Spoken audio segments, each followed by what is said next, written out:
Morning, everyone.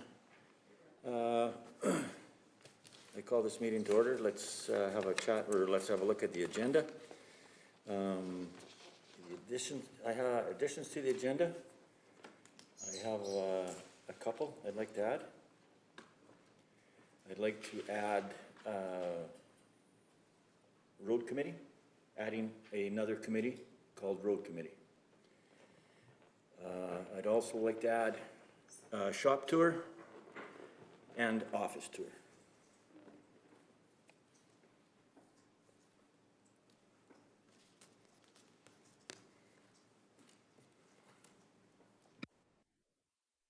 Any other? Yeah. Oh, Councillor Cunningham. I will add an addition to council and committee reports, Division 5 update, please. Okay. Under 9, I guess we could put that.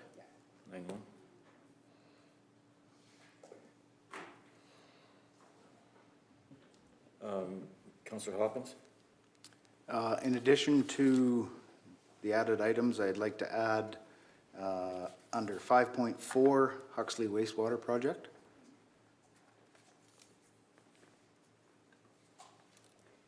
Okay. And Reeve, I'd also like to add under number 11, closed session, go into in camera under section 32 of the ATIA. Okay. Put that down as 11-1, privileged information, ATIA, section 32. Thank you. Any other additions, or Mr. Hogan? Through you, Mr. Reeve, administration is requesting that we add a letter of support request under legislative services. So we received a request on Monday that's time sensitive, so with council's willingness, we'd like to add that. Okay. And as well, if council, we have an upcoming meeting with K Division at the RMA. If council wants to talk about that, then we would request that be added as well. Yep. Okay.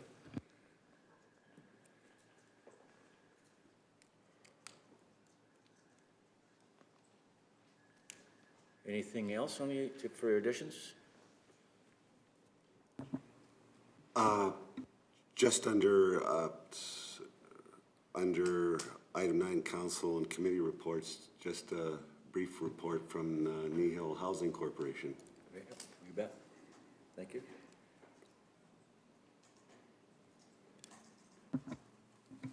Mr. Woodstock, or Councillor Woodstock? Okay, if there's nothing else to add, I'd move the agenda as amended.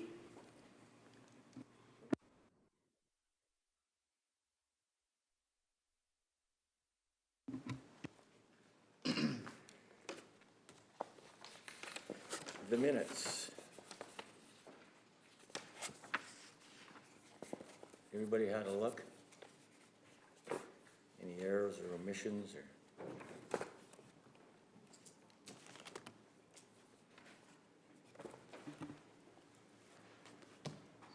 Councillor Hawkins. I move the adoption of the minutes from October 28th, 2025, as presented. Okay.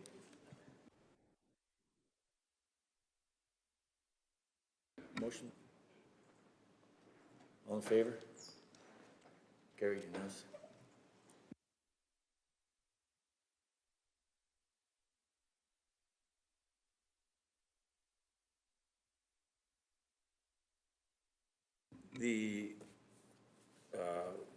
I'm gathering that covered both the organizational and the regular council meeting minutes?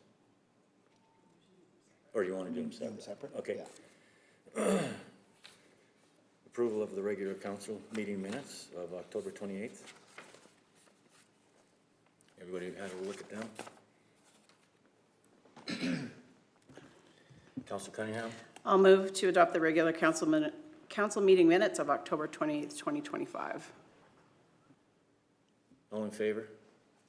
Carried unanimously.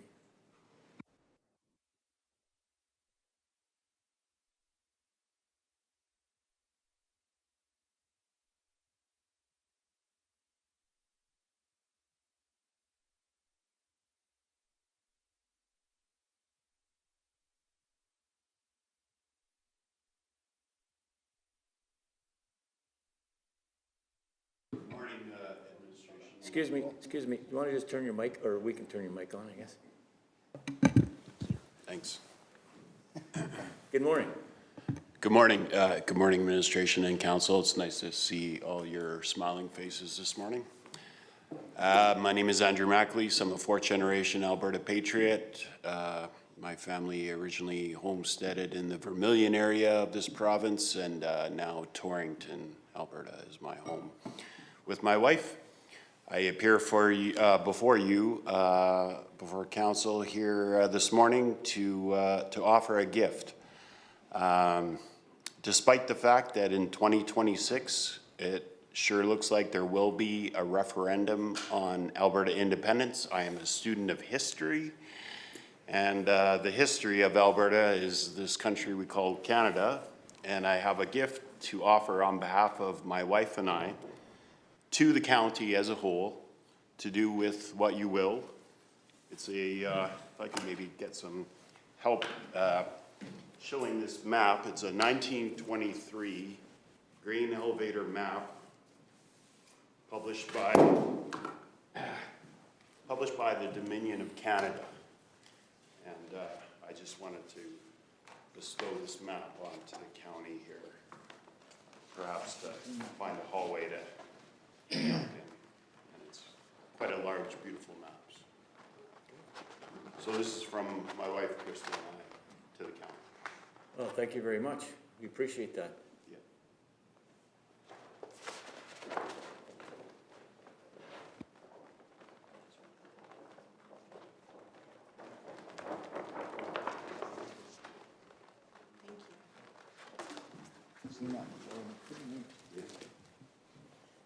And I just wanted to thank everybody for your time today. Thank you. Thank you. Thank you. Thank you.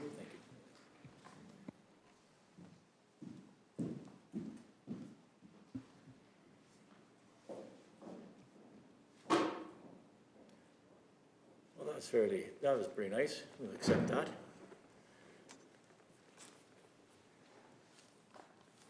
Okay. 3.2, planning orientation.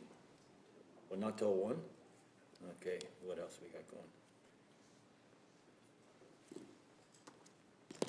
going? 4.1. Council orientation, again.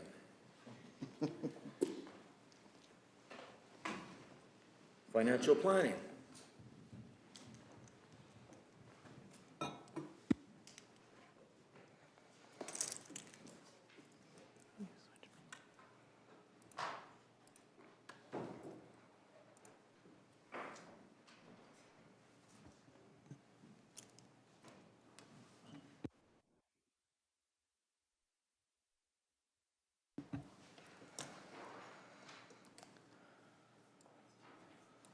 Good morning, Council. As Council begins its new term, this orientation is designed to support Council's leadership in financial decision-making for Kneehill County. This presentation introduces the current structure of the county's financial planning process and outlines how Council's direction shapes future budgets and service delivery. Before we get into the details, I'd like to start with a quick introduction. I've been with the county for 8 years, and the 2026 budget cycle marks my 6th time leading the behind-the-scenes work that helps bring everything together. I'm a CPA, and I take a lot of pride in making sure the financial information and processes we manage reflect Council's direction and priorities. My goal is to make things as clear and useful as possible so that Council has what it needs to make informed decisions. With that quick introduction, I'm going to move on to the core of today's presentation. Today, I will be providing a high-level overview of how financial planning supports council decision-making for the county. It's not a budget presentation, but an orientation to help council understand the structure, timing, and guiding principles that shape future financial decisions. Key topics included in this presentation are an introduction, which provides a high-level overview of the financial planning responsibilities in the county, a section on the budget process, which outlines how the budget is developed, a section on the operating budget, so the specific day-to-day revenues and expenses that provide municipal services, a section on the project budget, which includes planned capital and one-time initiatives and their funding sources such as reserves, grants, and debt. A section on financial forecasts, which are a component of the budget every year and support long-term planning and sustainability for the county by identifying financial pressures and opportunities. They help to inform budget deliberations and strategic decisions. Then I have a variance reporting section, which outlines how we actually report on the budget throughout the year. So it tracks our actual results against the budget. So I'm going to begin by setting the stage for today's orientation. Before I dive into numbers and processes, I'm going to walk through the purpose of financial planning and how it supports council's leadership. So what does financial planning do? One of the most important things that my team does every year is preparing the budget for council consideration. This includes gathering input from departments, aligning it with council priorities, and ensuring it's presented in a clear and transparent manner for your review and decision. We also provide financial analysis and reporting to council. Throughout the year, council receives analysis and reports which help them to understand where we are financially, what trends we're seeing, and how decisions might affect our bottom line. We also support evidence-based decision-making with clear data, so ensuring that council has accurate and timely information to support decision-making. It's important that council feels confident that when you're making decisions, you have a full financial picture. We also ensure compliance with legislation, policy, and procedures, ensuring that everything we do meets legislative requirements, municipal policies, and sound financial practices. This safeguards both council and the municipality. We also manage variance reporting. So during the year, we track actual results against budget and report variances. This helps us flag issues early and recommend adjustments when needed. We also oversee reserve contributions in long-term financial planning. So a big part of our work is ensuring contributions to reserves are managed properly. This stabilizes tax rates and supports long-term financial sustainability. So we can plan for the future rather than just reacting year to year. We also advise on funding strategies for projects and initiatives. So when projects come forward, we provide advice on funding strategies, whether that's reserves, grants, borrowing, or other tools, so that council can see the full picture before making decisions. And we also liaise with departments to align budgets with council priorities. So we work closely with departments to make sure their budgets and initiatives align with council's strategic priorities. This helps connect the day-to-day operations with the bigger picture that council has set. So what does council see from financial planning? You see the annual operating budget, which details our day-to-day revenues and expenses. You see the annual project budget, which outlines planned capital projects and one-time initiatives. You see financial forecasts, which help council understand the long-term financial picture and anticipate challenges and plan for sustainability. You see variance reporting, which tracks actual results against the budget. And you see policy development and financial analysis. Through financial modeling and policy development, we support informed decision-making. This ensures that council's priorities are grounded in robust analysis and best practices. Looking into the future, this is kind of just some of the things that we are continually working on. We look at aligning our processes with GFOA best practices and the budgeting award compliance. For the past 5 years, the county has been awarded the GFOA budget award, and we will continue to comply with GFOA best practices and meet the criteria of the budgeting award program. This ensures that our budgeting processes remain transparent, accountable, and are aligned with recognized standards. This really means that we're making sure that the budget isn't just numbers put in front, but actually has the story behind it so that there's an understanding of why things are happening the way they're happening and why council's made the decisions they've made. We'll continue to coordinate with asset management. So we're deepening our collaboration with asset management to better integrate long-term financial strategies with that data. This information helps council make more informed decisions about infrastructure investments and maintenance. We also look at expand financial modeling. So continuing to expand the use of our financial modeling tools and dashboards. These resources support data-driven decision-making, allowing council and staff to visualize financial scenarios and outcomes more effectively. And we are always committed to transparency and accessibility. So identifying new opportunities to make budget and financial information more transparent and accessible. This includes improving public reporting and making financial data easier for council and residents to understand. And finally, we've got some system support for our ERP transition. So that's a system that we use to document all of our financial transactions throughout the year. And it's meeting the end of its useful life. They're no longer supporting municipal services. So that's a big project behind the scenes that I will also be supporting as we transition into that new system. So the last piece of the orientation of the introduction section is just looking at the budget components. And this kind of goes over how the presentation will be presented today as well. So when you look at the annual budget as a whole, you've kind of got several different components that all feed into what that looks like. You've got the operating budget, which has revenues and expenditures. You've got the project budget, which includes proposed projects and their funding sources. You've got annual forecasts, which are both for operating and for projects. So that's looking into the future, identifying known trends, identifying known assets that are going to need to be replaced so that we have a good picture of the long-term stance of where the county is going to sit. And then we have variance reporting, which reports both on the operating budget and the project budget as to how we're doing compared to the amounts that council's been approved, any variances that are occurring, and any trends that we're seeing. So I've covered the role of financial planning. I'm going to move into the budget process itself. This section shows you how the county's budget is developed, reviewed, and approved, and where council's input shapes the outcome. In terms of the budget process, I'm going to begin with some context about the 2026 budget schedule. This slide outlines the major steps and milestones planned for our 2026 budget process. The schedule is designed to ensure council has the information and time needed for thorough review and decision-making. The first step was approval of budget guidelines. This process began with council approval of the budget guidelines in late June, which set the framework for the entire budget process and allowed administration to begin development of the budget in July. Then we had some pre-approval of projects.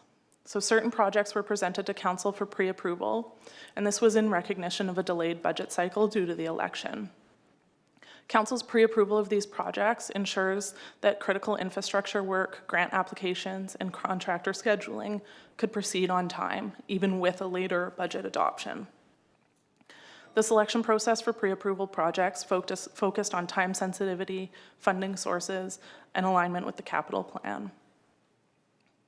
Today, we're at budget orientation. So again, this isn't necessarily a piece of the budget. There's no information that relates directly to what the 2026 budget will include, but it's meant to lay that groundwork of understanding of all the components of the budget so that when we actually get into the subsequent presentations, council has that groundwork to work from. The next piece that council will see is on November 25th, is setting the stage and proposed projects. Then there will be the third quarter variance report on December 2nd at the committee of the whole meeting. And then there will be an interim budget on the December 9th meeting and the proposed operating budget for 2026. And then in January, we look at doing responses to questions and council deliberations. And then in February, if everything goes and council's comfortable with that, we look at budget adoption. But that only happens once council's comfortable with what that budget is and recommends to administration to bring forward the budget for adoption. So again, council adopted the budget guidelines in June of 2025. And the purpose of these guidelines is to establish a foundation for approaching the annual budget. The main guiding principles that were included in this are alignment with council's strategic plan, so that each budget decision should support the goals outlined in council's strategic plan, which ensures resources are directed towards the community's long-term vision. Sustainment of existing service levels. So maintaining the current level of service is a priority, and the budget is prepared to maintain existing service levels or levels as amended by council. Maintaining competitive tax rates. So we aim to be competitive with other municipalities, which helps attract and retain residents and businesses while balancing our revenue needs. Reviewing and recommending adjustments to service fees and rates as necessary. This means that behind the scenes, we evaluate the fairness and cost recovery of various rates and fees and are prepared to discuss those rates and fees with council and have council recommend potential adjustments to those fees. We also continue to implement and monitor a proactive infrastructure renewal strategy. This reduces long-term costs and ensures that we keep up with maintenance and renewal needs. And lastly, we look at enhancing the stakeholder experience. This means budget isn't just about numbers. We aim to make the process clear and accessible for council and the public. This next slide outlines the steps we follow to prepare and review the budget before it comes to council for deliberation. Shows the collaborative approach across all levels of the organization. The first step is that council sets the budget guidelines. The next step is management team discussions and departmental submissions. This means management teams meet to review priorities and constraints. They then submit their budget and their proposed budgets based on those discussion and council's guidelines. Within that step, and even before that finance review, is also a review of their director. Their director looks at that budget. And then once those budgets are submitted, the finance team, so my team, consolidates and reviews all submissions for the budget. This includes operating budget requests and project requests. We look at accuracy, compliance, and alignment with financial targets. I also look at things like how to fund certain projects, what recommendations we would have along with that. Then the budget goes through a CAO and senior leadership review. So this is where they can view the whole consolidated budget. Adjustments are made to ensure strategic alignment and organizational capacity, so ensuring that all projects that are being put forward could be managed within the year, that everything included within the operating budget aligns with council direction. And finally, we get to presenting it to council. The final draft is presented to council through a series of meetings for discussion and decision-making. And then council deliberates on priorities, tax rates, service levels before we look at ever approving the budget. The next few slides are a little bit more in depth of the budget process and each stage that we go through. So the next slide, or the next presentation that you'll see is setting the stage and proposed projects. This report will include an environmental scan, which reviews external factors that could be or are impacting the current year budget. It includes economic trends, demographic changes, and regulatory updates. Then we look at fiscal conditions and comparators. This portion looks at the county's financial position and compares it to other counties in the province. This helps council to understand the competitiveness of the county and identify areas for improvement. Then we look at provincial and economic pressures. So provincial policies and broader economic conditions can influence revenue and costs. So examples can include grant funding changes, inflation impacts, and commodity price impacts. Then we look at project introductions. So key projects for 2026 are introduced at this stage. These projects align with council's existing strategic priorities and guiding principles. And finally, within that presentation, there's the 2027 to 2033 project forecast. This forecast looks ahead for the next 7 years of projects and helps us to plan for sustainability and inform council with a long-term lens with which to make decisions. The next piece is the third quarter variance report. The timing of this report provides council with a snapshot of financial performance before the end of the year and before the operating budget is presented to council.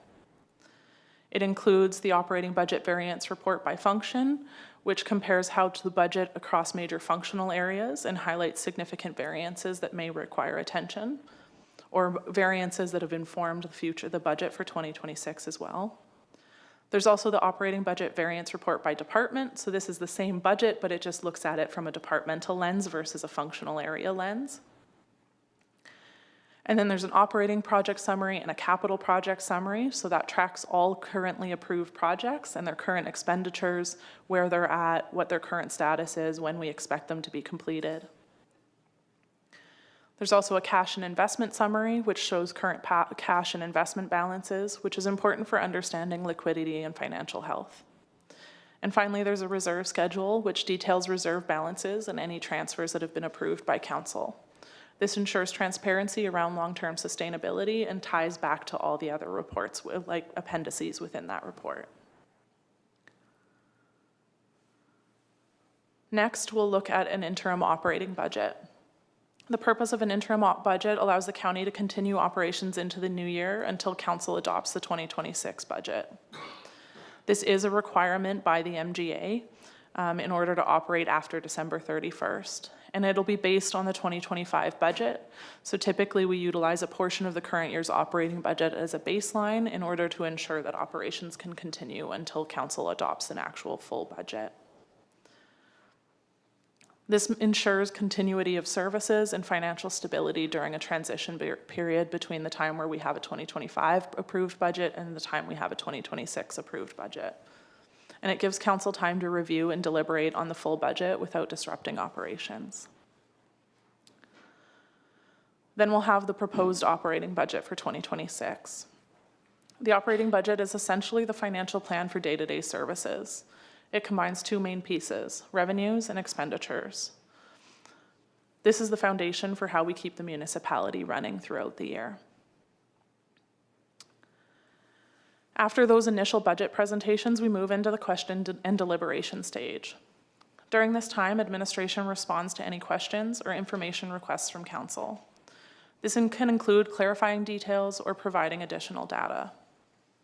Council also discusses possible changes to rates and fees to work towards a balanced budget. If more information is needed, council can request it and we will provide it. This stage continues until council is ready to recommend bringing the budget back for formal adoption at a future meeting. Essentially, this is the back and forth phase where we refine the budget based on council's direction.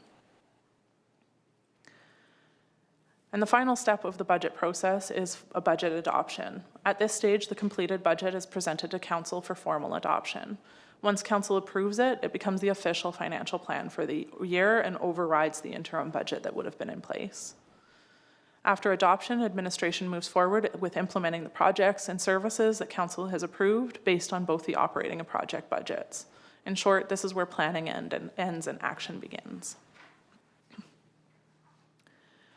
That's the end of my budget process piece. The next piece is the operating budget, but before I move on, are there any questions?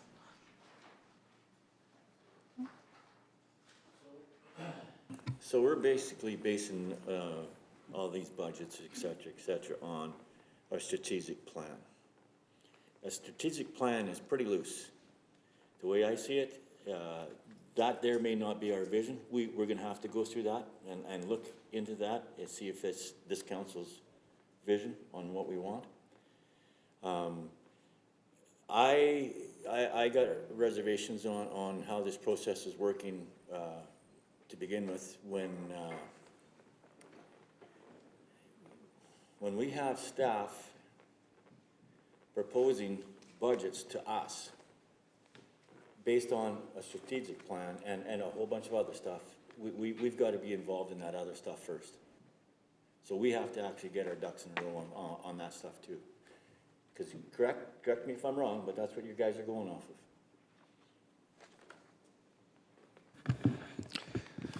So through Mr. Reeves, so when we take a look at preparing that budget, there's two components. So there is that relation to the strategic plan. So what are the overall goals you're trying to achieve? In large part, that feeds some of the projects that you'll see come forward that are being proposed.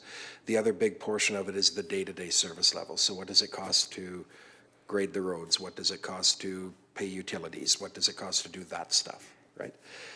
So you're not going to see in the strategic plan, the county's goal is to continue to pay its utilities or insure county buildings. That's just part of the day-to-day stuff that's built in there as well. So it all comes together as those two parts to move the budget forward. So if there is changes to, say, service levels that council wants, either increasing, decreasing, or whatever the case may be, then that's information we would take back and amend the budget accordingly to whatever council wants to see change there.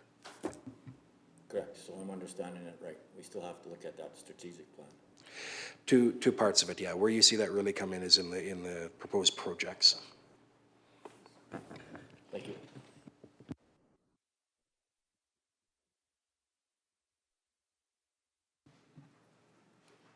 Okay. So the next piece is looking at actually the operating budget, which is the day-to-day plan for services and is the foundation for everything the county delivers to residents. What is an operating budget? It's the annual financial plan for day-to-day operations. It outlines all revenues the county expects to collect and the expenses necessary to maintain services. It covers ongoing costs, things like maintaining infrastructure, delivering programs, and providing essential services to residents. In short, it's what keeps the county functioning on a daily basis. So there's two main components of the operating budget. There's your revenues and your expenditures. First, I'm going to go through the components of the revenues base that we have, and then I'll go through all of the expenditures as well. And these numbers are all based on the 2025 budget as it currently stands. So a high-level breakdown of our total revenues amount to $32.1 million. By far, the largest revenue source is property taxes, which make up 87% of all of our revenues. Within property taxes, most of that comes from industrial properties, which account for 69% of total revenues. Commercial property taxes account for 3%, residential property taxes account for 7%, and farmland property taxes account for 8% of total revenues. All other revenues account for 13% of the revenue budget and include 1% related to provincial grants, 8% from other user fees, and 4% from water and sewer fees. So provincial grants, they make up 1% of our total revenues. So they're a relatively small portion of our overall budget. There are two grants that we receive on a regular basis for operating. The first one is the Local Government Fiscal Framework Operating Grant, and the second one is the Agricultural Services Grant. Other user fees account for approximately 8% of total revenues, and they encompass a diverse range of smaller revenue sources. While these fees are important, they're much smaller compared to property taxes, so they play a supporting role in funding operations. These revenues include return on investments, which is interest earned on the county's investments, special taxes and frontage, which primarily relate to water infrastructure, campgrounds, which are fees collected from our 4 county-operated campgrounds, dust control for dust suppression on roads that is paid for by individuals and as requested by them, capital equipment plan sales, which is the revenue from the sale of equipment, licenses and permits, which is fees for permits and building developments, oil field inspections, which are fees collected and relate to regulation compliance for oil field activities, water licenses, which are charges related to water use, typically through oil field activities, sales to other governments, which include water management fees, dispatch services, fire reimbursements, and peace officer contracts, penalties and fines, which are related to property taxes and water utility billing, rental income, which is rental for various lands and properties owned by the county, paid parking at Horseshoe Canyon, scrap metal primarily from the Torrington landfill, miscellaneous small revenues, which includes bylaw enforcement, cemeteries, certificate fees, custom work, extension programming, map sales, and weed inspection fees. And then there's budget balancing transfers from reserves. So these are funds drawn from reserves by council direction to balance the budget when revenues don't fully cover expenditures. When we look at water and sewer fees, which are 4% of our total revenues, this category includes 3 main items: bulk water sales, which is the revenue from selling large volumes of water; water distribution fees, which are the charges that to access for the county's water systems, of which we have 13 different systems; and sewer fees, which are fees collected for wastewater services provided to residents and businesses.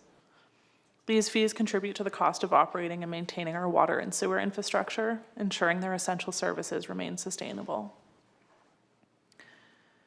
And then we have property taxes. So the next several slides are about property taxes and assessment and how those all work.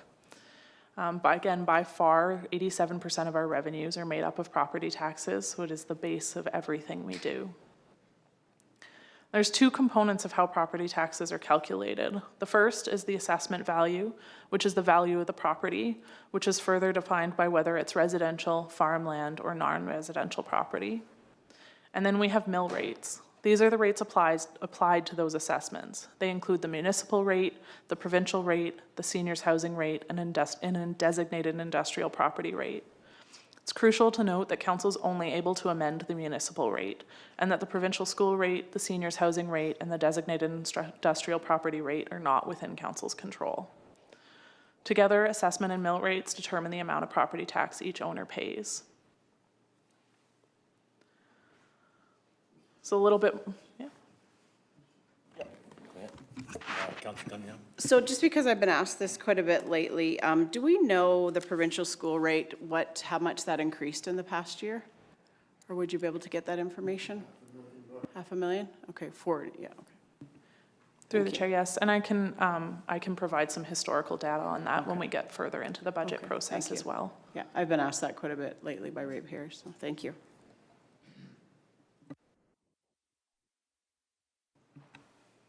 Okay, and so how are they calculated? You look at the assessment value of a property and it gets multiplied by that mill rate to determine the amount of property taxes. And we actually have a video that was developed a couple of years ago, so I'm gonna pause, I'm gonna escape out of this presentation for a moment and I'm gonna put that up.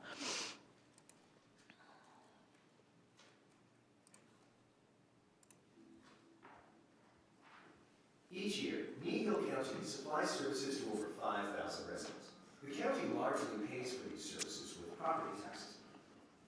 So how is property tax calculated? To illustrate how this is done, let's compare 3 residential properties. First, we must calculate a fair and accurate market value for each property. This process is called property assessment and is governed by provincial legislation and guidelines. Property is assessed differently depending on which category it belongs to. Residential and non-residential properties, other than special purpose properties, are assessed at market value using mass appraisal techniques. This means that market value is determined by examining multiple sales of similar properties rather than the price of an individual property. Farmland is assessed per regulated rates based on the productivity value of the land, and industrial oil field, manufacturing plants, and special purpose properties are assessed using the cost approach. Next, we must determine the total cost to provide services to these homes. Each year, the county, with the input of the public and provincial legislation, decides what the total cost to provide county services will be. Finally, we divide the cost to provide services by the total value of all 3 properties. This gives us a tax rate. Now, to calculate how much tax each property pays, we multiply the tax rate by the assessment. As you can see, the first house would pay $300, the second home would pay $375, and the highest valued home would pay $525. Let's summarize what we've covered so far. 1. Assessment places a market value on each property. 2. The total assessment is used to calculate the tax rate. And 3. Taxes pay for the cost of county services like roads, fire protection, snow removal, parks, etc. Let's imagine that another year has passed and that property values have increased by 4%. Now let's imagine that the cost of providing services has remained the same, $1,200. The tax rate is the cost of services divided by the total assessment.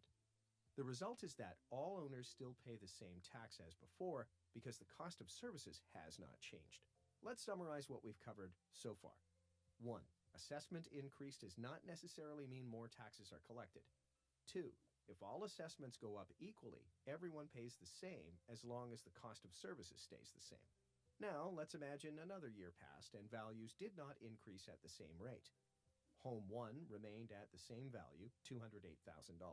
Home 2 increased by 1%, $262,600. And Home 3 increased by 3%, $374,920. The cost of services stayed the same at $1,200. Here's the math. $1,200 divided by the new assessment total equals the new tax rate. The net effect of the new values sees House 1 paying less tax and the house that went up 3% paying a higher proportionate share. If all assessments do not go up equally, there is a redistribution of the tax. However, the total tax collected remains the same. What happens if the cost of services goes up? Let's do the math. Services now cost $1,400. The result is a different tax rate. As you can see, an increase in service cost results in a tax increase. But suppose that the cost of services went up, but also one more home was now built in the county, and it was worth $300,000. The new total assessment is now $1,145,520. This results in a new tax rate. The new house now helps pay for the cost of services, and the result is that everyone pays less. This is a hypothetical representation of how the process works. The key points are: 1. Total assessment value is used to calculate tax rates. 2. An increase in property value does not always mean an increase in taxes. 3. New construction helps pay the overall tax burden. 4.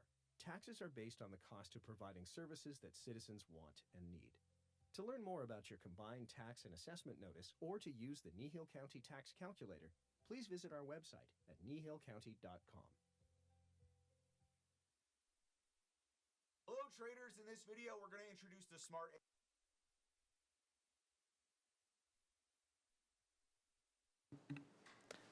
Okay, so the next piece that I'm going to speak about when it comes to property taxes is looking at the different roles and responsibilities between various people involved in this process. Alberta's municipal and assessment taxation system is guided by the Municipal Government Act. So the Government of Alberta's responsibility is to develop and maintain the legislation and regulations that govern property taxation. It also manages the assessment of designated industrial properties and determines the amount of provincial education property tax that municipalities must collect. Municipal councils, like the counties, are responsible for developing and approving budgets and setting property tax rates that fund municipal operations. This matters because council's decisions on mill rates directly impact the revenue available for services and programs. Setting these rates is one of the most critical financial decisions council makes each year. It determines how we balance service levels with affordability for residents and businesses. Then we look at municipal administrators. Our job as municipal administrators is to oversee the provision of information to council so that you can make informed decisions on budgets and tax rates. We also handle the distribution of assessment and taxation notices and collect tax dollars on behalf of both the municipality and the province. Then there are assessors, which are either municipal employees, contractors, or work for the Government of Alberta. Their job is to collect and analyze data to determine the assessed value of each property within the municipality. In our case, the county contracts its assessment services. Assessments and accurate assessments are timely information are critical because they directly affect property tax calculations and ultimately the revenue available for services. Council relies on this work to ensure fairness and transparency in taxation. I've looked at roles and responsibilities. I'm going to take a little bit of a closer look at one of the most important pieces of the property tax system, which is assessment. Property assessment is the process of assigning a dollar value to property for taxation purposes. The Municipal Government Act defines property as a parcel of land, an improvement, or a combination of both. Assessments are prepared by trained and certified assessors who may work for the province, municipalities, or private firms. For our county, Accurate Assessment Group Limited provides these services for residential, farmland, and non-residential properties which are not designated industrial property. The province assesses designated industrial property, which includes facilities regulated by the Alberta Energy Regulator, the Alberta Utilities Commission, and the Canadian Energy Regulator. Linear property includes wells, pipelines, railways, telecommunication systems, and electric power systems. Designated industrial properties are complex and specialized, which require standardization and valuation tools. So a centralized assessment from the province ensures consistency across the province for these types of properties. And the cost of assessing designated industrial property is recovered through that designated industrial property requisition tax rate and only applies to those properties that are under that category. I'm actually going to, as I practice this presentation, I'm going to switch these next two slides around because they just fit a little bit better. So how are properties assessed? Depending on the property, assessments are determined using either a market-based standard or a regular procedure-based standard. So when you look at market value standard, the value of is the value of a property that it would sell for on an open real estate market. And then a regulated procedure standard is used for properties that are difficult to value on an open market, such as farmland or machinery and equipment. So these follow prescribed formulas and guidelines that are set by the province. So then if we go back to this slide, I've looked at how the assessment works and the two different types of how they assess property. I'm going to look at each of the four different assessment classes. So there's residential, which is land and buildings used mainly for housing. These are assessed at market value by the municipal assessor, so by the company that the county contracts out. Then there's non-residential. Oh, sorry, on that, when they do that assessment, is that based on just the county, or is it based on surrounding counties?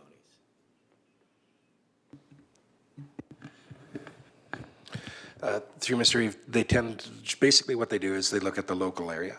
So they're looking at sales that occur within that area. If you were on a bordering part of the county, this would be a question to clarify with accurate assessment, but they probably would use data from that local, call it a neighborhood, right? To try and ascertain what the market value would be. Okay, thanks.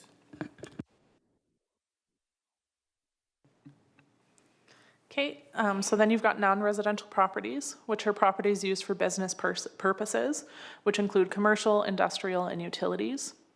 Some non-residential properties are assessed by the municipal assessor. Those are primarily commercial properties, but designated industrial property like pipelines and major plants are assessed by the province.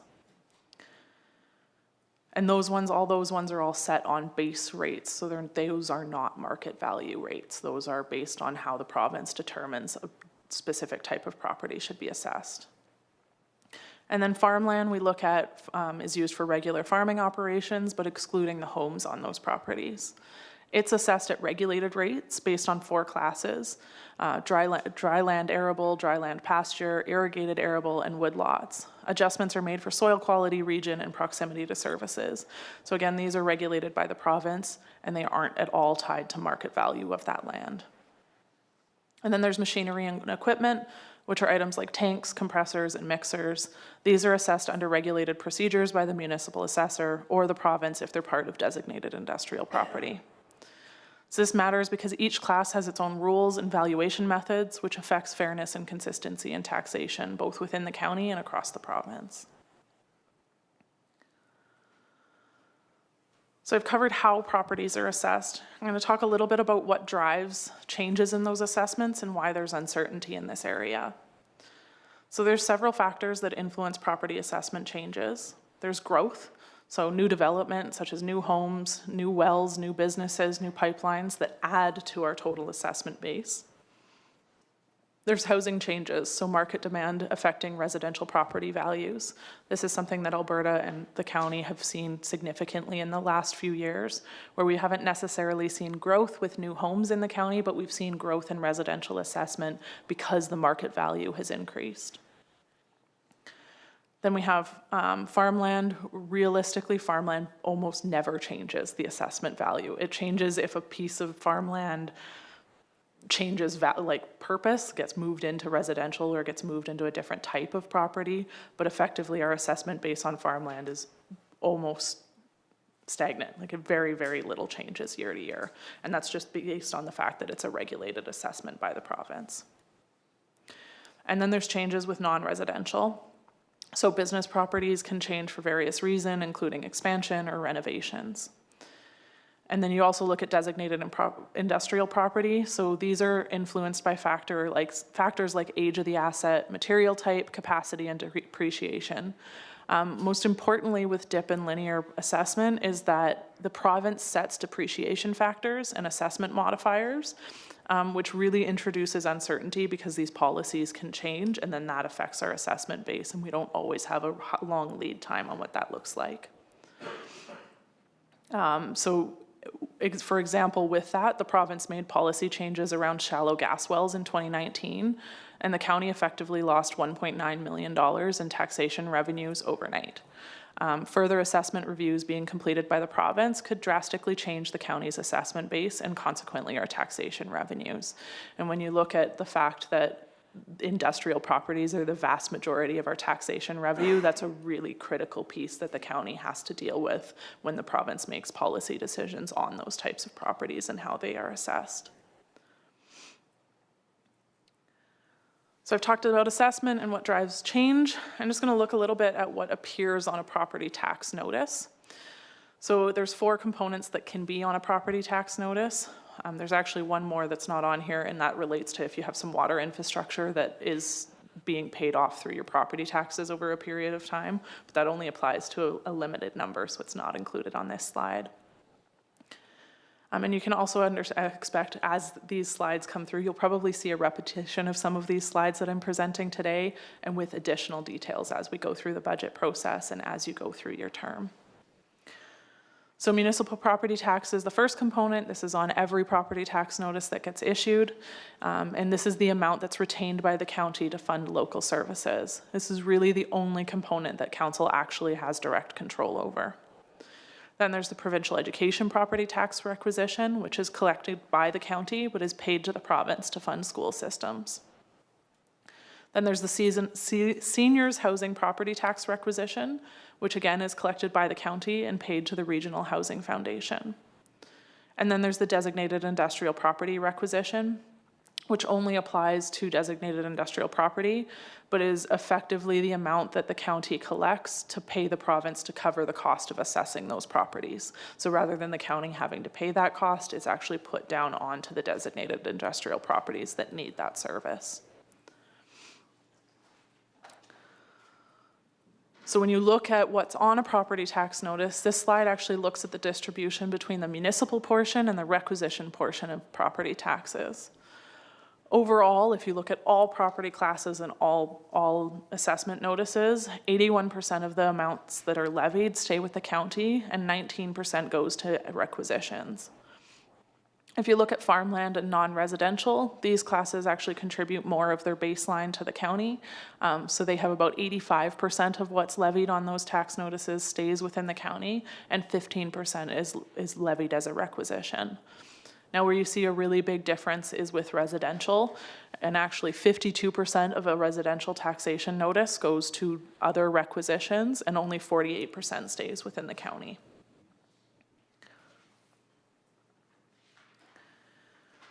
Next, I'm going to look a little bit at how we compare on our 3 different tax rates to other counties within the province. So the next few charts are bell curve charts, so they're actually plotting the data across the province of where we sit on our different tax rates. And I've also included where our the 25th percentile across all counties is, where the 50th percentile, and where the 75th percentile is. So for residential, we are actually just barely over that 25th percentile, which means our residential tax rate is comparatively low compared to the other municipalities in the province. And then you look at farmland, we're a little bit above that 75th percentile on farmland. And I will note that this has really been directly back to council decision-making over the past few years in recognizing that services that are being added that are really servicing farmland is then been adjusted by the farmland rate so that those farmland properties are paying a bit more of that taxation amount to fund those increased service levels. And again, one of the other reasons that the farmland rate is a little bit higher is farmland is assessed on a regulated rate, so those values don't change. They don't grow like residential assessment, they don't change. Unless you raise that tax rate, you will not have more revenue from farmland. When you said that council over the past has raised support for the taxes on the farmland because of the services, what services? What services were added? Yep, through the chair, the main one was the increase in roadside mowing in the last few years. So we went from a system where we were roadside mowing once a year to twice a year.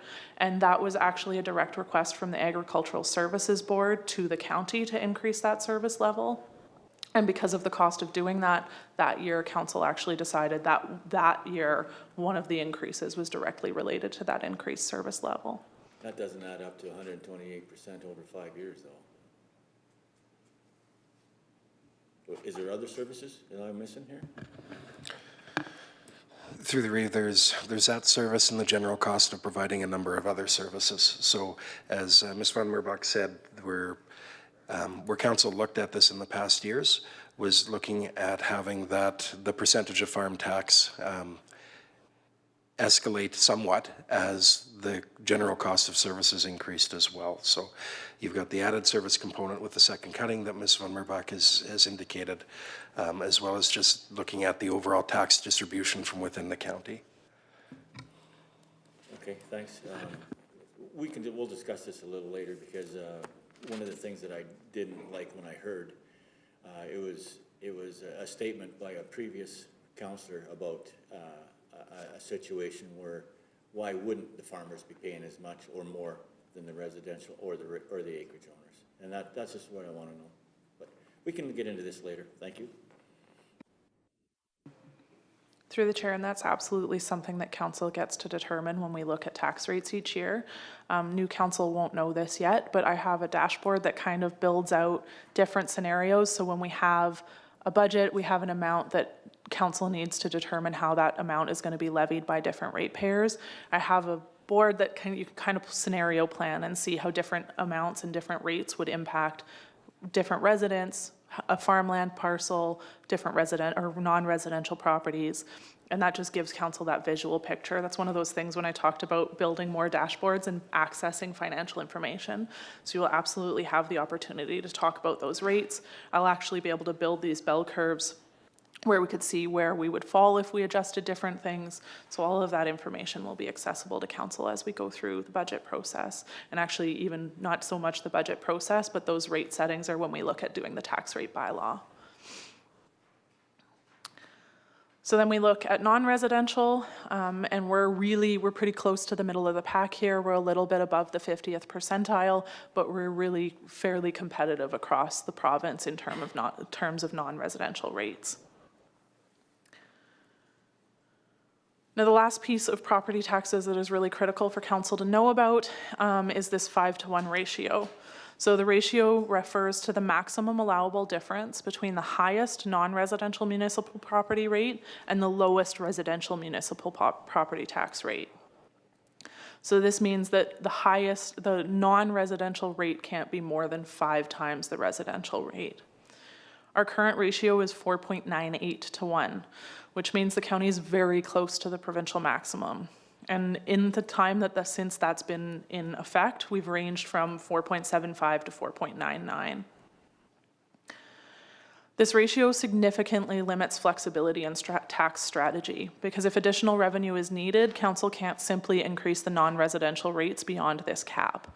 And when non-residential is our primary revenue source, this becomes a little bit of a challenge. So any adjustments must be carefully balanced across all property taxes, which can make budget decisions more challenging. Really being near the cap means council has very little room to maneuver without impacting residential ratepayers. And I've also built this bell curve chart to look at where we are in terms of that ratio across counties. Again, we're over that 75th percentile, but we're still within the allowable amounts by the province. Again, what this means is there's very limited flexibility to increase non-residential rates without hitting that cap.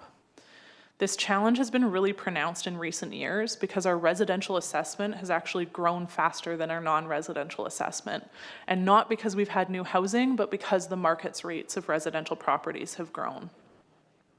So this means when residential property values increase more quickly than our non-residential tax base grows, the overall tax burden actually shifts towards homeowners. So the last few years, council's goal has been to try and decrease that ratio, but it's been really challenging without significantly impacting the residential ratepayers of the county. And so even if the county wants to maintain the same revenue mix, the faster growth in residential assessments means that residential taxpayers end up carrying a larger load of the tax base. Again, it's really hard for council to shift that ratio right now, especially with the way residential market values have been growing. We're kind of hopeful that those will slow down and give a little bit more flexibility to council in the coming years, but we don't really know what that looks like until we have assessment each year. So that concludes my section on operating revenues. The next piece is expenditures, but before I go on, are there any questions on revenues?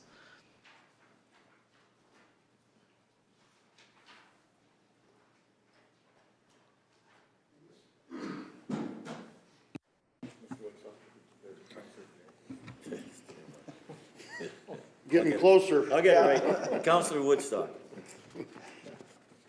The province comes up with assessment year modifiers. When do they come up with that? Any idea?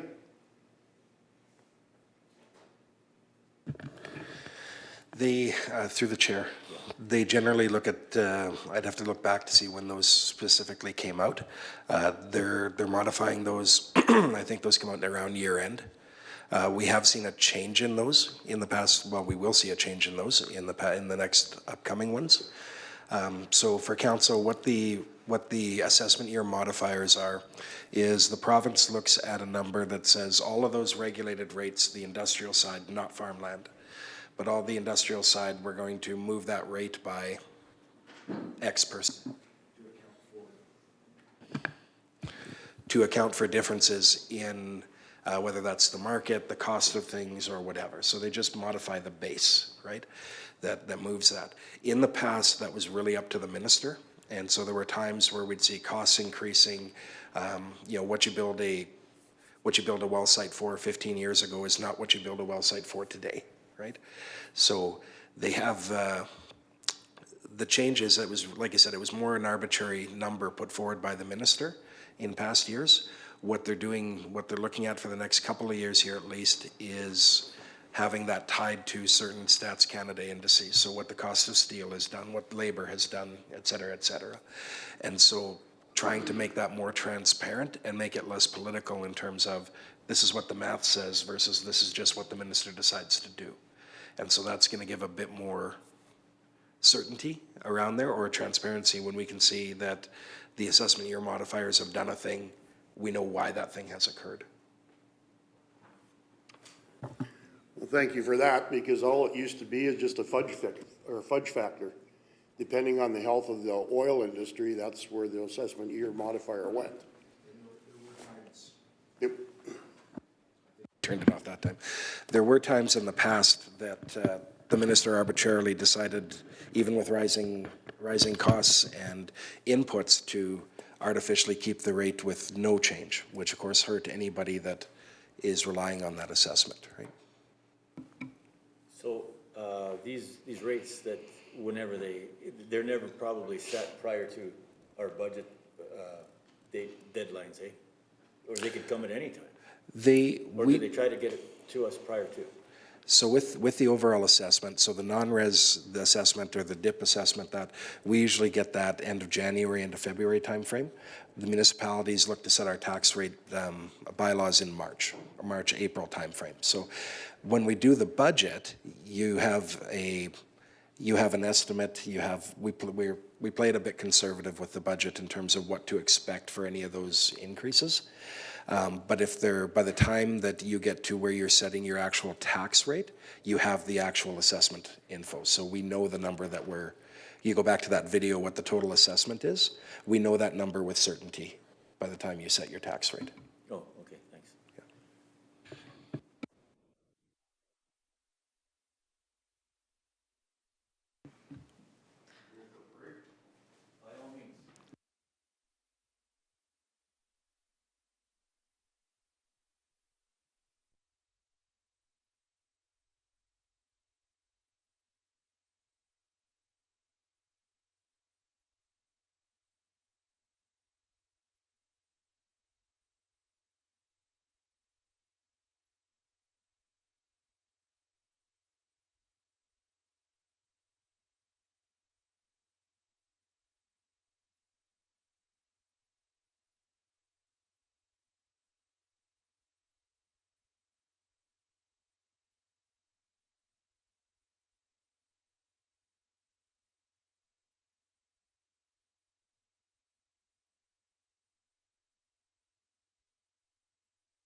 Okay, so before the break, we looked at budget process and we looked at operating budget revenues. So next I'm going to look at operating budget expenditures. So this chart shows the breakdown of our total operating expenditures, which amount to that 32.1 million. It equals the same amount as revenues. That's a requirement of the MGA that we have a balanced budget.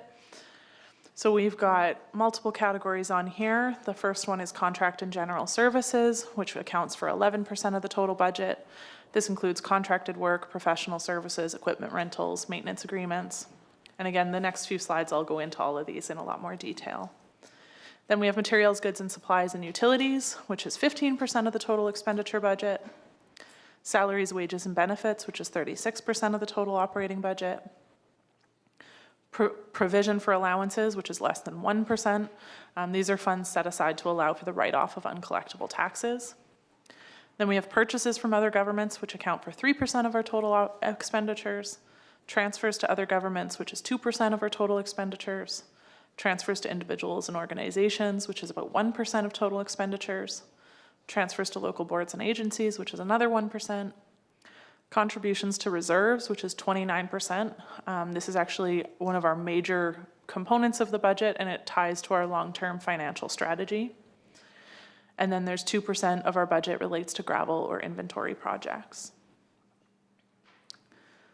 So we'll look at contract and general services. These encompass a wide variety of expenditures, and it accounts for 11% of our total expenditure budget. This includes IT contracts, which cover technology support and maintenance to keep the county's systems secure and functional. Professional fees, which include legal, engineering, financial auditing, and other specialized services that the county requires. Training and development, which ensures staff maintain certifications and skills to deliver services effectively.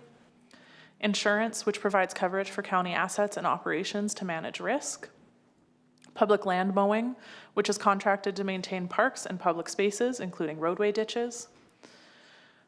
Contracted repairs and maintenance, which covers work on facilities and equipment that cannot be done in-house. Advertising and public relations, which include costs for public notices and other forms of communication.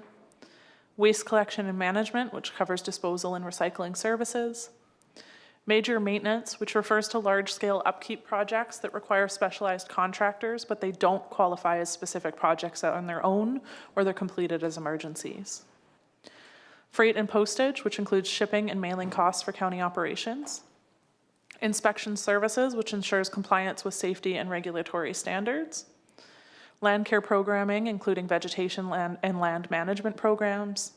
Equipment rentals, which allow us to access specialized equipment without purchasing it outright. Payment services, which covers transaction processing fees for financial operations. Dispatch services, which provides coordination for emergency dispatch services. Licenses and permits, which includes regulatory compliance costs for county operations. Land and building rentals, which covers leasing space for specific operational needs. And then miscellaneous small contracts, which includes special projects, reimbursable expenses, and election expenses. These services allow the county to operate efficiently without hiring full-time staff for specialized tasks, and they provide flexibility to manage costs. Then we look at materials, goods, supplies, and utilities, which is 15% of total expenditures. This includes essential materials and supplies needed to keep county operations running smoothly. It includes fuel, which is purchased to power county vehicles and equipment for road maintenance and other services. Water for resale, which is water that the county buys and then sells to residents and businesses through our water systems. Shop supplies, which includes items used in county shops for repairs and maintenance work of equipment. Utilities, which covers electricity, natural gas, telephones, internet, and other utility costs for county facilities. General departmental supplies, which encompass office and operational supplies required across all departments. Road maintenance, which includes line painting, road chemicals and salt, and signs and fence posts. Weed control chemicals, which are purchased to manage vegetation along roadsides and public lands. Grader blades, which are essential parts for maintaining roads with county graders. Dust control chemicals, which are used to reduce dust on gravel roads, which improves safety and comfort for residents. culverts which are installed to maintain drainage and prevent flooding on county roads, safety supplies, which includes personal protective equipment and other items to keep staff safe while working, small tools and equipment which are purchased for maintenance and operational tasks that require specialized tools. These materials and supplies are critical for maintaining infrastructure, ensuring safe operations, and delivering essential services to residents. Next, we have salaries and wages and benefits, which makes up 36% of our total expenditures. These costs represent the people behind every service: road crews, water operators, emergency response, parks and recreation, agricultural services, economic development, planning, asset management, facilities maintenance, and all administrative functions behind the scenes. This functional area of the budget includes all payments made to staff as well as council, and includes mandatory contributions and benefits. So this amount includes permanent employee salaries and seasonal wages for staff who keep services running year-round and during peak times, council remuneration, which covers compensation for elected officials, employer contributions, which are required by law and include contributions to the LAPP pension plan, CPP, EI, and WCB, employee benefits like health and dental coverage, and overtime allowances, which occur when extra hours are needed to maintain essential services. Then we look at provision for allowances, which is 0.3% of total expenditures. Essentially, these are a safeguard for property taxes that we can't collect. And there's a few reasons why this happens. Sometimes companies shut down or go through insolvency, which leave unpaid taxes. And council has a policy for tax cancellation, which is 1615, which guides these decisions as well. In some cases, oil and gas assets are transferred to the Orphan Well Association, making taxes on those assets uncollectible. And occasionally this applies to provincial or federal properties where the province or the federal government doesn't actually pay the full amount of property tax on that property, and we end up having to write off the remainder. And this is a very small portion of the budget, but it's important because it reflects situations beyond our control where taxes cannot be recovered. Then we have purchases from other governments, which is 3% of our total expenditures. This category, these payments these are payments the county makes to other government bodies or commissions. Included in that is the provincial policing payment. This is set by the province and is intended to support policing services that the province provides. And we have no control over the amount that is in the budget for this piece. We also have amounts related to the Water Commission that we're a part of. And so this is the commission that we purchase the majority of the water that we distribute through our systems. And that's just a component of being able to purchase that water through them. Then we have the Durham-Heller Waste Commission. These are fees paid that relate to waste management for waste that cannot be accepted through the county's landfill. And then we have land title payments. This is a really small piece of this part, but it's the only item in this area where we maybe have some control as it relates to property transactions. Then we have transfers to other governments, which are a little bit different. This category represents 2% of total expenditures, and these are payments that the county makes to neighboring municipalities or other entities for shared services and agreements. This includes transfers to urban neighbors for recreation. So this is part of our intermunicipal collaboration framework, or ICF agreements. Council has control over the amounts when the agreements are negotiated. Same with transfers to urban neighbors for fire services, which is again linked to ICF agreements. And again, where council sets those terms during ICF negotiations, and then during the period that those agreements exist, those amounts are included in the budget. There's also the Trochu Swimming Special Levy, which is a special levy for swimming facilities in Trochu. These are actually amounts that are collected on property tax bills for properties within the prescribed area of the bylaw. So we have a revenue that offsets this expenditure and is collected each year. So unlike the previous category of payments to other governments, this one is where council has a little bit more control on these amounts when they're in ICF negotiations. Then there's transfers to individuals and organizations. So this is 1% of total expenditures. These are contributions and grants set by council, which support partnerships, community programs, and shared services. So included in this is the council contingency fund. which represents funds reserved for unforeseen needs by community request at council meetings. Typically, these are items that do not fit within other grant funds or for when a grant fund has been fully utilized during the year already. There's also payments to the Kneehill Regional Partnership, which supports regional collaboration, doctor recruitment and retention, which helps attract and keep medical professionals in our area, fire hall operating transfers, which are contributions for shared fire facilities, which are tied to ICF agreements, grant writer, which is funding to support grant application capacity. There's also various community grant programs, including from the Agricultural Services Board, for rural community halls for both operating and capital, support for nonprofit organizations, support for community groups, youth sponsorships, and the Century Farm Award. There's also funding for the Ron Gore Memorial Arena operations, which the Torrington Ag Society operates. And then there's a scholarship award, which recognizes and supports local students. Basically, all of these amounts are controlled by council through the annual budget process. So council decides how much to allocate to each program or grant, making this one of the most flexible areas of the budget. I will note most of these are tied to a policy as well, and that's where typically the amount that is in the budget ties back to the policy. But again, those are all council documents as well. Then we have transfers to local boards and agencies, which is 0.5% of total expenditures. These are contributions. There's two pieces in here. One is to FCSS, which supports social programs and preventative services for residents. And the second is to the Marigold Library System, which provides access to library resources and programs through the regional library system. Next, we have contributions to reserves, which is 29% of our total expenditure budget. Reserves are a key, and actually the next few slides are all about reserves because they're really important in terms of the overall financial health of the county. So reserves are effectively the county savings account, realistically, if that's the simplest way to look at them. And there's a few different purposes that reserves can have. There can be capital reserves, which fund rehabilitation of assets that are being consumed and depreciated, which helps avoid spikes in capital spending and reduce reliance on long-term borrowing. There's working funds, which provide flexibility and ensure adequate cash flow. They can also cover future liabilities that have been incurred but not yet funded. And they provide contingency stability, helping manage tax rate changes. Reserves are essential for sustainability. They allow us to plan, manage risk, and maintain financial stability without sudden tax increases. There's a couple different things that drive contributions to reserves.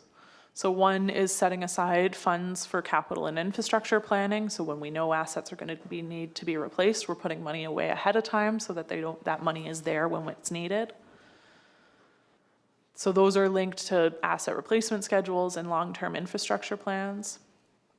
That's one thing that we're in the early stages of tying reserve contributions directly to specific assets, except when it comes to the capital equipment plan reserve, which I have a slide on in a couple slides. At a high level, we understand our asset base and minimum requirements needed to maintain healthy reserves, though. There's also policy and council decisions. So council can establish reserve policies with minimum funding targets or required contributions to meet future obligations. Again, this is one where we're in process of trying to update that reserve strategy. A couple of years ago, council saw an initial guideline of where we wanted to go with that, but that's something that this council will see early on in their term to help solidify what our reserve balances are, how we contribute money to reserves, and ensure that all of that aligns with council's strategic plan and vision for the future. Contributions can also be driven by operating surplus or deficits. So surplus funds from the operating budget are often used to top up reserves.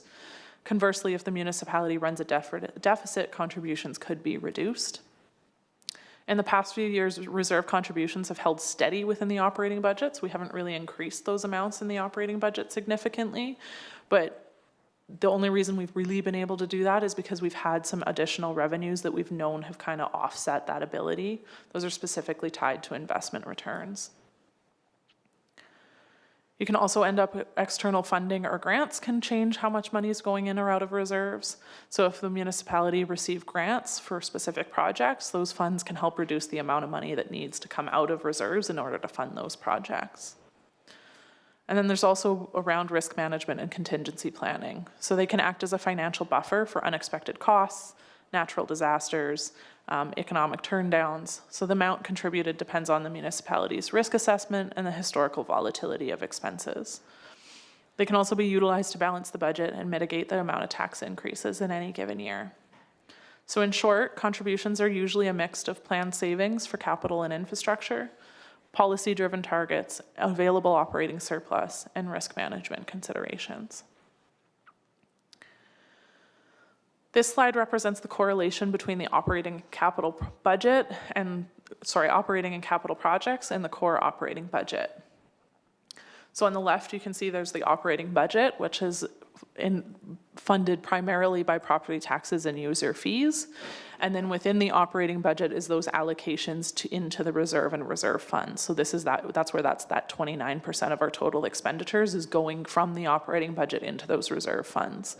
And then those reserve funds end up funding operating and capital projects. And operating and capital projects can also be funded by grants, which reduces the amount of money that comes out of those reserves to make them happen. And the reason for this is by doing that, we kind of streamline, we ensure that the operating budget doesn't fluctuate up or down too much in any given year, and there's that stable amount that's consistently going away for the future.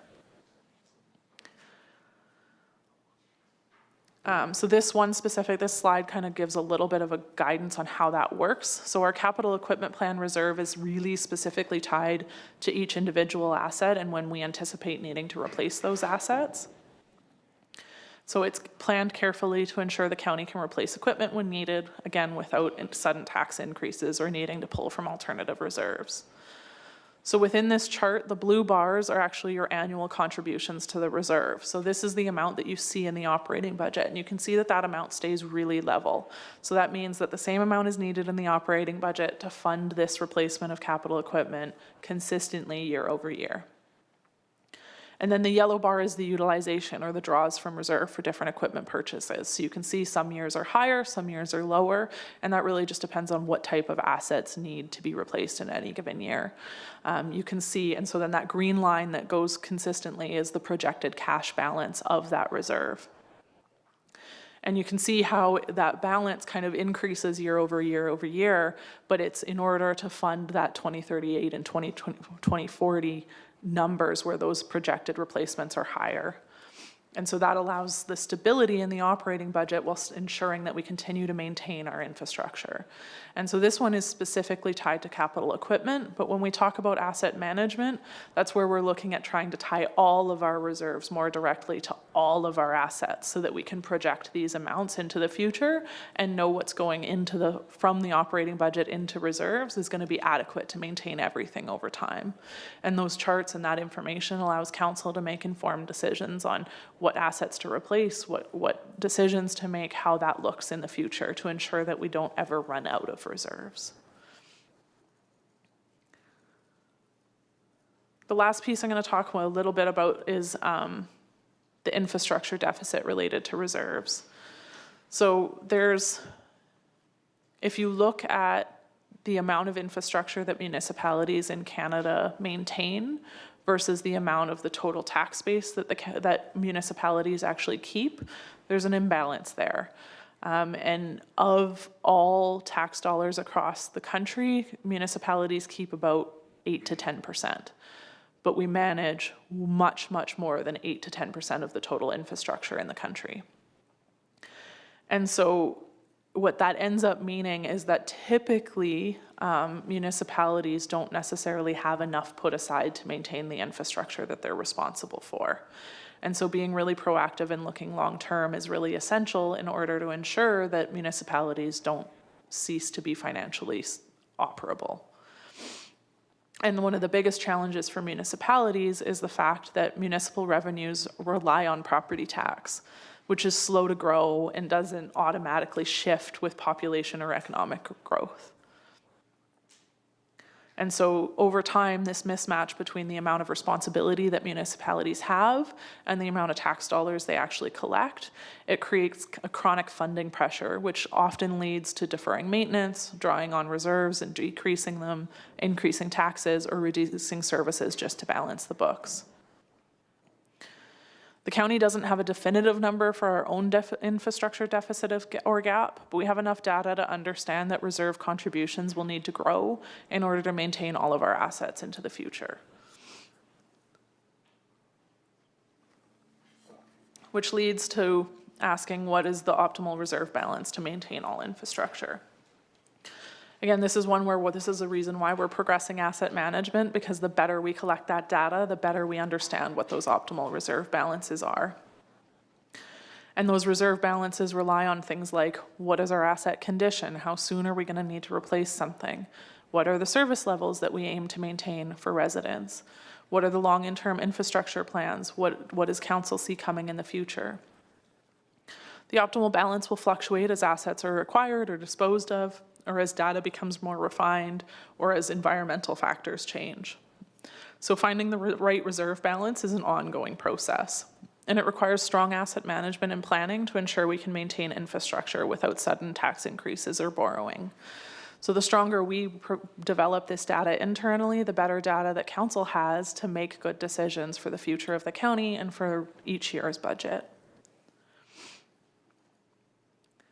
The last piece of expenditures is for gravel projects and is 2% of our total expenditures. So this represents an annual allocation for crushing gravel at the Torrington gravel pit, which is used to maintain the county's roads. And this one is important to note because right now we're fortunate that we have a stockpile of gravel, which means this allocation is far less than it would cost to purchase our annual gravel needs outright. But in the coming years, the county is going to need to increase these budget allocations for gravel to maintain sufficient stockpiles for all roads. So we're kind of fortunate right now, but that amount is going to need to increase over the years if we want to continue, if council wants to continue to maintain roads at the level they currently are. So that's the end of the operating budget component. The next piece is to look at the project budget. But before I go there, is there any questions on expenditures or anything else I've covered so far?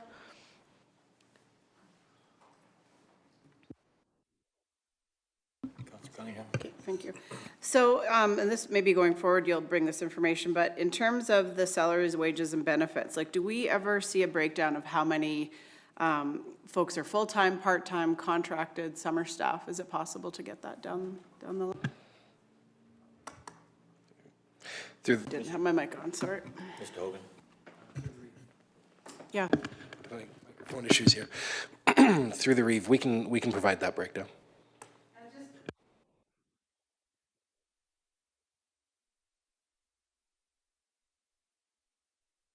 Just keeps going off. It's off and on. Okay. So do we have a component built in there, like if someone leaves the county, is let go for whatever reason, and there's a payout component there, is that built into that 11 million and change portion of the budget item?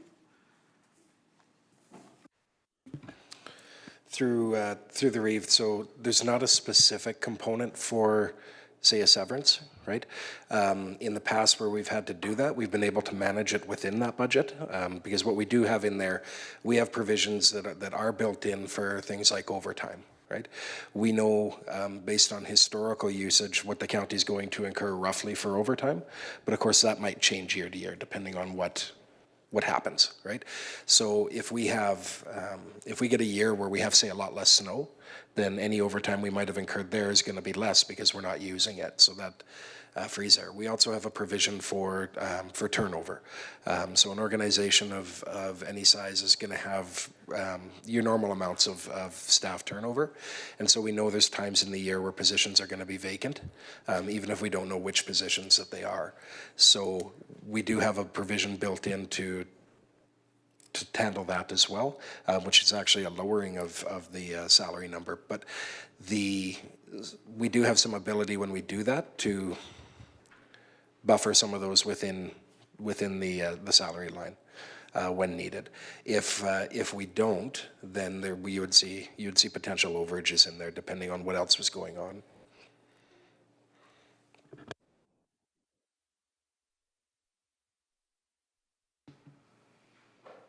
Okay, the next piece is looking at the project budget, which covers major initiatives and investment that go beyond regular operations. So what are projects? A project is different from the operating budget. It focuses on specific one-time initiatives, usually capital projects or major undertakings that fall outside of day-to-day operations. Some of the key characteristics of a project budget is it's time-bound. So it's linked to the life of an asset or a report, but it's not tied to the fiscal year. It includes all costs related to the project, such as materials, labor, and sometimes external funding. And they're typically funded by reserves, grants, or borrowing, rather than directly through tax revenue and through the operating budget. Understanding project budgets is important because these investments shape the county's infrastructure and services for years to come. So there's a variety of different categories of projects that we put them into when they come forward to council, and the subsequent slides will detail each of one of those, but this is just a really high level.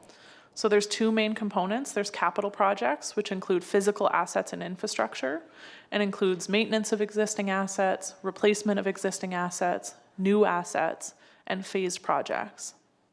And then there's operational projects, which are one-time initiatives or programs that support operations but aren't part of regular ongoing costs. So these include one-time projects and operating initiatives. Understanding these categories helps clarify how projects differ from day-to-day operations and why they require separate planning. So these are really what they are, is those specific initiatives that council then really knows what's detailed going on in a year beyond what the day-to-day operational stuff is. And the day-to-day operational is in the operating budget, and then the project budget covers everything that's over and above or unusual for that year. So the first category is maintenance of existing assets. This type of project is intended to preserve or extend the life of infrastructure that the county already owns. It's about keeping assets in good condition so they continue to serve the community safely and effectively. Some examples of recent projects in this category include road resurfacing, which is maintaining road quality and safety, major bridge maintenance, which ensures structural integrity and longevity, and Huxley wastewater system upgrades, which are maintaining essential utility systems. Maintenance projects are critical because they protect the investments we've already made and prevent higher costs down the road. Then there's replacement of existing assets, which focuses on replacing worn out or obsolete assets with new ones that serve the same function. It's about maintaining service levels by ensuring equipment and infrastructure are up to date. So some examples of recent projects in this category include the capital equipment plan, which is the scheduled replacement of vehicles and machinery, the Brackeneer picnic shelter, which was replacing an aging structure with a new one, the fuel management system, which was upgrading to a modern technology for efficiency and safety, and IT capital plan purchases, which replace outdated technology to maintain operations. Replacement projects are essential for reliability and safety. They prevent service disruptions and often improve efficiency. The next category is new assets. This is a type of project that creates new infrastructure or facilities or expands services or capacity. It's about adding something we don't currently have to meet growing needs or improve service delivery. Some examples of recent projects in this category include the Wimborne groundwater filtration upgrades, which improves water quality and capacity for residents. I will note this one related to regulatory requirements more than anything, but it was a new asset beyond what we had currently in that water system.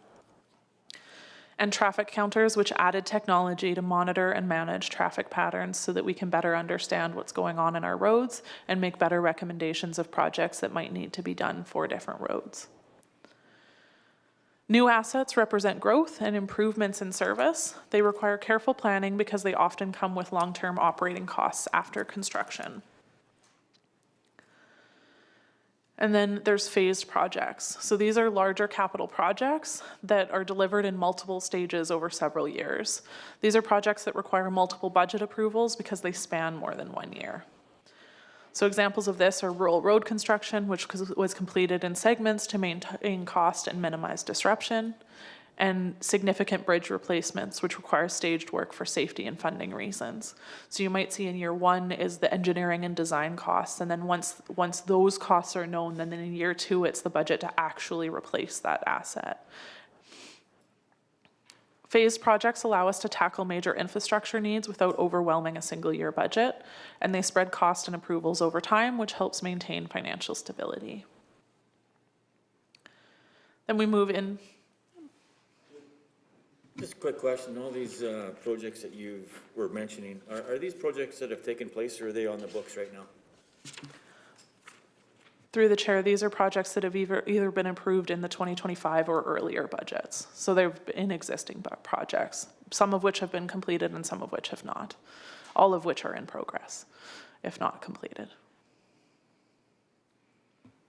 All right, next question to Mr. Hogan is, can we get a list of where we're at with these projects and if they are in process or in engineering or whatever?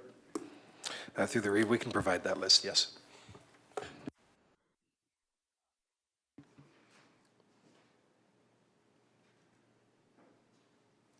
Through the Reeve, that also, the second quarter variance report had a listing of projects to date at present, and the third quarter variance report will also have a detailed listing of all projects that are currently in progress and what their status is, how much money has been spent on them, when we anticipate to complete them, or if they've already been completed. So we move into operating projects. These are focused on improving or delivering services rather than building or replacing physical assets. These projects often involve planning, studies, or temporary initiatives that support operations. So some examples of recent projects in this category include gravel pit drilling investigation, which assesses resources for future road maintenance. This is where we tie back into that, looking at the future gravel costs in the operating budget and what that's going to look like, how we're going to continue to have enough gravel to provide, to maintain our roads. There were hamlet infrastructure master plans. So this is planning for long-term infrastructure needs in hamlets and getting a good understanding of where the current assets are, what their condition is, and what might need to be done to maintain those assets into the future. There's the Parks and Recreation Needs Assessment, which identifies priorities for community services. And there was one called Equipment Rentals, which are short-term solutions to meet operational needs. In this case, we were renting equipment related to the gravel program to determine its efficiency prior to looking at potentially purchasing new equipment. So this is a way that we could figure out how that functions within the operations and whether that's something that could be recommended to be adjusted moving forward. Again, operating projects help us plan ahead and improve services without committing to those permanent assets, and they're essential for informed decision-making and efficient operations. A lot of these are almost like the research project before moving forward to ensure the council has adequate information to make decisions based on. That being said, are these pre-approved or approved by council to start first, or is this just stuff that the administration has directed the staff to do? Councillor Hogan, or Mr. Hogan. Through the chair, every project is approved by council prior to it moving forward. So everything that's listed here has received council approval. Thank you.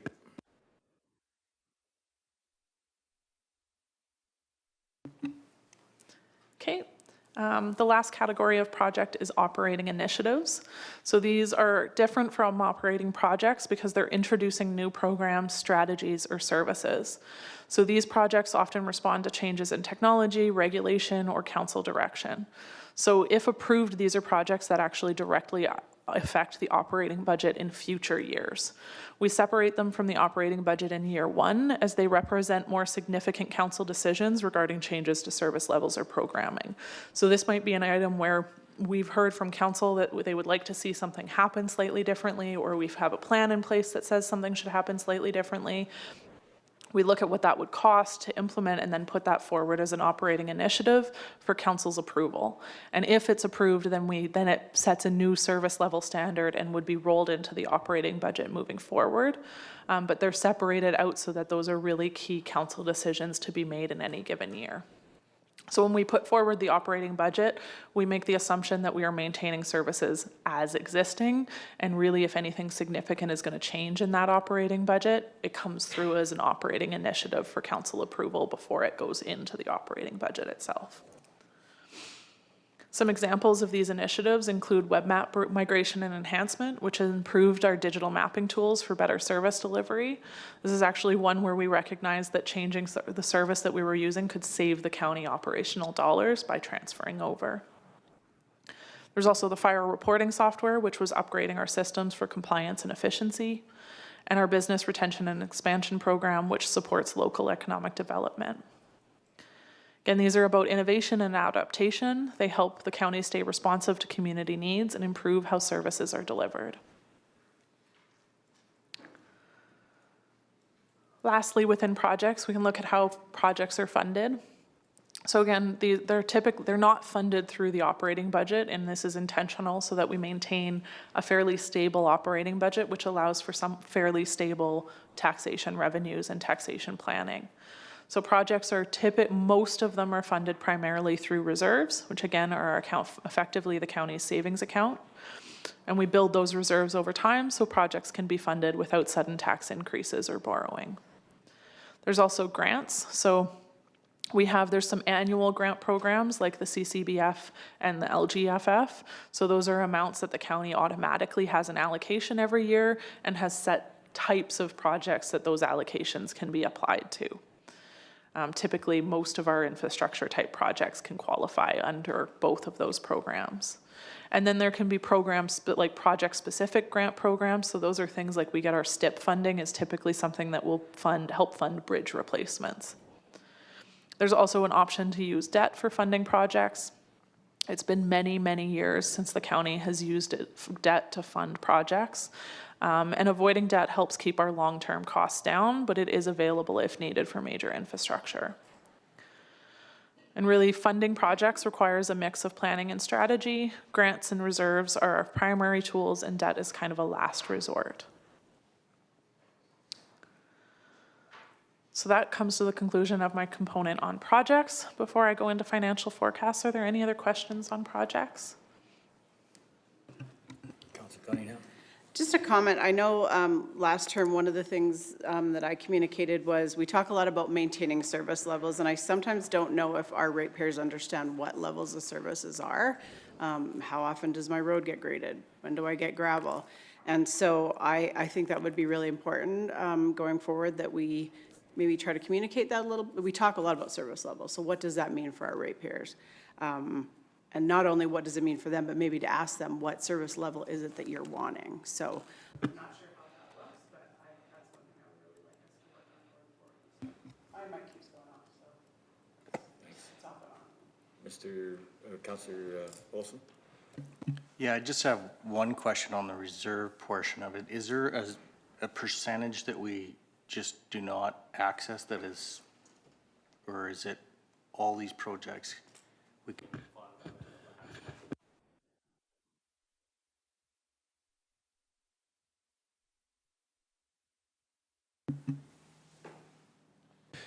Sorry, I think I've just identified, I went to turn my microphone on to answer that question. I saw yours go off when I did it, so I think we've got a set number that's causing them to go off on us. So to those two questions, it really depends on the reserve. And that's part of when Ms. Van Merbach talked about when we bring that reserve policy back to you, that trying to tie those to some data or some reasoning, right? So as an example, you saw the slide on the capital equipment plan, and really we're trying to manage that according to cash flow as we look out over the future years, right? So that's one that you'd look at and say, is our current contribution enough to meet your ongoing cash flow, right? But you might also say that you want a base amount in there. You don't have to, but you might say you want a base amount in there in case something happens, right? That maybe isn't covered by insurance or isn't covered, something like that happens. A piece of equipment is rolled over and insurance is only going to cover so much of it. Where are you taking the rest from? Right? So you get to make those determinations. You might have one like your emergency reserve, which is if a big disaster event goes on, the bills start coming in right away. And so there are provincial programs that will allow you to recoup some of that if certain conditions are met. But in recent years, they've also changed some of those programs where the municipality has to kick in a portion before some of those kick in, or those provincial reimbursements kick in. So you might look at a reserve like that and say, how much do we want in the piggy bank, so to speak, before we're done? And so you might not, that might be a reserve that you choose not to just keep building and building and building. You might say the county wants a safeguard of $2 million in there, but once we reach 2 million, we stop contributing to it, right? And we'll start again if it drops below that. So those are, when we get into the reserve policy, that's where you tackle some of those questions around what you actually want in there. So how much do you want in your contingency reserve? So if we had a year where for some reason large amount of taxes were uncollectible, you might have a contingency reserve that's tied to the amount of your operating budget that says that's where we're going to get that from, so we can still do all the day-to-day stuff, right? So each reserve's a little bit different, but ultimately council through that policy will decide where you want to put that mix in at. What the county's been trying to do over the last year and 2 years is be a lot more intentional with our asset management, so you can actually make that decision based on data rather than just picking a number out of the air, right? And so that way, when we look at what we're putting into reserves, we have some justification for it, which may lead down the road to we're not putting enough into this reserve, or maybe there's too much going in, right? So what is it tied to? The other question, or the other comment, I think, around service levels is that's actually a discussion that administratively we're having internally as well, is where those are, I guess, readily available, right? To align what we're providing with what a council expects to be provided, which is a reflection of what the residents expect, but as well being able to inform not just the public, but council as well and our own staff this is what our service levels are, right? And identifying things when we say like the municipality looks after cemeteries, what does that actually mean? Right? We mow the lawns, we don't do openings and closings, as an example, right? So what's that service level we provide in outlining that? So that is something that it's on our radar too, as something that we think would be beneficial.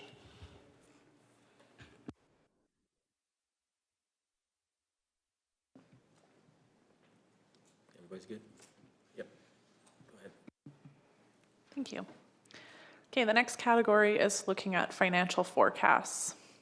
This section introduces the county's financial forecasting, which is a key part of long-term planning. It helps council look ahead at upcoming financial trends, challenges, and opportunities. What is a forecast? A financial forecast is a forward-looking tool that helps council anticipate future financial trends and challenges. The Municipal Government Act requires us to approve a 3-year operating forecast and a 5-year capital forecast each year. So this is something that comes forward with the budget process and council approves each year. They provide that big picture view of upcoming financial trends, major projects, and potential pressures. It is really important to note that forecasts are not budgets. So they give no authority to administration to spend any funds that are allocated in those. They are just a forecasting and a tool to help council inform the current year budget. You can think of forecasts being a little bit like weather predictions. So they help us prepare for what's ahead, but they're not guarantees. If we see storm clouds, or in our case, financial risks, we can adjust our plans before problems hit. But some problems are easier to predict than others. So sometimes a forecast can miss something unexpected, but they are a valuable tool when making decisions around budgeting and service levels. Forecasts help council look ahead, spot risks early, and make informed decisions. They support long-term sustainability and strategic planning. So I've defined what the basic requirements are for forecasting, but I'm going to look at what a forecast actually does for council. They estimate future financial activity, so they project revenues and expenses and major projects based on current trends and assumptions. They support long-term financial sustainability. By looking ahead, forecasts help council plan for stable service delivery and avoid surprises. They support council decision-making because they give council information needed to set priorities, adjust plans, and respond to changing conditions. And again, they're only for planning purposes. They don't provide any spending authority. They're a guide for future decisions.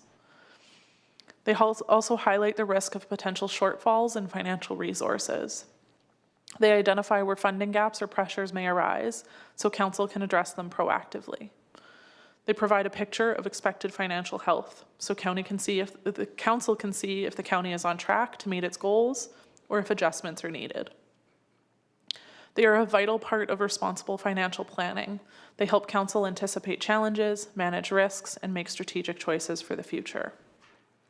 The next two slides, I'm going to talk about what the operating forecast and the project forecast, because those are two separate components that come forward to council. So the operating forecast, again, is required under the MGA. It projects future operating revenues and expenses for 3 years, giving council a longer-term view of our financial position. They are based on current trends, assumptions, and the service levels council has approved.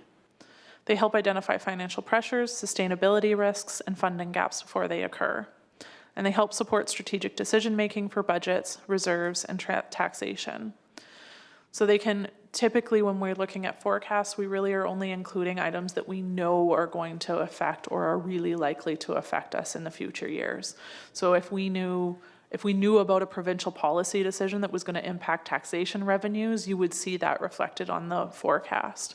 We apply to certain expenditures, we kind of apply if we have contracts in place where we know those expenditures are going to increase because they're contracted to, we can put those into the forecast.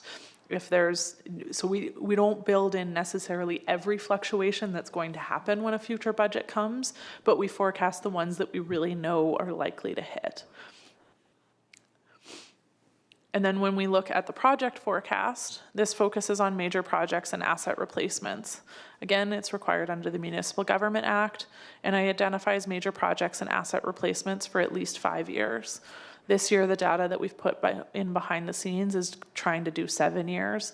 As we keep progressing asset management, we'd love to keep extending that so council has stronger and stronger pictures of what's coming into the future and a better ability to continue to manage reserves for financial sustainability. The forecast itself includes project timing, estimated costs, and identified funding sources. It aligns again with that county's asset management plans and long-term financial strategy. They help council plan for the future, balance priorities, and ensure that infrastructure investments are made responsibly. So why does forecasting matter? It's essential for long-term financial sustainability and strategic alignment. It gives council a view beyond the annual budget, helping to plan for future needs and challenges. They help manage reserves, debt, and the impact of tax changes more effectively. They build transparency and confidence in financial decision-making, both for council and the public. By looking ahead, council makes proactive choices, avoids surprises, and ensures the county remains financially healthy. Really, it's a cornerstone of responsible municipal governments as it supports informed decisions, protects service levels, and helps council deliver long-term goals. That is the end of my section on forecasting. So again, before I move on to variance reporting, are there any questions from council? Councilor Cunningham. Well, I'm really happy that the MGA requires us to provide a balanced budget with no deficits. I'm just hoping that maybe they'd have some influence on the federal budget, but anyhow, that's another story for another day. The forecasting budget, I just want to clarify, that is created then by administration, is that correct? Through the chair, that's correct. Yeah. So, through the chair, that's correct. So administration will put that together based on what the factors Ms. Van Merbach has talked about. If we're running the same services, if there's decisions that we know that are happening from the provincial level, if there's decisions that we know are upcoming. So for example, we highlighted the Torrington gravel pit as an example. Right now we have a relatively, it's not low cost, but compared to what it will be in the future, it's a low cost today, right? We know in a few years that that's going to need to change. Right, so if we know those types of things, we can build them in. But in terms of the terminology, it's not a budget; it's a forecast, and so that's to give an idea of what might be coming down the road, so that whether it's so that council can consider what, you know, if anything, you might want to do today to deal with some of that stuff down the road.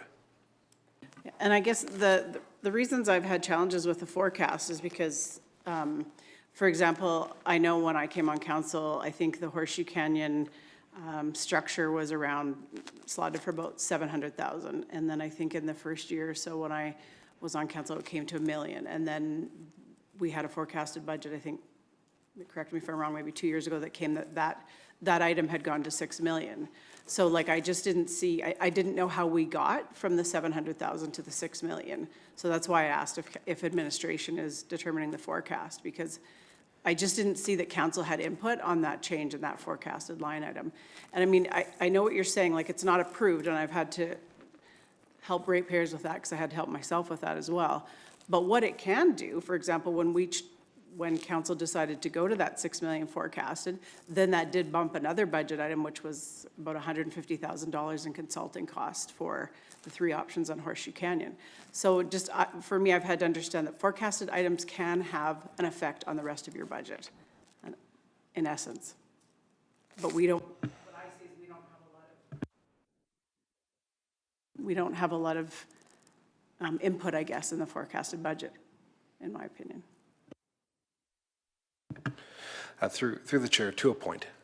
So there is a, if there's items that we know that council's going to be looking at down the road, then there is some input there. But you're right for the most part that this is stuff that administratively we see coming down the line, right?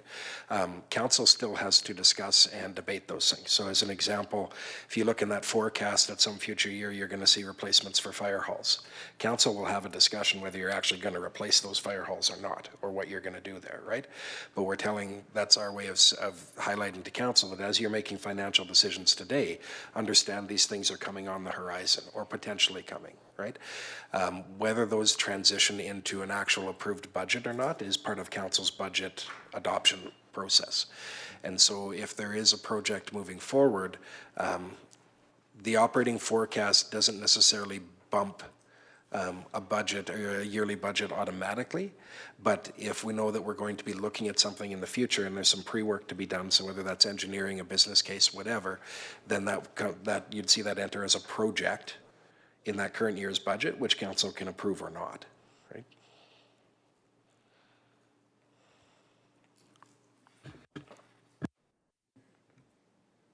We're good, thanks. Okay, the next piece is looking at variance reporting. So variance reporting is a key tool for council because its main purpose is to communicate how actual revenues, expenditures, and projects are progressing compared to what was approved in the budget. It highlights current year trending, so it shows whether we're on or behind in our financial plan. This helps council spot issues early and ask the right questions. It provides guidance for next year's budget. So seeing where we're over or underspent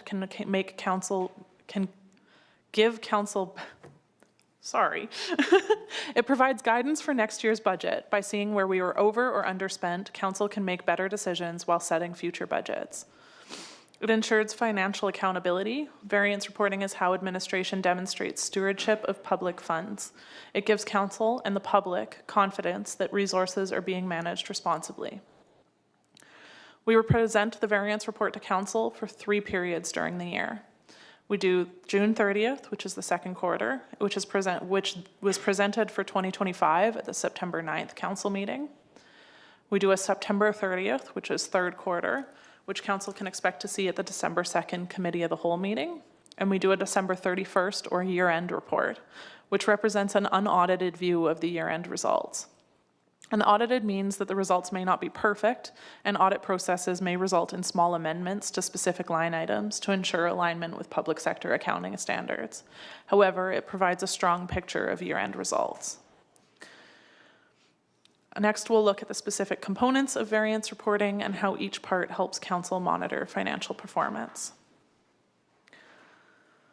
So within each variance report, there are several key appendixes that come within that report. So there's a written report that explains the appendix items, and then there's several appendix items that are attached. The first one is the operating budget by function. So this shows how actual spending compares to the budget across major functional areas like sales of goods and services, contracted expenditures, or materials and supplies. It helps council see where each functional revenue and expenditure is tracking against the approved budget.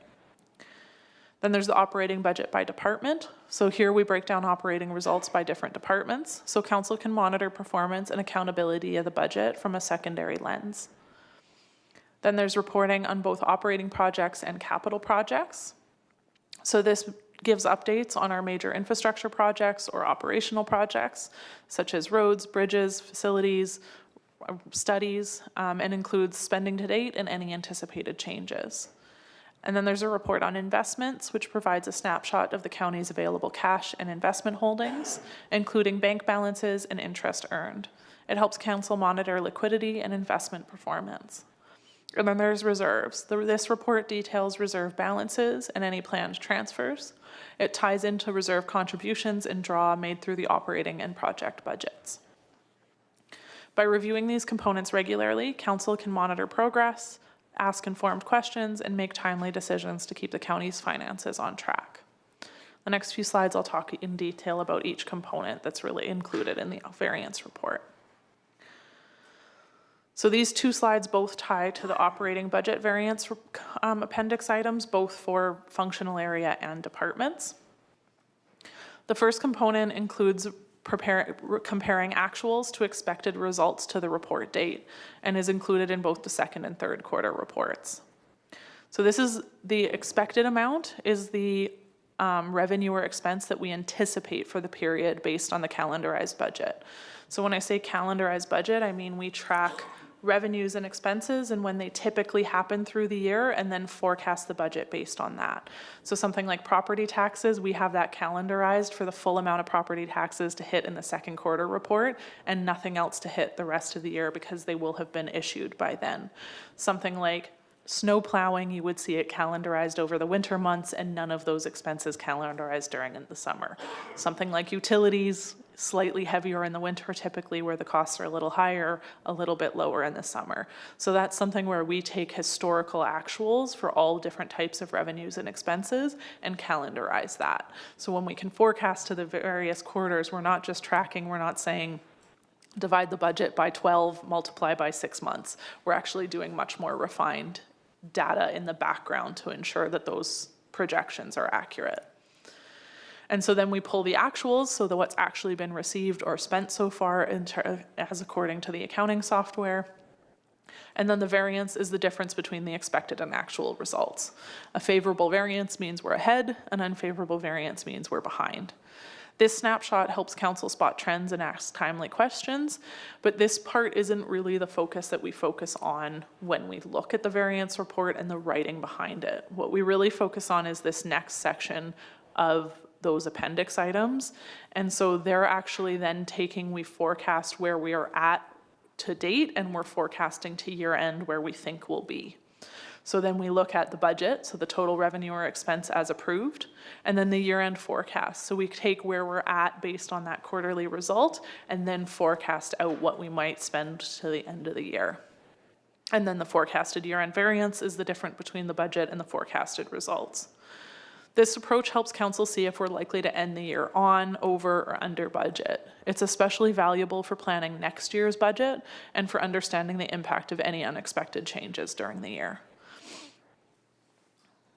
Just a question on that. Once the forecasted budget is done and it's approved, is that what you guys coming up for this year? You come in and base your forecast on the 2025 budget?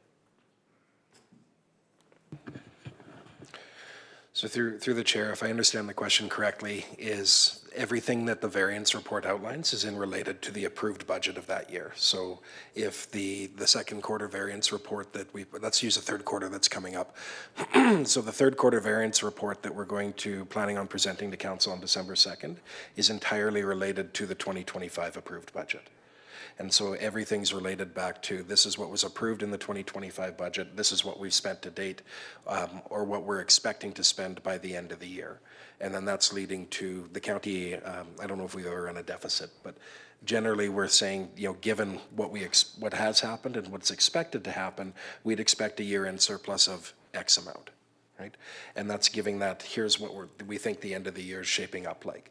Or we've had a really unexpected expenditure here, or something has changed, and here's how that's going to impact how the year ends. But it's always in relation to the approved budget of that specific year. Okay, but my question, yeah, that's exactly what I was asking. Another thing that just came up here is, okay, so the 2025, for an example, the operating budget came in under, but it was at a certain amount. Do you base the 2026 budget on that certain amount rather than what the actual was? Okay, so through the chair, generally no. And so what we look at is, so we do a couple of things that I think this is where you're headed. We'll look at historical costs to determine what adjustments should be made in a future year's budget. So if we have it's a good example. If we know that in a given year, historically, we've used X amount of dollars on fuel, as an example, and we're not expecting any service level changes or any big price fluctuations in fuel, we don't automatically increase that. And if, say that we look at it and for several years, we've been well over what we've actually used for fuel, we'll scale that back in our recommendation to council. And so that's part of that adjustment that we use that historical data for. The other thing that we do when we do the budgeting is this has been in place, I think, five years, where we no longer do any automatic inflationary increases. So a lot of our budget numbers that you're seeing today are actually the static numbers that we still had in 2020 because we've not been. So if we take a budget for office supplies as an example, that's one, I don't think that budget has changed in 5 or 6 years. And we've looked at that and said, there's, whether it's $10,000 there, that there's no need for it to increase. We don't feel that inflationary impacts require an increase, so we're not going to build one in. And so we don't do that out of a course of habit either. It's, if that budget area is going to go up, there needs to be a reason for it, or their historical data is showing us that it needs to. So that can be a recommendation up. It can be a cut that we'll make in our proposal to you as council as well. So we do take that historical data and try and tie that into that, or what you'll see sometimes is what we refer to as a funding envelope. So if we're able to, say, bring this budget item down, but this one for some reason needs an increase, we'll point out we can bring this down and cover the increase here without actually going back for a further draw on taxes or something like that. So that historical data always ties into what we're doing in putting the budget together. Thank you.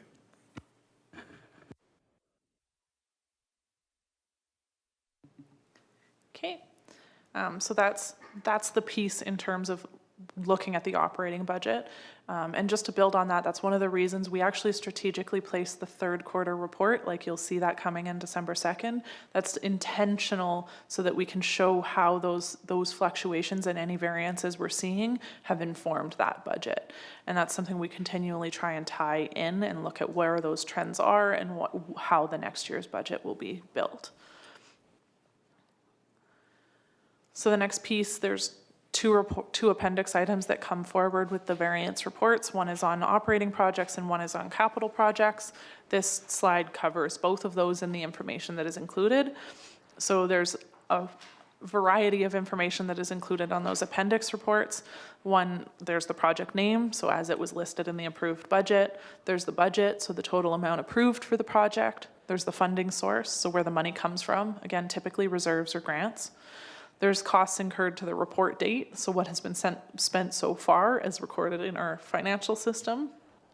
Then there's the projected final cost. So this is our best estimate of total cost at project completion based on current trends. So we might have put forward a project for a certain budget. Once it's gone through RFP and we actually have a contractor secured, we might recognize that we're not going to spend that full amount, and we can project that we're going to have a favorable variance on that project. Then we also look, so that builds into the projected variance, and then we have start and end date, so when a project began or is planned to begin, and when it finished or is expected to finish. And then we look at comments on project status and variances, providing additional detail about progress, delays, or reasons for any budget variances.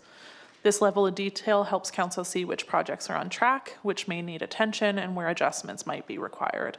It also supports transparency and accountability for major investments.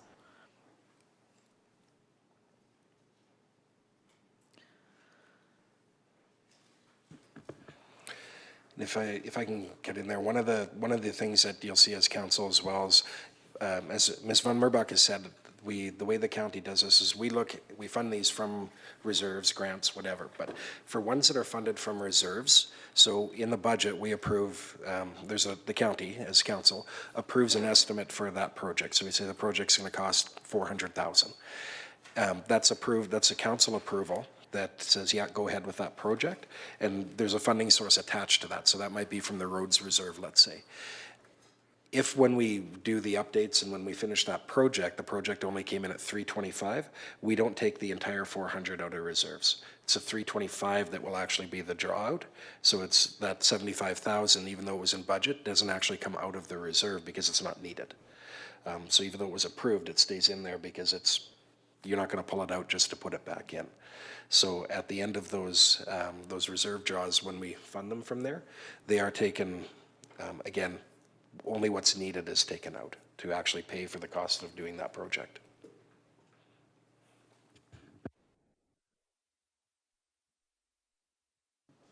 Okay. The next piece is a report on investments. So this is included in the variance report to give council visibility into the municipality's overall cash and investment position. It shows where our funds are held, the interest rates we're earning, and the amount of investment income generated so far. This helps confirm that we have enough liquidity to support operations and projects, while also ensuring that idle funds are earning a competitive return. All of this is in compliance with our investment policy and the MGA. Including this summary within variance reporting supports financial transparency and gives council context on the municipality's overall financial health. It also ties back to when we look at the return on investments that's reported in the operating budget, those all tie together. And then lastly, in the variance report, we have the reserve continuity. This gives council a clear picture of how the county's reserve funds are managed throughout the year. So for each reserve, we show the opening balance, contributions made through the operating budget, and any draws used to fund projects or balance the budget. The available balance reflects what remains for future needs. So again, you can think of reserves as the county's savings account. We add money from the operating budget and we withdraw funds when we need to pay for major projects or cover unexpected costs. This report shows exactly how much has gone in, how much has come out, and what's left. This transparent reserve reporting helps council and the public see how we're planning for both current priorities and future challenges. By tracking reserve activity, council can make informed decisions about long-term financial sustainability and ensure the county is prepared for emergencies or new opportunities. And again, it's important to note this reserve continuity, every transaction that goes in or out of reserves is approved by council. Administration only has the authority to move funds in or out of reserves through council motion. So everything is always approved at a council meeting. And again, as Mike said, a project might be approved for a certain, as Mr. Hogan said, a project may be approved for a certain amount, but we only actually pull the amount that was actually incurred for the project. For example, we've had bridge projects that are fully approved to be utilized, funded through reserves, and then we've subsequently got grant funding from the province, so we've ended up taking far less out of the reserves than we originally planned on, and that money automatically comes back in, but is then reported on the reserve continuity and is reported on the project report that funding source has changed because we've received some grant funding for that project. And then lastly, within this section is just a little bit of the difference between variance reporting and the audited financial statements. These are two really key reports that council sees throughout the year, but they're also very different. So variance reporting is a financial planning function. It's used throughout the year to help council monitor progress against the budget, identify trends, and support decision making. On the other hand, audited financial statements are a financial operations function. So they provide a formal year-end summary of the county's financial position, which are prepared according to public sector accounting standards and are reviewed by external auditors. So you can think of variance reports are kind of like regular checkups. They help council track how we're doing compared to our plan and adjust course if needed, whereas audited financial statements are the official record, showing where we ended up after all transactions are complete. While both are closely related and use much of the same financial data, variance reports focus on ongoing oversight and planning, while audited financial statements focus on accountability and transparency for external stakeholders. Understanding the difference helps council use each tool effectively. So variance reports support proactive financial management, and audited financial statements provide assurance to the public and other stakeholders that the county's finances are accurate and compliant with regulations. That brings us to the end of today's financial planning orientation. We've covered the full financial planning cycle from budgeting and forecasting to variance reporting and reserve management. The goal is to give council the tools and information needed to make confident, informed decisions for Kneehill County. Financial planning is more than just the numbers. It's about supporting council's leadership, ensuring transparency, and building a sustainable future for our community. If you have any questions or need more information, we're always happy to provide additional information and context that helps council finds relevant and council needs to make decisions. I've included on this slide some further details for topics that can be explored in more depth. These links include that video that we showed earlier on how taxation and assessment work, the actual link to the taxation and assessment page on our website. There's also a link to the initial 2026 budget slot page, which includes the council guidelines and will link all subsequent budget presentations. There's also a link to the 2025 budget and variance reporting page and the 2024 budget and variance reporting page. I appreciate your attention and engagement today. Your commitment to understanding the county finances helps us serve residents better and plan for long-term success. And I truly look forward to working with you throughout your council term.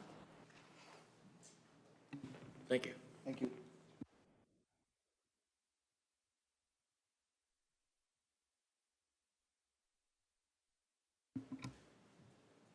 Do we have to have a recommendation or a? Through Mr. Reeve, this is one just because it was a presentation. If council wanted to just note the acknowledgement of their, unless there's any specific motion coming out of it, then just noting council acknowledges it. I would like to acknowledge that, yeah, accept the planning presentation for information. Oh, Mr. Woodstock? Okay, I would move the council accepts the council orientation financial planning presentation for information. Any discussion? All in favor? Carried unanimously.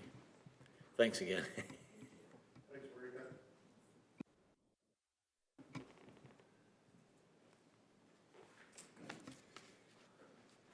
We need another 10-minute break? Sure. Let's take a 10-minute break here. Thanks.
Okay, we're back in session.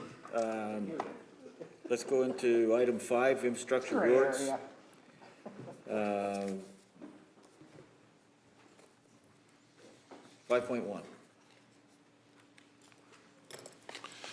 Good morning, Reeve McCook and members of council. STIP grant funding deadline is upon us. Operations today is presenting an RFD seeking council's approval to apply for the annual STIP grant funding.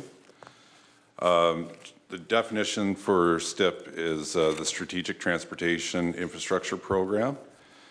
STIP, as it applies to bridge files, is primarily for local road bridge program, which includes rehabilitation and maintenance of bridges and bridge-sized culverts on municipal roads. Typically, funding level, if approved, would be 75% under provincial contribution and with 25% being municipal contribution. Some background on bridge file 13480. In 2024, the county's bridge file inspector completed the 57-month BIM inspection, which had come back with a structural rating of 33.3%. In 2025, as part of the Capital Project Budget Council, approved $88,000 to retain the services of a consultant to complete the preliminary engineering report, along with the detailed design, based on the findings from the prelim engineering report. The prelim engineering report looked at 2 different options for the county, with one being a twin oversized 5.5 meter diameter CSB culverts, and the second being a 3-span 28 meter concrete girder bridge structure. The consultant, based on their findings, had went ahead and recommended the 3-span structure. In September 2025, as part of the 2026 capital project pre-approval budget, council approved moving ahead with construction in 2026 of the bridge file under the condition that STIP funding is approved. The location of bridge file 13480 is located almost in between Highway 587 and Highway 27 on Range Road 25-1. Financials of it, the estimated construction costs for the remaining part of the consulting, the engineering component, and the cost, the actual cost of the bridge replacement is approximately $2.9 million. If approved, the county would contribute $754,992 from roads reserve, while the remaining $2.2 million would come from provincial STIP funding if approved. Yes. I didn't see that where you said the engineering firm already gave you another estimate on twin pipes? Was that on here? The estimate for the twin culverts, no, that wasn't included in the RFD. One of the things that I think we need to look at in this county is the size of farm equipment going down the roads, whether it's big or small, can't get across half of these bridges. So we need to actually really look at dollars and cents on whether we put culverts in to allow our farm equipment across, or the bridges. I know there's dollars and cents involved, but do you have that the comparison? I do back in my office. I can definitely supply it to CAO for circulation, yeah. Okay, my thought would be that that's something that we need to discuss or look into, and council, if they've got any other concerns or questions. Now, I do believe that the cost was very close to the rebuild of a 3-span bridge. But as far as the exact number, I can definitely hand that over to CAO Hogan for circulation. Councillor Hoppins? That was one of my questions, concerns as well. Was a culvert considered? I would have liked to seen that in this proposal. I think we, as a council, need to have all information in front of us, not presented to us later. This is something that the neighbors have asked me what's going on, and I said, I don't know, I'll find out. And some of them have asked and expressed the same concern is with the next bridge, are we going to be able to get our equipment across? I'm one of those ones that crosses that bridge, and we can't get some of that equipment across, and part of the reason is there's a tree growing right beside, and it's been growing for a very long time that should have been cut down years ago. So I would hope that it could get trimmed fairly soon. But that proposal for the twin culvert should have been included in this, and I'd like to see it before I can make a decision on this. Thank you, Councillor. I think the main reason why I didn't include it in part of the package, but I will moving forward, is just based on the consideration from the engineering consultant's recommendation. But moving forward, I will definitely include both options, Councillor. Thank you. Councillor Olson? Yeah, so the funding is the same regardless of the size, right? 75%? Correct. Right, but, and then when does this STIP funding application have to be in? The deadline's November 30th. Okay, so we have time to get the rest of it. There's nothing pressing about what I see here. There's nothing pressing about this bridge getting replaced in the near, like, right away. Any other concerns or questions? Councillor Woodstock? So the application has to be submitted by the 25th of November to be considered in this year's STIP funding, or next year's STIP funding program. Am I correct in that? And that's to whoever. The date is November 30th is the deadline for application. For funding, we would probably hear back between summer, fall 26 on whether we've gotten approved, based on prior years, from what I've seen. So I guess a question for Mr. Hogan through the Reeve is if we apply for STIP funding for a 3-span, or if we apply for STIP funding through a pipe, does that STIP funding actually go to that pipe, or does it, like, I don't know, how do we do this to make sure that we have our application in before time, or before date? Mr. Hogan? Through the Reeves, so that we need to look at the timing on that. If the application, because the next council meeting would be November 25th, and so that would leave 5 days to do the application. So we'd have to look internally to see if that was possible within those 5 days. The reason this came forward just as the bridge today is because it was the 3-span bridge that was given approval. So today's question is not whether it's a 3-span bridge or a culvert that administration's bringing forward. The 3-span bridge has been approved.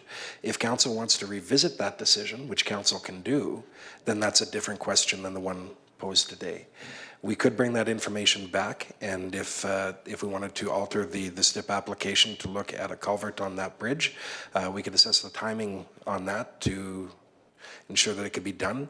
This item itself was put forward, just given the large cost on it, to give the county multiple opportunities to access STIP funding. So earlier in the presentation, it was stated that this was done so that we could make the STIP application, and it was conditional on moving forward on receiving that grant funding. So if the county would have makes this application and isn't successful in receiving the funding for this project, then this project wouldn't move forward in 2026. And that was intentional because then we could reapply for it in 2026 for a 2027 project. And that really, in accessing 2.2 million of provincial grants, it was looked at to give the county multiple opportunities to access that grant funding in case we were unsuccessful in year 1. So this isn't a project that needs to happen in 2026. It's something that we looked at saying we want multiple chances to secure over $2 million in provincial funding. Mr. Hogan, you're stating that it needs to happen in 2026? Is that because of the bridge going to fall down, or is that just because you want the funding? No, through the chair, my statement was that it doesn't need to happen in 2026. Correct. So what we said is if we apply for, this gives us multiple opportunities to apply for STIP funding. So if we didn't receive STIP funding in the upcoming intake, then we'd have another year to make application again, to try and access that 2.2 million. Because if we were unsuccessful in those, in obtaining any STIP funding for this project, then you'd be looking at the entire $3 million coming from reserves. One of the things, thanks, one of the things that we have to do, guys, or staff, counselors, is when we see stuff like this, we have to look at all our options. I don't believe we have all the options here in the dollars and cents. The bridge isn't gonna fall down. We don't need to be threatened by, you know, the funding gonna come out of reserves. It can last another 4 years. There's always different ways to fund it. We just need to look at can we get a pipe in? What's the pros and cons of that? And, you know, it might sound as if it's nothing, but it's a lot. It's a lot to farmers and stuff to get their stuff across these roads. And that's what we're here for.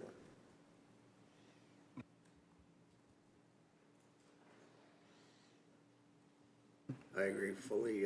It's our responsibility as councillors, I believe, is to do it the best way possible and also the most economically. Both are very important. Thank you, Councillor Anderson. Councillor Penner? The only comment I would make is that it seems to me that we're precluding that the previous council did not look into all the options and did not make the right decision. And while a second glance at it, I can see where that makes sense. But when we change projects that are 6 months, 9 months, a year and a half into their process, and we say we're gonna start all over again, I question whether that's a functional way to deal with road improvements that, as we've been advised all morning, are multiple year planning processes.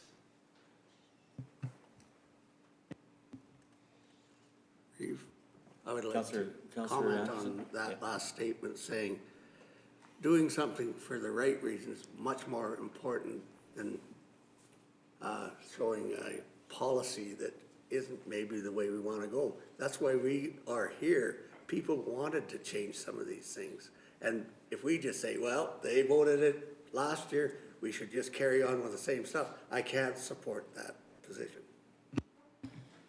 Thank you. Councillor Olson? Yeah, I'd also want to ask, like, this is based on the engineering, you know, decision. Were they given anything as with regard to the farmer and the sizing of his equipment in their assessment? Yes, through the chair. Thank you, Councillor. Yes, so as part of their design, they're probably at 40–50% design. As part of their design, they were asked to look to make sure that farm equipment with their headers and whatnot, that guardrails and such are taken into account within their design of the 3-span bridge.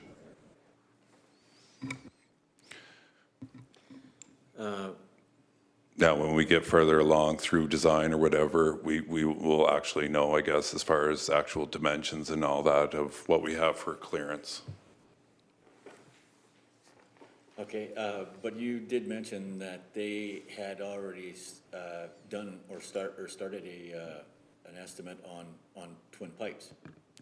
They have provided an estimate on twin pipes, yes. So we're not losing anything here. We just want to see that information prior to anything happening. That's all that's the question. The question is whether, yeah, we just want to make sure. We already know that the engineering is being done. But I mean, they've already put the dollars and cents to twin pipes. Let's see what the cost is. Then we decide. We're not losing engineering. We haven't lost that money.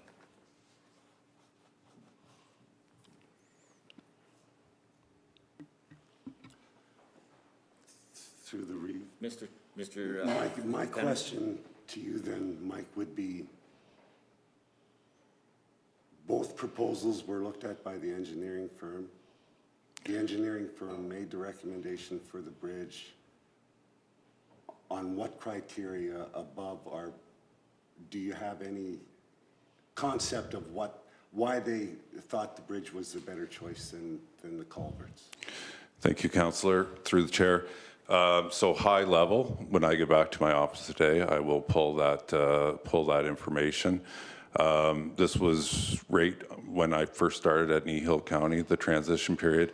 But basically, it was high level from what I recall, so close in price, and the longevity of a 3-span bridge would outlast the twin culvert system.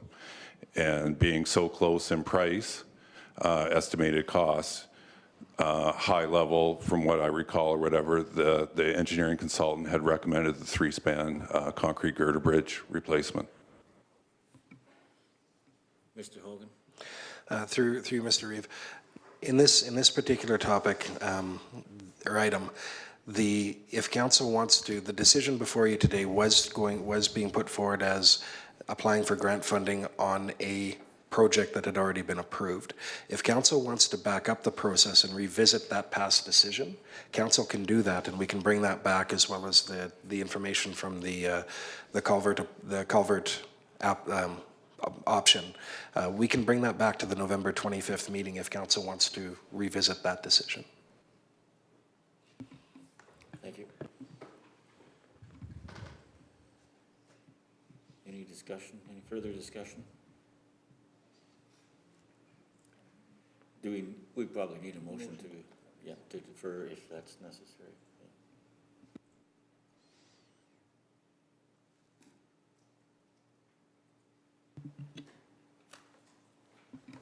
Councillor Hopkins? I'm just waiting for our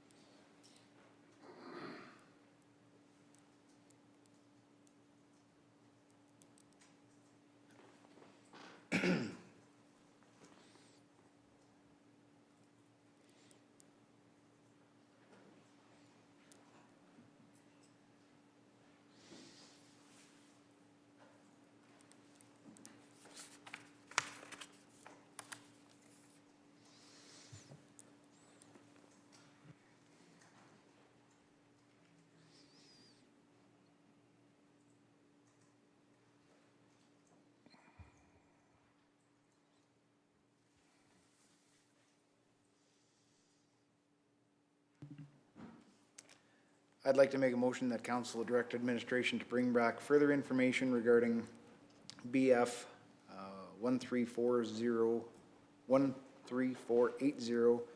STIP application to the November 25th, 2025 council meeting. Councillor Woodstock? Could we make a friendly amendment to that to bring also the pros and cons of the 3-span bridge or the twin pipes?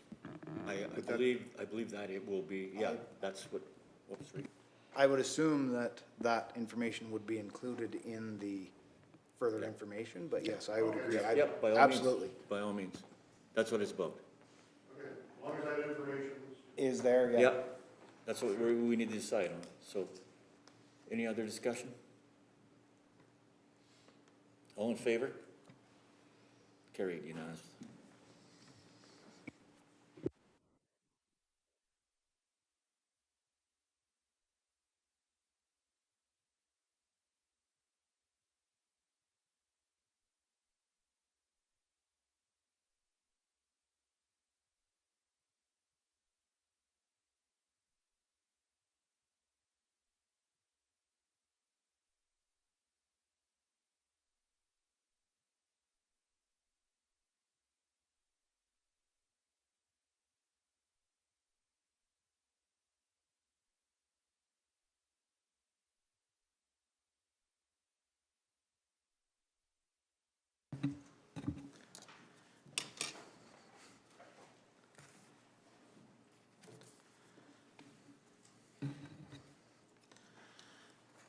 All right. Good morning, Reeve, members of council. This morning, I bring for your consideration RFD for an increased water volume request from one of our current users of our water system on the Sunnyslope system. The user currently has full flow service, which is potentially 4 imperial gallons per minute at 40 PSI. This resident requested through the proper channels of a application for water model to increase that to 8 imperial gallons per minute. The water model was completed by our engineering firm. They threw it through and they showed no major effects or minimal effects on the system. So in their summation there, they decided that it would be able to be increased with little to no effects on the system. So as per our policy through this, any increase to flows does come through council for your approval for that to happen.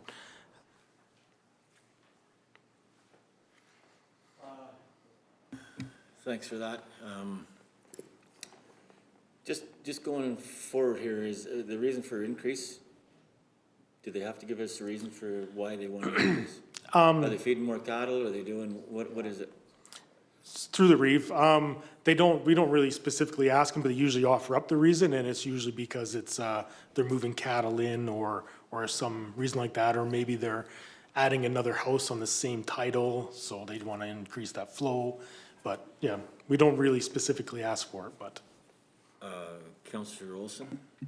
Is this the first time we've had a request, is this a precedence? Is this the first time we've had a request for increase in water volume? So through the reef, it's not the first time. We don't have a lot of them.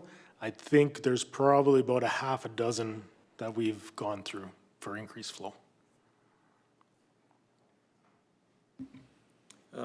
Just on another note, like, would it not be beneficial for us to ask why these guys are wanting increases?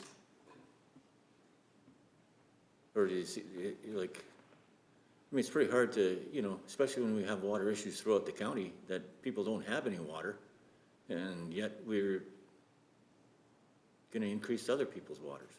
Yeah, so through the reef, we definitely can add that onto the application.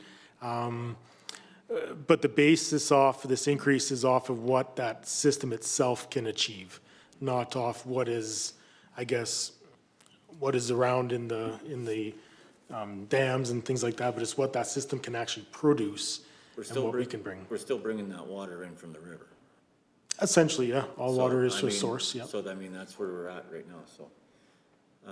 Any other thoughts, concerns? Councillor Cunningham? Just to clarify this for me, for policy 1415, so this option's available to all residents of Kneehill County, is that correct?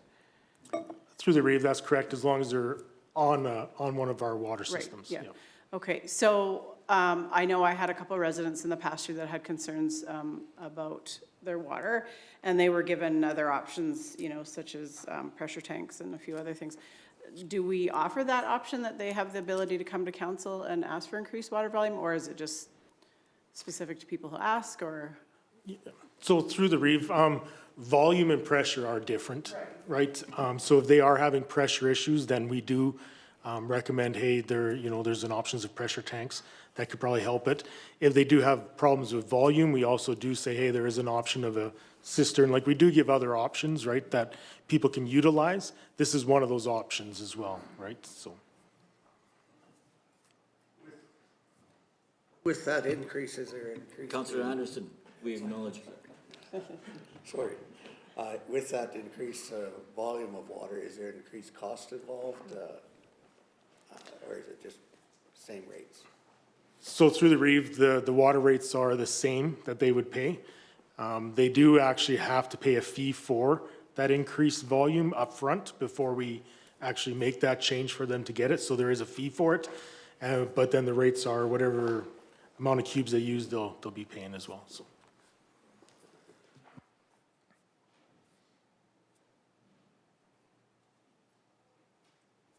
Councillor Woodstock. Well, I would like to make the motion that council approve the application for increased water flow to a maximum of 8 imperial gallons per minute for the property located at southeast of 30/30/25 west of 4.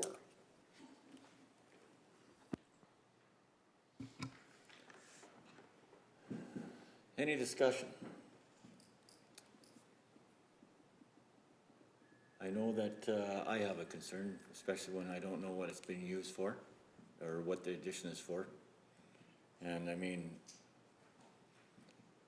but that's just a thought for you guys to consider. Any other concerns?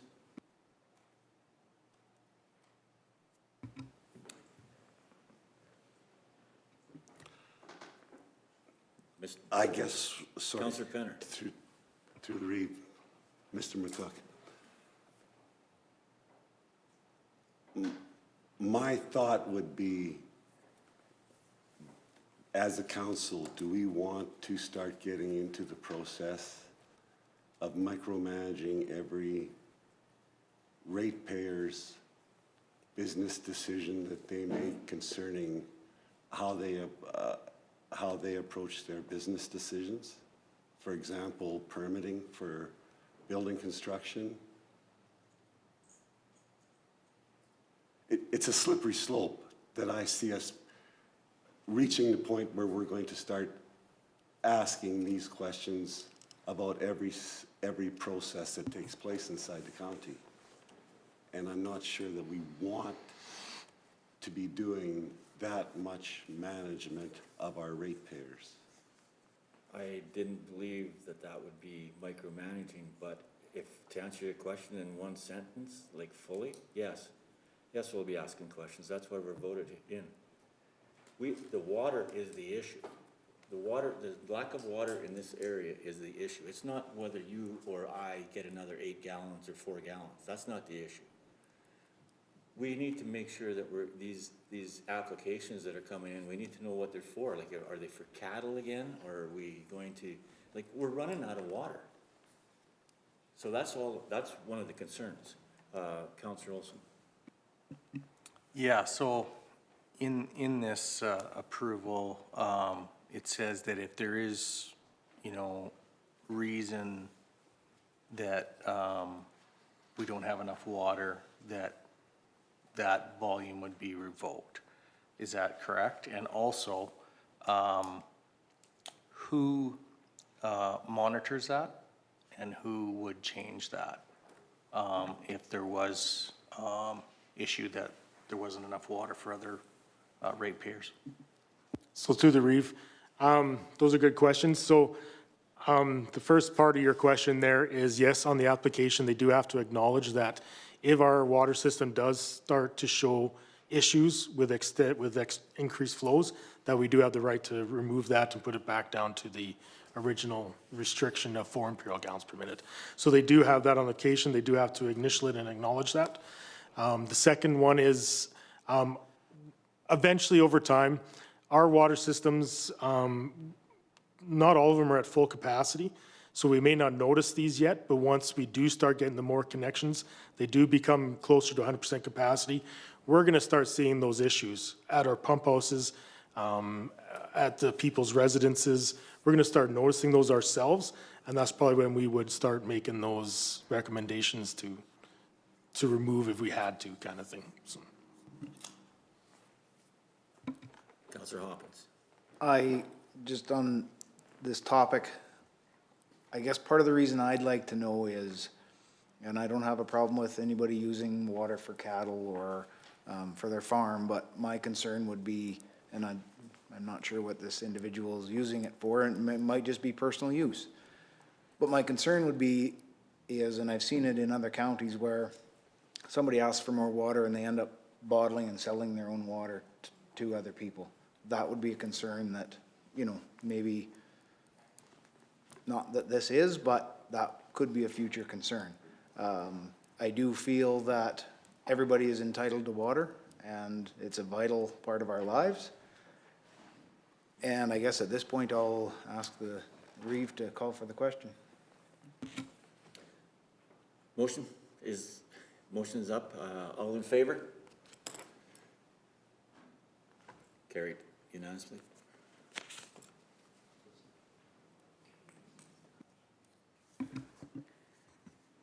So then would we want, like if council wishes, would we want to have a separate motion requesting that the applications would include the reason?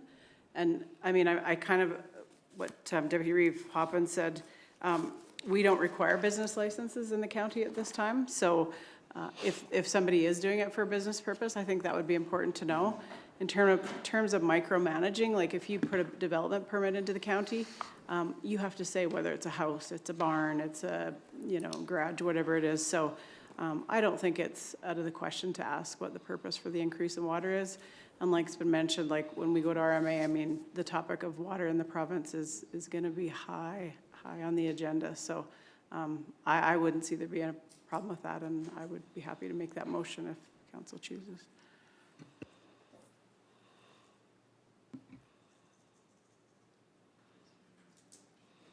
Any discussion on that? Mr. Hogan? So through you, Mr. Reeve, just to clarify one, if the council did want to see that added to the policy, that's something you can direct administration to do, to bring this policy back with that addition. Right now, the council's policy does not require that question to be asked. It's just a service level that is saying if you're on a water line, here's an additional service that you can possibly access. Because it's not a guarantee you can. If council wants to see that additional information in order to make those determinations, then direct us to bring back the policy for amendments, and we can do that. So that's part of what Councillor Cunningham was indicating. The other one is just clerical for that. The vote on this, I think it was announced it was carried unanimously, and I just wanted to confirm that was the case. Okay, I didn't see a couple hands, so I just wanted to confirm. I didn't. Okay. Okay. I just wanted to confirm because I hadn't seen that. I wanted to make sure we tracked it right in the.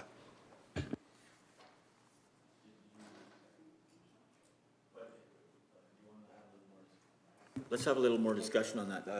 They just said, Mr. Hogan stated that the administration can do that right now, to add that on to their. To do a policy review Yeah. on 14, Yeah. 15. Yeah. Okay, everybody's clear with that?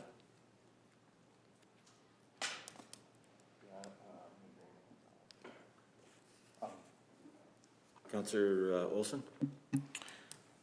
Yeah, so are we speaking not on this particular application, but on future?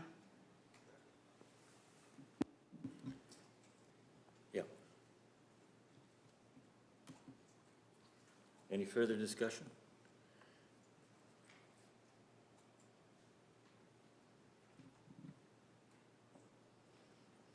Call the question?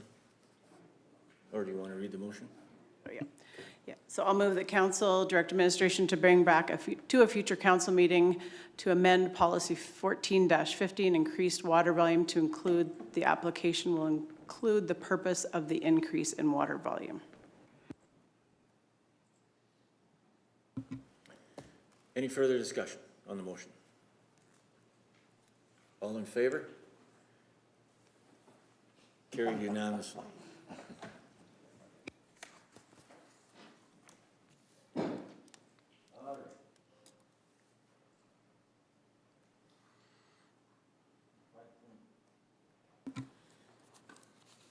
Carrying on, we'll go into 5.3, non-county water connection request.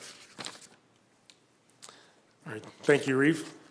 Again, I bring forth another RFD for your consideration. This one is for a non-county residential connection to our rural Selkirk water system. This was requested through the Village of Acme on behalf of the Acme Golf Course. This property is considered non-county and would have to follow the guidelines as outlined in policy 1417. And the first step was a written request, which was received by council from the Village of Acme, prior council. I should say you guys never saw that, but anyways, so that was done. After we received that request, like I said, we bring it to council. Council accepts that, and then we go through the process as we do any other water model. We take it to the engineers, they run it through their modeling. They basically return back to us whether it is an acceptable connection or if it adversely affects the existing services. So I will note on this one, the water model did note that there was 2 points that would be minimally affected by this, effectively lowering the pressure low to a couple PSIs lower than what our expected minimum is of 40 PSI. So these 2 points, they do get lowered. One is down to 38.4, and I think the other one was basically just at 40 PSI or just below PSI, depending on which model they went with, because we asked them to do a few different ones, different scenarios with a more restricted flow and all that kind of thing, but it still was always sitting around the same PSIs and stuff. So that's kind of where the model sat. So one of the first sites currently is a undeveloped parcel of land that's connected. This is the one that's going to be affected down to 38.4 PSI. So just to kind of give you an idea of the difference in PSIs, basically if your shower head was basically 1 meter difference in height, that would basically change this PSI. It's kind of a little quick reference to show the differences in PSI. It is considered fairly minimal. Could be, depending on the person's preferences, obviously would determine if it's going to be something that's going to affect them. The second site that's affected is actually an air release fault. So when this system was put in place, when they developed the model, they took pressures at this air release fault as well, and this air release fault is the second one that is affected. Yeah, so that's kind of it. The model is ran, everything's it. As the non-county, they do pay a higher fee than our county residents. And they're responsible for all the construction costs as well to kind of put that in place and stuff. So I guess the biggest thing here is that the water model did show that a couple connections, albeit one is more of a mechanical part of the system, do show a few negative impacts on it. Councillor Hoppins? Through the Reeve, I do have a question. I'm assuming this is for domestic, for the clubhouse use, not for watering greens? Through the Reeve, that's my assumption as well. With this flow, you wouldn't be able to water a golf course, so they are rebuilding after that fire, and that was, my understanding was the connection was for their running of the kitchen, bathrooms inside that new clubhouse. Any other? Oh, Councillor. I'd like to ask a question, is it and I'm just trying to get clarified, is this in any way a reflection on the limitations of the system? You're seeing the dropping, is this a start of, if we add more, is it gonna be a bigger problem? Are we gonna deny other people that are supposedly gonna build in the town because this is starting to show an indication? Are we seeing an indication? That's all I'm asking. Right. So through the Reeve, that's a good question. That's a hard one to answer right now because each system, they're different. Topography plays a really big role in this, and the affected areas are at a higher topography. So even prior to this, their PSI was only just over 40, right? So it didn't negatively affect it a lot, just minimally, and they were already at that basic minimum already kind of thing, even without this connection. So in this particular part, unless we went and did a whole water model in the system and started separating things and went into that kind of a project, it's kind of a hard question to answer. But we do, when they were first engineered, they were engineered with some capacity to expand, so. Councillor Woodstock. Okay, I'm not exactly sure if I'm gonna be able to correlate what I'm talking about as opposed to some of these questions that are coming forward. When these systems were initially built, they brought a riser to every home that was currently situated in that service area with the ability to expand the system as needed. There are ways to increase pressures and what have you to keep stuff going on. But ultimately, it comes down to the reason this one's being affected so much is because of the elevation compared to other places in that service area. So, I mean, there's all sorts of higher pressures when you get down lower elevations. So it all depends on where this service is being requested and how it's going to affect the ones that are at a higher elevation. This service that's being affected is not currently being used, so there is ways that we can allow this service at the golf course to happen without affecting the service that we're talking about that's gonna lose that 1 or 1.5 PSI. We could probably put something in the recommendation, and I don't know if it's possible, that would be going through Mr. CAO, but we could probably require that they put in some sort of a cistern and a pump and not draw at the same time, but at this time, there's nothing being drawn on that other riser, so I don't know. Through the Reeve, I'd just like to maybe just mention, the differences in the topography is known.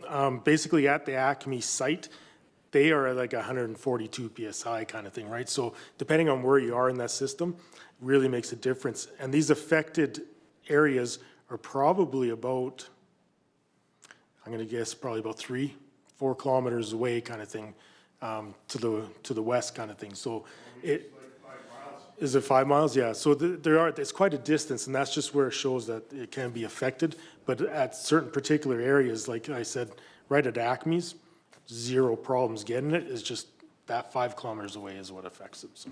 Councillor Olson?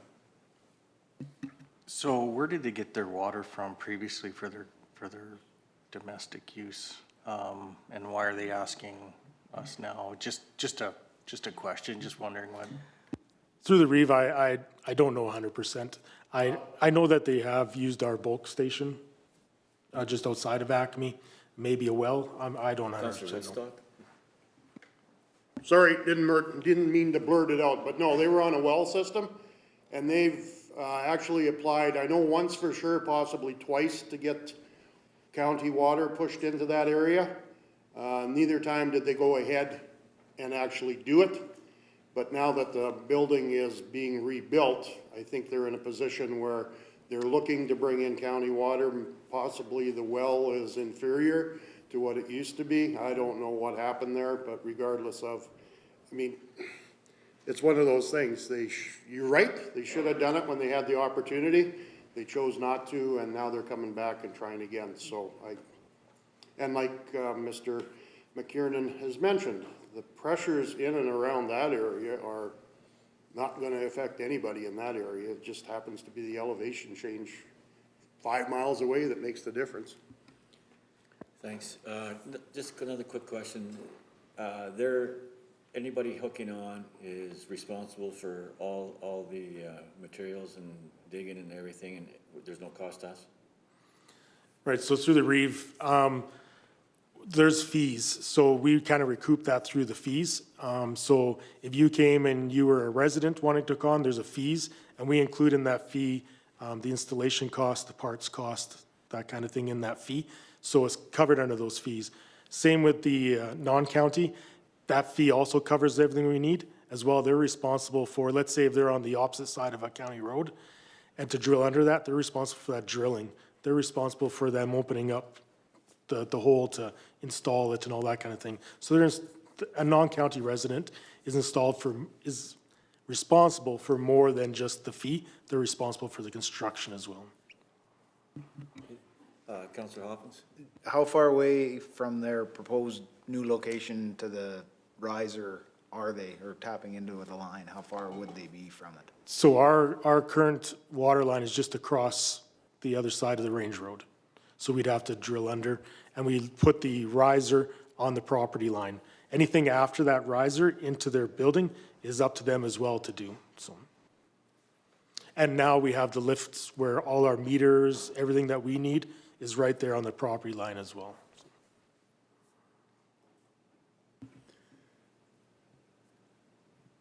It's good information. Thank you. That's good to hear. I mean, something like that, at least we know where it's going. So if we can get that other thing in the bylaw where we know what's happening, it makes it a lot easier to make a decision.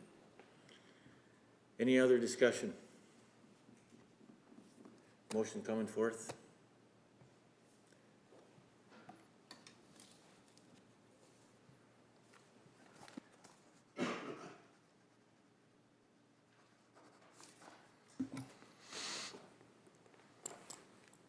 Sorry, Councillor Olson. I would make a motion to approve this application. I don't see the number. Oh, okay, sorry, I was.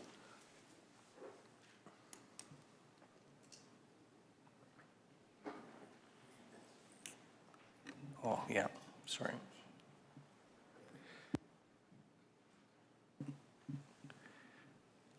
I make the motion that council approve the non-county water connection on the Selkirk Rural Water System for the Village of Acme with a restrictor flow of 4 gallons per minute at 40 PSI to service the Acme Golf Club. Any discussion on the motion? All in favor? Carried unanimously.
Good afternoon. Let's get back into session here. Welcome, Mr. Rempel.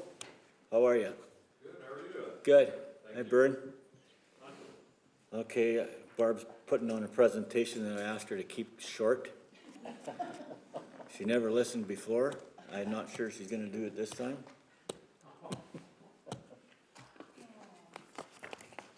You're up, Barb.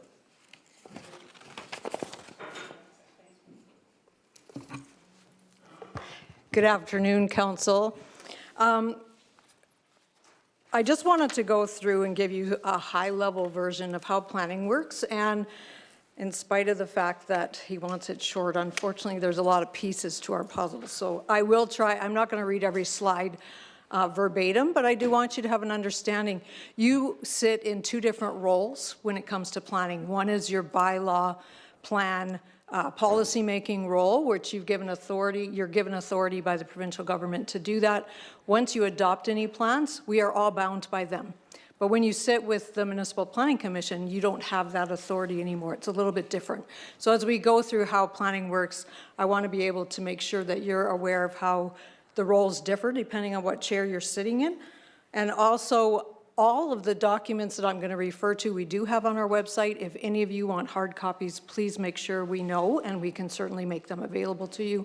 But really, this is just to give you some tools and to equip you with some information. Going forward, it also helps to be able to answer some of that to your ratepayers. If you have questions throughout, please feel free to interrupt. And then if it's something we're going to talk about later in the presentation, I will defer it. But otherwise, I'm happy to answer as we go. So planning and development, as we know, that can be very contentious. It's very politically driven. And so we want to understand, how do we balance the best interests of one party against what appears to be somebody else that may or may not want something the same way. And so that's where a lot of these planning documents come in place. They set the standard for how we do things.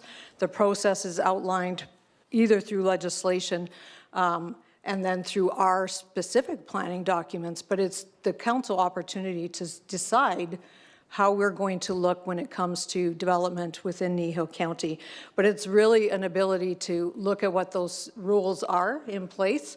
And again, all of what we do is set out in the Municipal Government Act. It's not the only piece of legislation that deals with planning, but it is the main one that we'll talk about today. Why is planning important? As you note, this picture is not in Kneehill County, but it is in a very close municipality. I don't even want to know what fire would look like arriving at this scene. But again, planning is important because it does create some consistency in approach.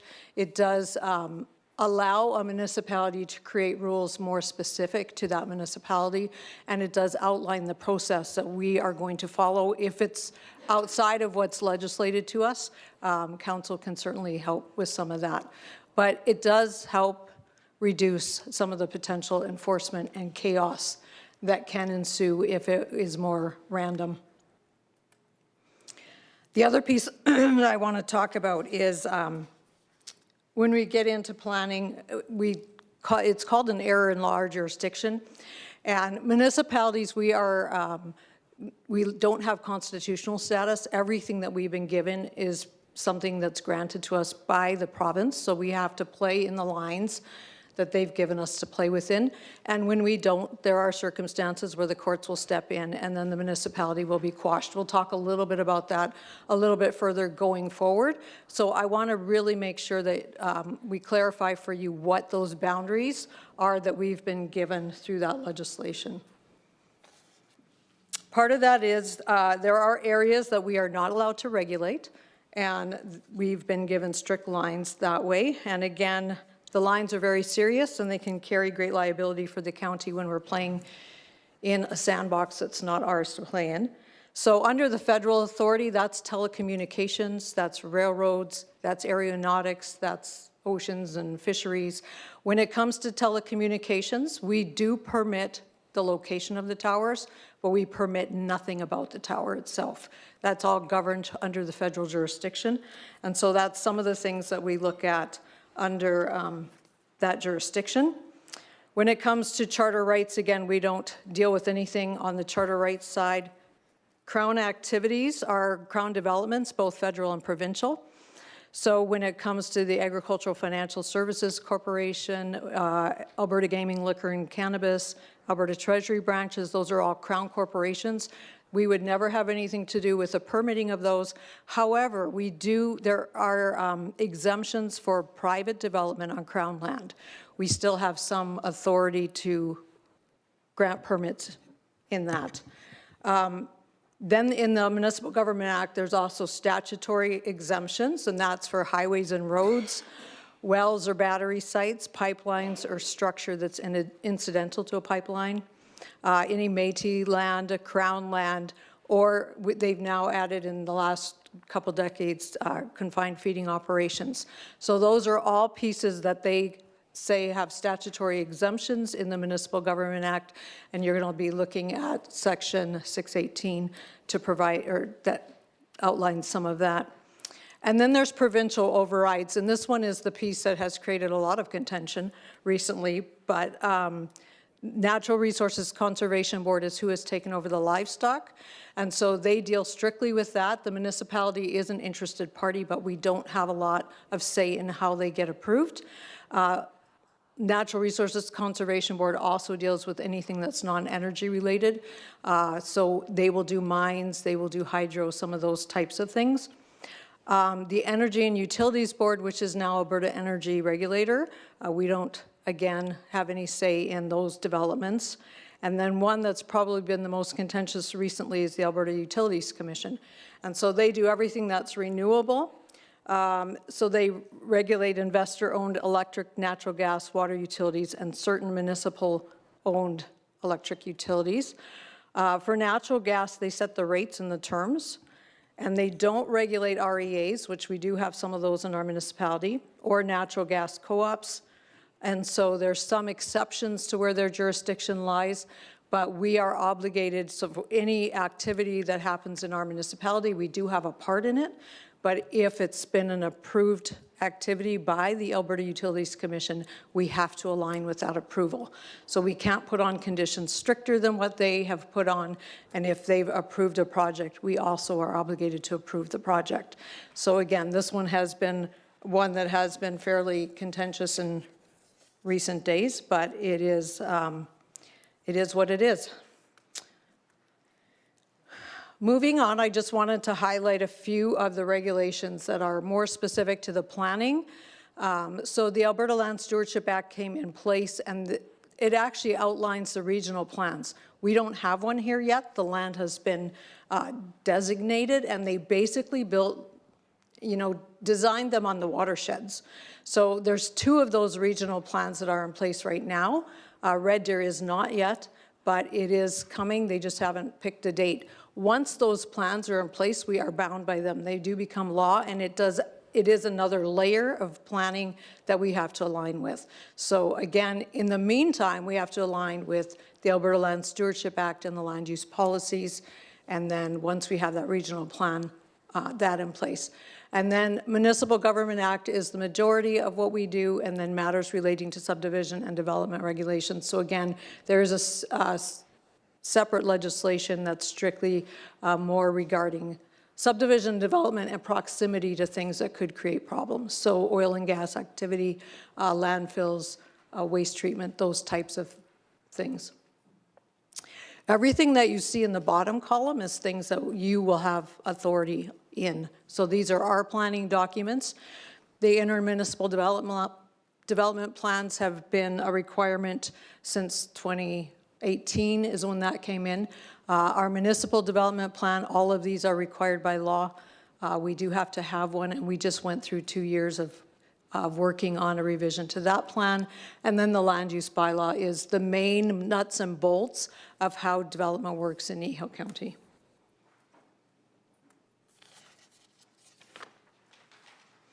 Again, this is just to give you an idea of where our regional plan would become, what they've highlighted as the municipalities that would be part of that Red Deer regional plan. And then again, the South Saskatchewan, and it's the Upper Athabasca, I think, or Lower Athabasca, I think, that are complete. So again, this is just a few details about our plan, and when it comes, and again, when they initiated the legislation, they had very tight timelines to complete them. Change in government has reversed that and has given more space and time to that project. But at some point, I'm understanding they still want to proceed with them all. It's just the timing might be unique. Some of the other acts that we have to be mindful of within planning are all of these, and so we don't have to know everything about all of them. They are not our mandate to enforce, but they are things that make us aware that where our boundary lines are, and so we do need to be aware of all of these other pieces of legislation. There was one piece under the Water Act that I always point out. As a councillor and as a planning commission member, anytime you make decisions in good faith, you are protected from a liability perspective. However, there is one section under the Water Act that that's not the case. And so I do want to make you aware of that, that if there are things that are occurring under the Water Act, you can be liable for that if you know or reasonably should have known and you could have prevented some of that. So it is the one anomaly in some of the legislation that we have.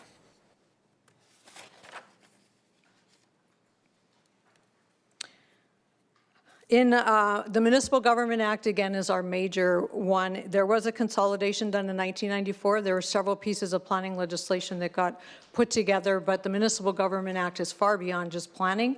It outlines a whole lot of pieces that the municipality has to abide by, but that is our main planning document. And then they also went and created a hierarchy of plans. And so again, as we look at any changes that we make to any, we have to make sure they align with everything else. And the upper document will trump the lower document if there is an anomaly or things that don't measure up. Intermunicipal development plans, again, we have all of these on our website. We, in 2018, they gave us 2 years to get them all in place, and we had 12 of them to do. So we tried our best to get those underway as quick as we could. The change in government, again, gave a little bit of relief to that 2-year deadline. And then they also added a potential where if you both parties agreed, you didn't have to do it. But in that case, we were too far down the track to stop any of these, and a lot of them we already had in place. But with each of these plans, there comes a large public engagement piece. When you're doing this many in 2 years, you aren't doing as robust of an engagement as maybe would have been nice, but you did have to do a certain percentage to get them approved, and so we did go through all of that. The Municipal Development Plan is our statutory plan, and again, Council just adopted this back in March of 2025. It is the very high-level visionary document for how they want the municipality to look. We always tell people that document is to be a 20 to 30-year viewpoint, and how are you going to position the municipality in that time frame? What's happened in the last 20 years, and how are you going to move it forward? And so that's what that document's largely about. These documents are all live. They can be touched at any point in time, but not without process. And so, again, we have done a large effort to go through that document, and it wound up being about 2 years from beginning to end. And again, this is just this slide is for your information. So whenever we touch a plan, there is a lot of things that we have to do, and so we do have to do that public participation piece. We have to do a public hearing. There's a lot of that kind of stuff. We'll talk more particularly about that going forward, but again, this slide is more for your information. So when we touch it, you have an idea of what might be entailed with that. Also, area structure plans. We have quite a few of them. The majority of our area structure plans have been developer-driven, and the area structure plans are a statutory plan. They sit on specific land, and it provides details with how that specific land is to be developed. And so it has its own unique set of rules on some of those. So again, we have a few of them in our municipality. Some have never acted on them. They've gone through the process of getting that area structure plan, but they've never gone further. And so again, we'll see if that happens in the future. And then land use bylaw, again, this is adopted by council. This establishes all the rules and regulations for land development, and it outlines some of the process that we go through on any of these things. Okay. Some of the things to note, and again, we've talked about this, all the plans need to be consistent with each other. You set out the rules in the land use bylaw, and then as administration, we facilitate that with applicants when they come in the door. We let them know what works, what maybe they need to tweak in order to align with whatever the land use bylaw, their municipal development plan says. Development is landowner driven. Every single landowner in the municipal district or in the municipality has access to that same development process. Everybody has the right to apply for something. Any idea can be considered through this legal process. If a use is listed in a different district, every single district in the bylaw has uses specific for that district. If they want to do something that's in a different district, they apply to rezone. If they want to do a use that is not even in the land use bylaw, they can apply to amend the land use bylaw to add that use. Again, that would be through a public hearing. That would be by bylaw, and council would have to approve that process. So those are just some of the things to note.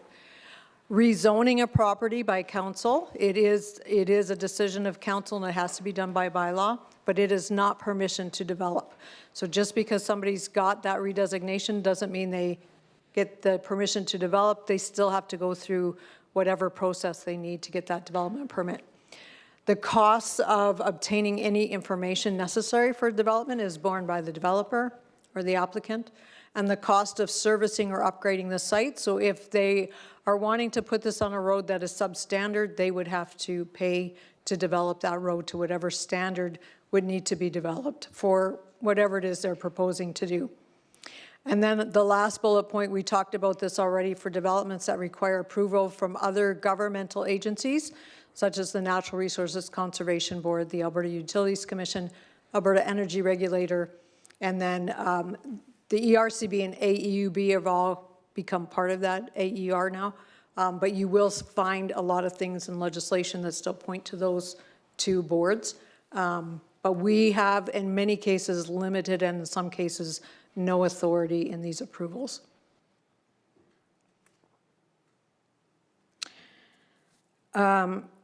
Purpose for public hearings are for council to receive information. It's not for you to justify what somebody's bringing to you. It's really just this open forum for everybody that feels like they're impacted. They can have a voice in this process. It is a formal process. It is outlined in our procedural bylaw, as well as the fact that the public hearing itself is a requirement of legislation. So not every bylaw requires a public hearing, but in planning, the majority of ours will. So you will see this process whenever anyone wants to rezone the lands, when they want to do any amendments to an intermunicipal development plan, to a municipal development plan, or to a land use bylaw. All of those have to go through that public process.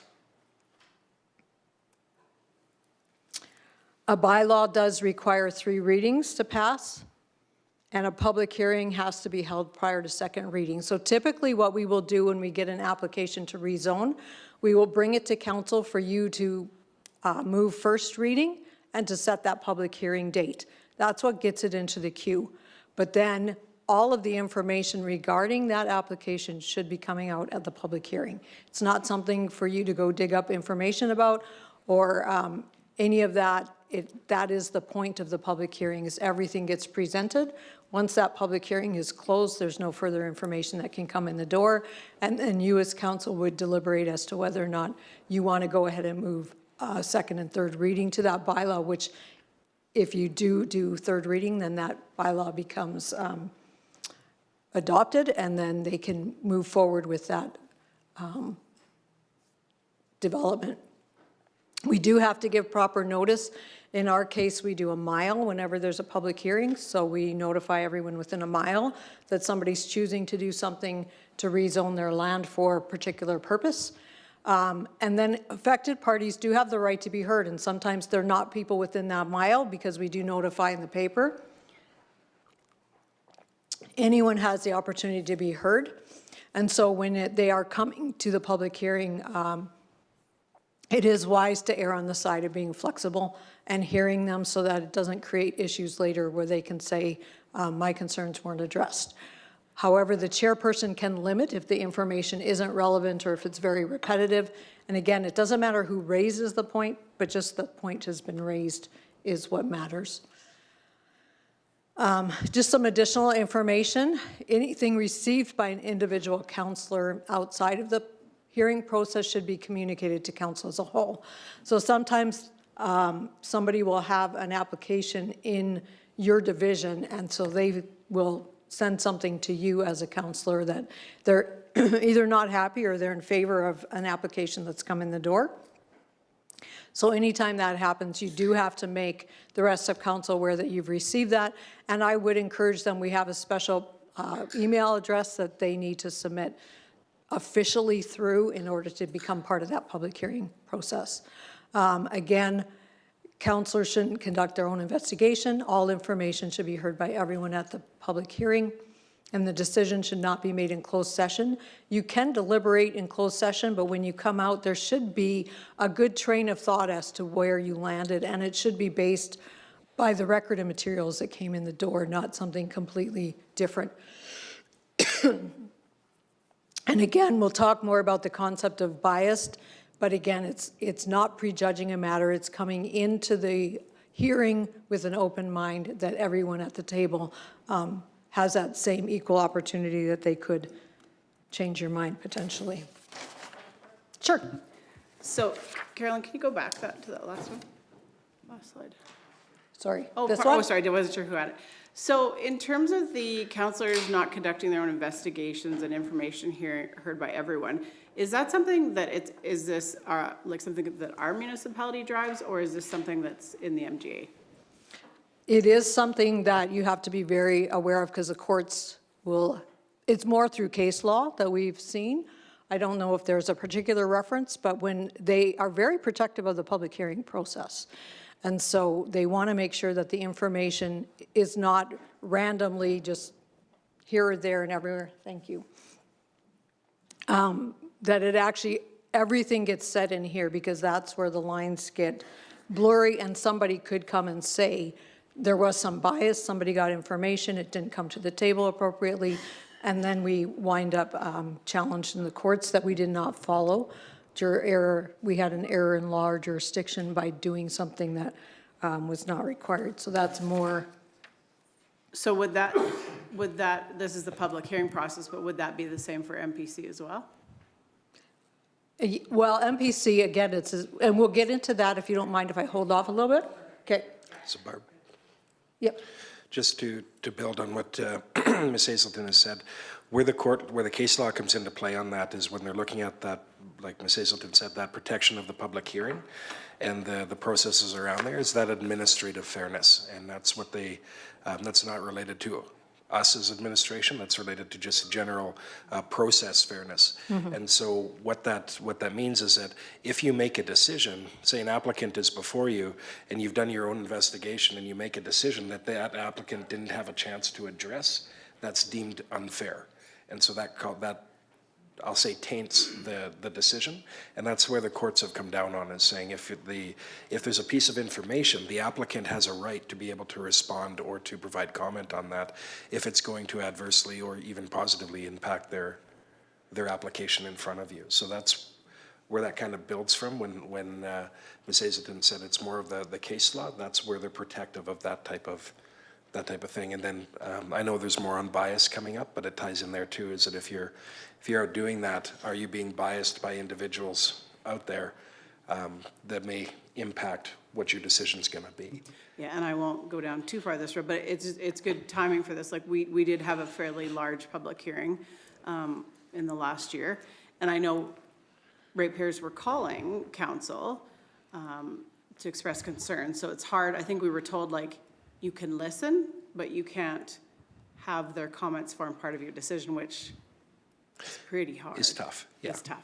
And I would just encourage them to submit their comments through the proper formal process, because then you all get their comments. and it's done in that public way, and then everybody gets copies. Like I know in that case, all those letters were posted to the website and everybody could see what the concerns were. So again, is that good? We'll talk a little bit more about this as well, but when it comes to pecuniary interest or that bias piece, a counselor should not participate in a matter if they have that pecuniary interest. And so that is, you have a monetary interest in something that's at the table, you have a close personal relationship with, maybe there's a company that wants to develop and you're related to them somehow, you've been personally involved in the matter, or you have independent outside knowledge of the matters. So again, those are all things that you should just recuse yourself from that application, because the actual decision could be challenged if it comes out that you did have some type of interest and it was giving you a bias of that decision. And again, the courts will quash those if they find that out. If a counselor has missed the entire public hearing, you have to abstain from voting. If you've missed portions of it, you may abstain, but it's up to you as a counselor as to whether or not you choose to abstain or not if you've missed portions of that. So following the public hearing, a council may pass the bylaw. They can do second and third reading, which is adopting the bylaw. You can make any amendment to the bylaw that you consider necessary, and then you can proceed to pass it without further advertisement or hearing. You can defer readings to another scheduled council meeting. If you want more time, you could do second reading and defer third reading to another meeting, or you can defeat the bylaw. And how you do that is somebody would make the motion for second bylaw, and the majority of you do not vote in favor of that motion. The bylaw is immediately defeated on the table. There is one note of caution that I will give you when you are amending a bylaw or choosing to amend a bylaw, that it really needs to be done in caution. If you amend the bylaw to the point that it looks very different from the original bylaw that came in, then another public hearing may be required. So again, it's one of those games. We haven't had that. Typically, I would say the amendments have been very minor.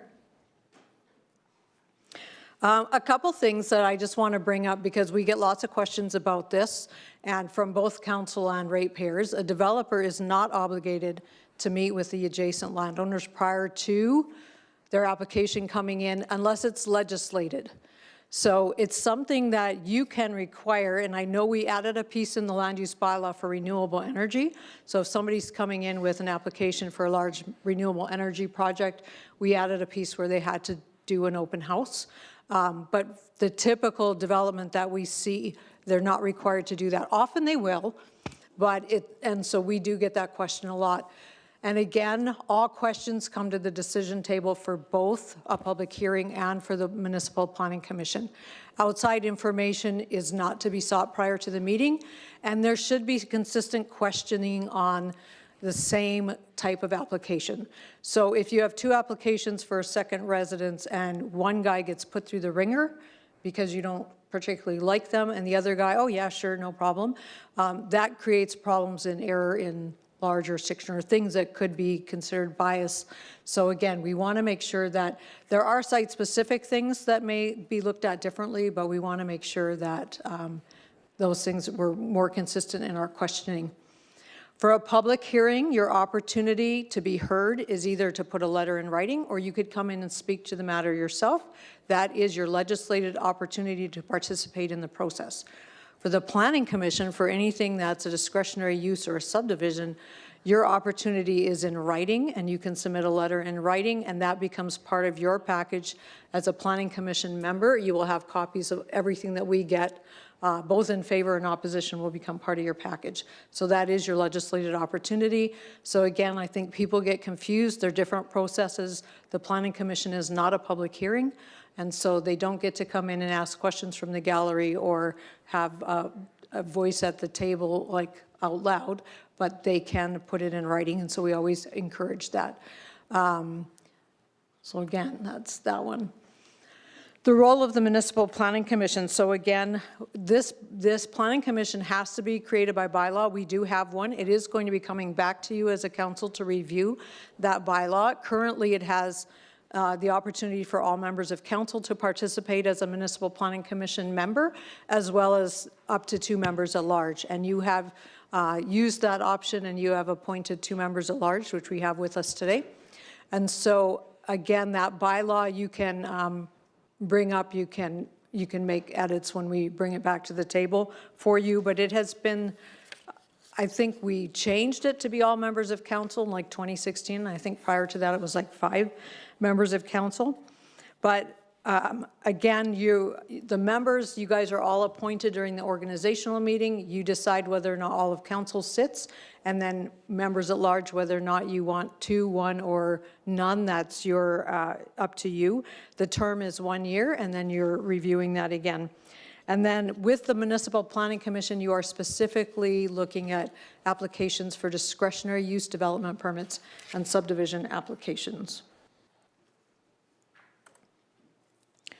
So for a planning commission, you are a commission member. You are not a councillor. We talked about the authority you have to make bylaws, plans, and policies. You do not have that authority when you sit at this table. You are now bound by those bylaws, plans, and policies that you created.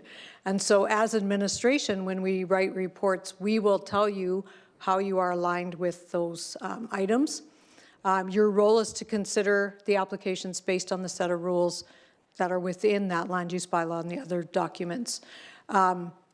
Again, we talked about the bylaw. You determine the makeup of the commission, and again, how we've done it now is all members of council plus 2 members at large. The land use bylaw establishes the discretion a development authority may exercise. So there are some additional authorities that you are granted as a municipal planning commission member. You are granted that both through the Municipal Government Act, but in order for you to actually have that authority, it has to be part of the land use bylaw. We have incorporated that into the land use bylaw, so you do have the ability to relax or vary a standard or site coverage or setbacks, some of those types of things that you see. And again, that's authority that's granted to you in both the Municipal Government Act and our land use bylaw. And we will tell you when we are sitting at MPC whether or not you are exercising that additional authority.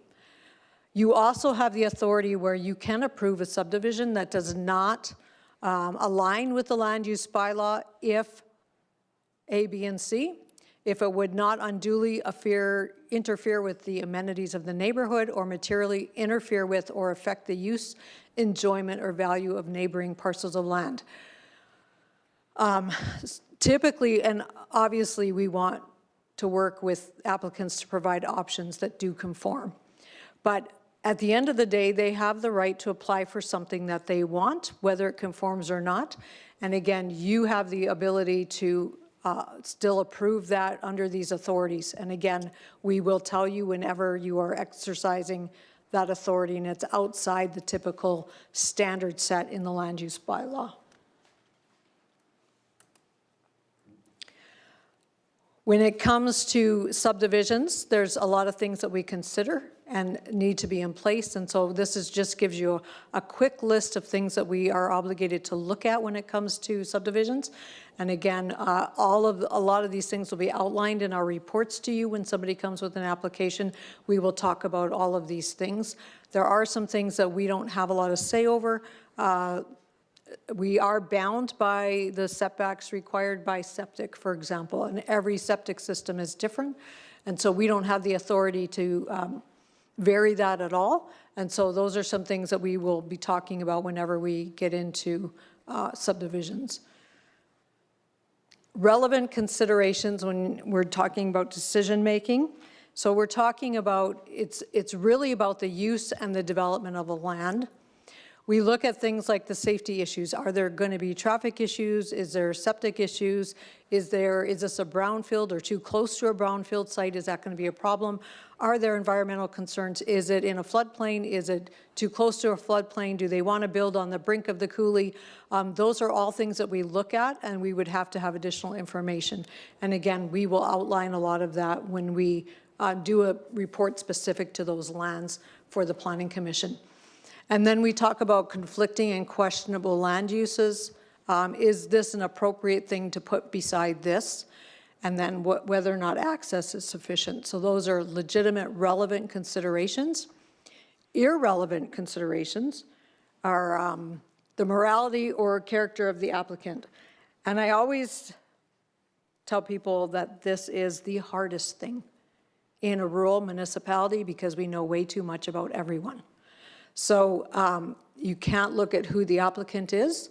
You can't look at whether or not it's a business competition and it's going to compete with somebody else. The MGA does not recognize that as a relevant development planning tool. If it's going to be an increase in tax revenue or it's going to employ a lot of people, again, those are not relevant considerations when it comes to making these decisions. There's a few more up there. The applicant themselves, we often get parties coming in the door because they want us to do their estate planning. So they want to be able to cut their land up in a million pieces so everybody gets one. We can't do that for them. We don't participate in estate planning.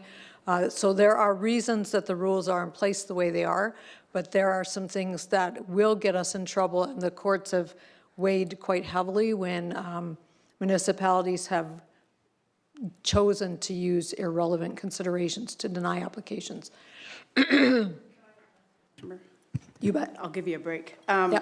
So I know with MPC, sometimes like when we go through this, like increase in tax revenue, employment, we do see applications or the applicant will have the ability to speak, and they do bring that up a lot.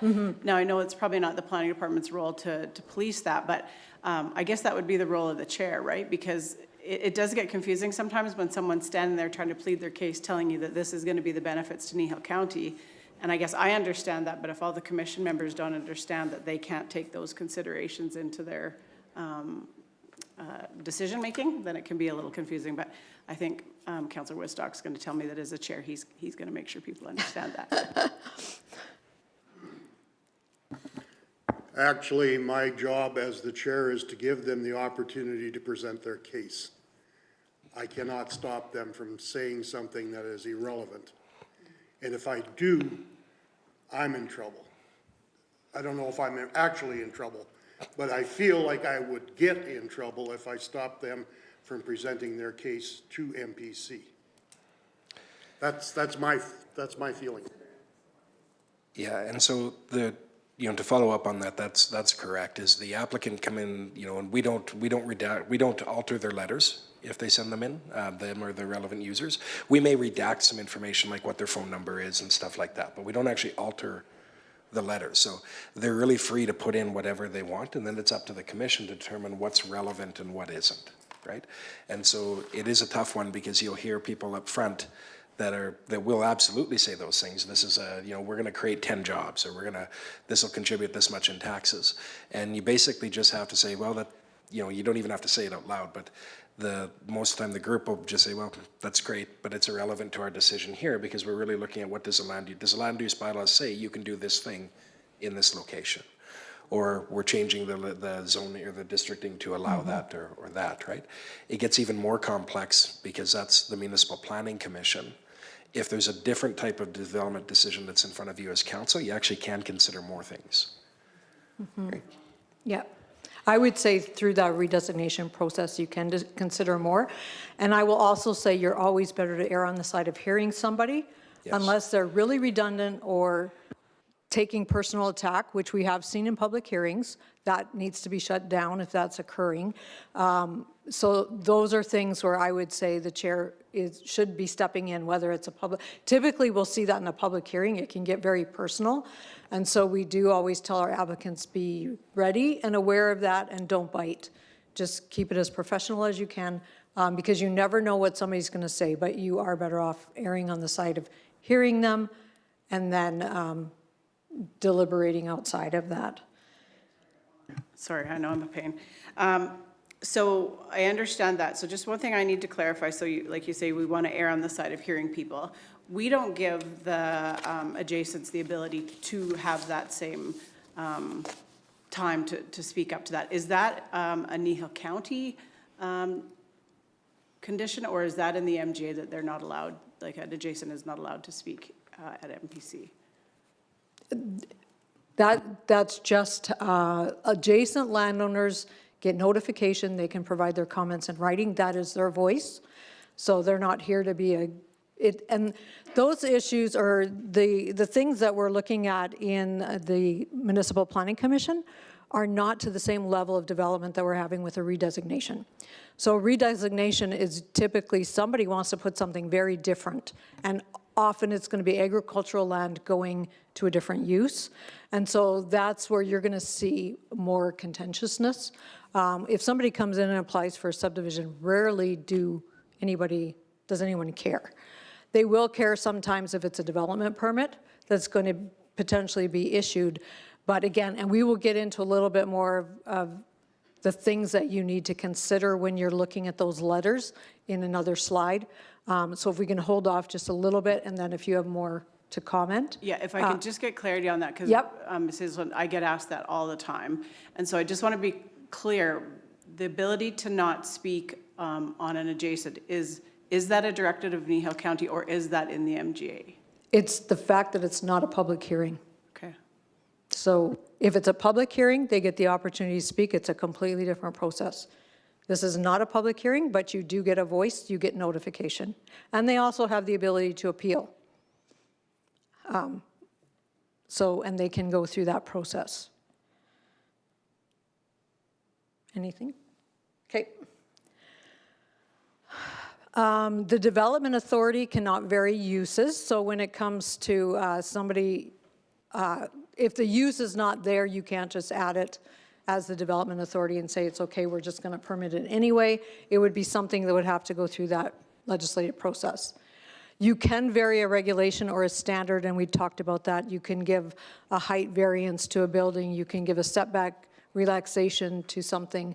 And then, again, just a reminder, all of the timelines that we have for decisions are legislated.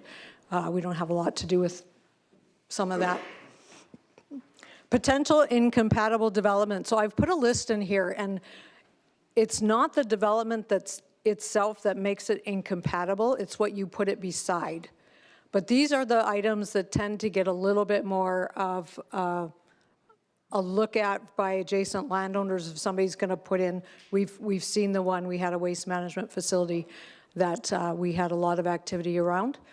Confined feeding operations is another one. We don't permit those, but having those adjacent to a lot of housing or residential is not the most appropriate. But again, it's not the confined feeding operation, it's the proximity to something else. Industrial development, again, you won't put those everywhere. You do need to be aware of what you're putting it beside. Anything to do with the natural environment, again, you're not going to put in industrial development right next to the river where there's the potential. So there are a lot of things that we look at. Again, we don't get a lot of these things very often, but it is something to be mindful of. So again, addressing some of the questions that we heard earlier. So as a commission member, when you get those letters coming in the door, this is how you weigh some of those concerns. Is there enough clarity in that letter? There needs to be a why or a clear indication of the negative effect it's going to have on them as an adjacent landowner. It can't be just because they don't want it or they don't like it or it's going to be in my view. There needs to be something a little bit more substantial to that letter. So if that piece isn't there, that makes it very hard for you. Is the concern valid? So is it something that can be addressed? Has the applicant addressed the concern in their response? Are they proposing something that could help address that concern? Can we add some conditions to that application that could help mitigate some of the impact of that? Most developments will have some impact, whether it's traffic, but it is an acceptable impact to have the development. And so that's part of your job, is to weigh that. What is acceptable, what's not acceptable. These decisions should not be political. They're about considering applications based on the rules within the land use bylaw and any other acts or regulations that we have jurisdiction under. When it comes to some developments, they will have a multi-jurisdictional approval. So I'll use the example of a gravel pit for example. They will also be required to have a pit approval through Alberta Environment. So it's not just us, But we're going to look at things like the traffic and the dust and where they haul and those types of things, their hours of operation. So we both have a piece of the puzzle, but what we look at is going to be very different. Alberta Environment's going to dictate a little bit more of the actual gravel activity. So I wanted to give you this slide because it's just a quick snapshot of how each of these approvals look, and it'll be a good sheet for you to keep. So for redesignation, we've talked about that. That is a council decision. It is not appealable. Anything that council decides is not appealable. The development type, and again, this is if it's not listed in their current zoning, they would apply to rezone to an appropriate zoning, and then first reading and setting the public hearing, put it into the queue. We are obligated to advertise it twice. The adjacents are notified. We do it within a mile. That is legislated as well. Not the mile, but adjacents have to be notified somehow, or anyone impacted. It does, once that property is rezoned, it does change the uses applied to those lands. So those uses now become the uses that are in that new zoning designation. It is not permission to proceed, and it is done by bylaw. When it comes to a subdivision application, that is an MPC decision, so Municipal Planning Commission, when you sit in that chair, there is a 14-day limited appeal. The adjacent landowners can't appeal a subdivision, but other agencies or school boards or some of those can. They are looked at site-specifically. Does it meet the requirements in the land use bylaw? We do notify adjacent landowners, agencies, and anyone with an interest on the title. They can all provide comment. Once they're approved, they have a year to meet the conditions, and we have to endorse it if they meet those conditions. They can apply for an extension to that subdivision, and that is a council decision to get that extension. So we would be bringing that to a council meeting. Discretionary use development permits are the ones that are considered in those zones, but they're not an automatic approval. They go to the Planning Commission. There is a 21-day appeal period on any of those. They are looked at site-specifically. It is not automatic. We do notify adjacent landowners within a half interest, agencies, and anyone with an interest on the title. MPC can add conditions to that. So if there's letters of concern regarding something, MPC can, maybe they don't want them working at 10 p.m. MPC can add a condition saying your hours of operation are from here to here. Those decisions are posted in the Capitol, and then the appeal goes either to the Subdivision Development Appeal Board or the Land and Property Rights Tribunal. The Land and Property Rights Tribunal is a newer tribunal that's been, 4 boards have been amalgamated into one. So the Municipal Government Board, which used to hear decisions, is no longer existing, and now it goes through the Land and Property Rights. We'll have a few more slides on that a little bit later. And then we do give the assessor copies of all of the issued permits, so they know there's new revenue or something coming in the books that has to be assessed. Yes?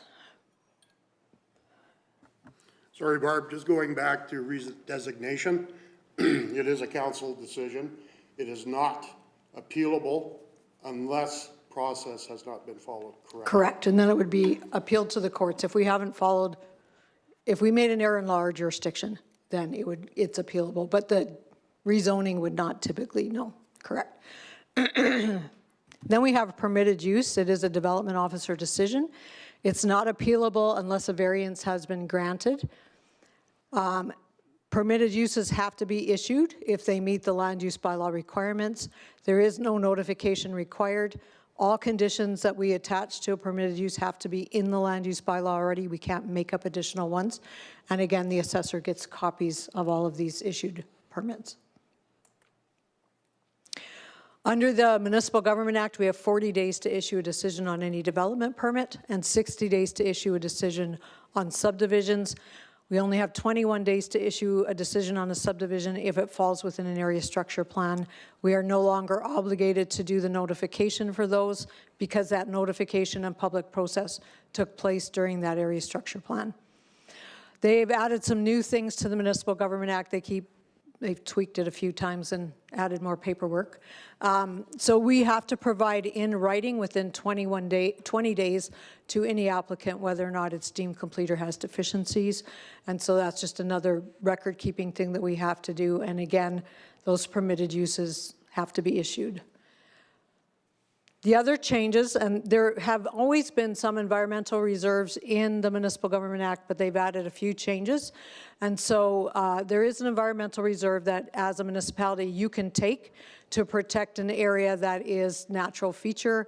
And we have taken a few of those along the river. We'll usually take a bit of an environmental reserve strip along the river. An environmental reserve easement is a little bit different because that title stays with the landowner. If it's an environmental reserve, we as a municipality take title to those lands and then they remain in their natural state. But usually it's taken to ensure there's public access, again, along the river, those types of things. With the environmental reserve, the title stays with the owner, but the municipality registers the encumbrance against the title. And so we are the ones that enforce that it has to stay in its natural state. And so, and we have seen a couple of these come through our doors more recently. The other one that's been newer that's been added is a conservation reserve. So this is one where the municipality wants a piece of land to protect it, but you now have to pay market value compensation for it. You take title to it, and then again, the land has to remain in its natural state. It can't be sold or leased or otherwise disposed of. So you're taking it to protect or conserve the land.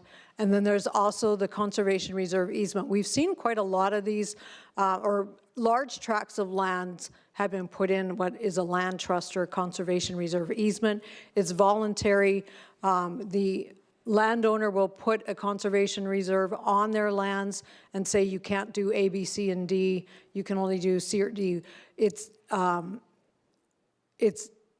to be a little bit tricky how we're bound by that as a planning department.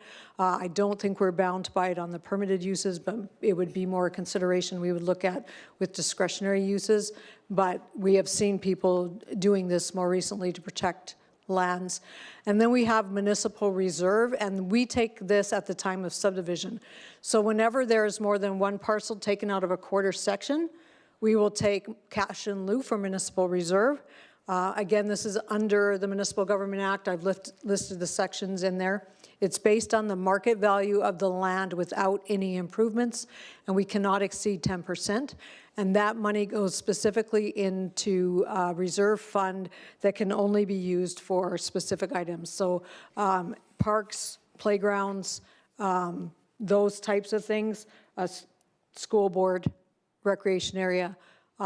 Again, we're very limited, so that money just sits there till somebody needs it.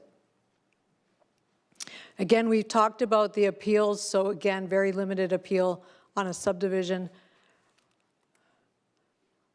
And then subdivision and development appeal board, we do have one here set by bylaw. It is a brand new decision if somebody were to appeal a development permit. These hearings have to be open to the public. The board can confirm, revoke, or vary a decision. And but when it comes to statutory appeals, they can only be on the question of law or jurisdiction. So again, the Subdivision Development Appeal Board cannot be, their decision cannot be appealed, and neither can Land and Property Rights Tribunal. The Land and Property Rights Tribunal now hears more of things that have a provincial interest, and so anything that has an appeal or a hearing with a more of a provincial interest or provincial approval, they will automatically go to Land and Property Rights Tribunal. And again, if somebody were to appeal to the court, the justice will look at whether or not there's enough evidence to say there is a reasonable chance of success, and if that's the case, they will take it forward. We have had one go through to the Court of Appeal, and we were successful in that one.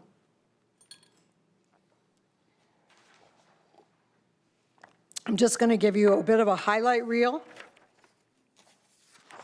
on what's currently in our existing land use bylaw. And again, we're looking at bringing it forward to review.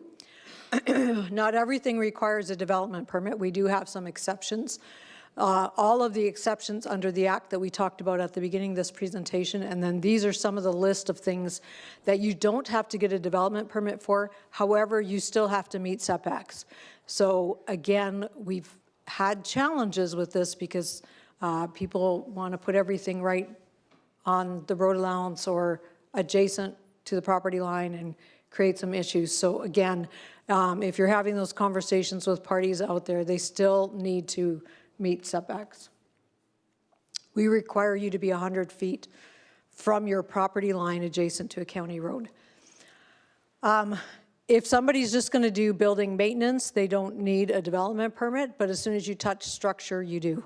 And so at that point in time, you would need to have a building permit to deal with the structure. And then again, we have different rules regarding storage containers, portable storage containers, depending on how much land you have and what you're zoned. So again, just depends.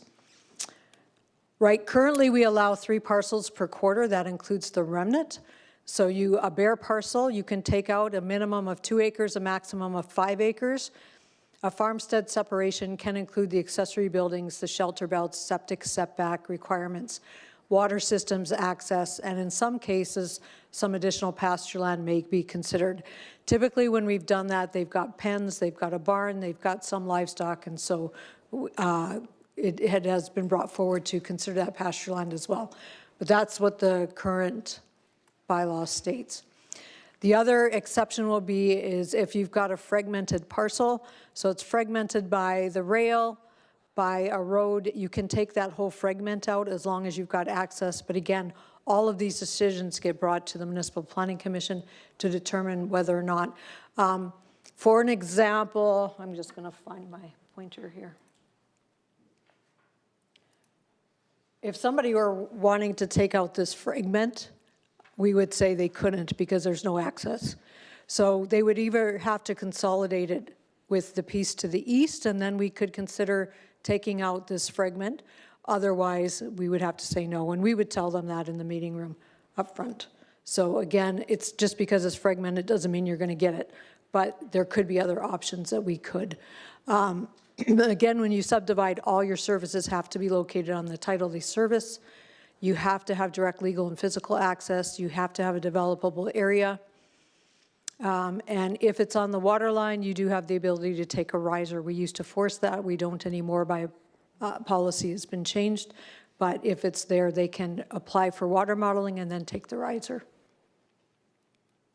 Country residential district is a different. That's where they would come through for a public hearing because they would rezone the land to country residential district, which allows them to do a minimum of 5 parcels. So if somebody wants to do residential development on their land and do multiple parcels, they can do that, but it's done by bylaw, and again, it would be council approval. They have to show proof of water and sewer. That is part of the Water Act, so it's not us staying up making people miserable. It is something that they're legislated to have to provide. When it comes to the acreage allowed, you can have a minimum of ½ acre only if they're serviced by municipal services. Otherwise, they don't have enough room to do the servicing. And so again, your maximum on a country residential is 4 acres. They may have to provide a service road. We have had a few of them put restrictive covenants on. We don't enforce those unless there are a restrictive covenant. So again, just because a developer wants to do that doesn't mean we're bound by them. And so that's just one of the things we do point out when somebody wants to do that. When it comes to the number of dwellings on land zoned agriculture, on a full quarter you can have multiple dwellings. We don't actually have a limit. Your minimum square footage is 800 square foot. On 10 acres you can have 2 dwellings. Less than 10 acres can have a primary and a garden suite.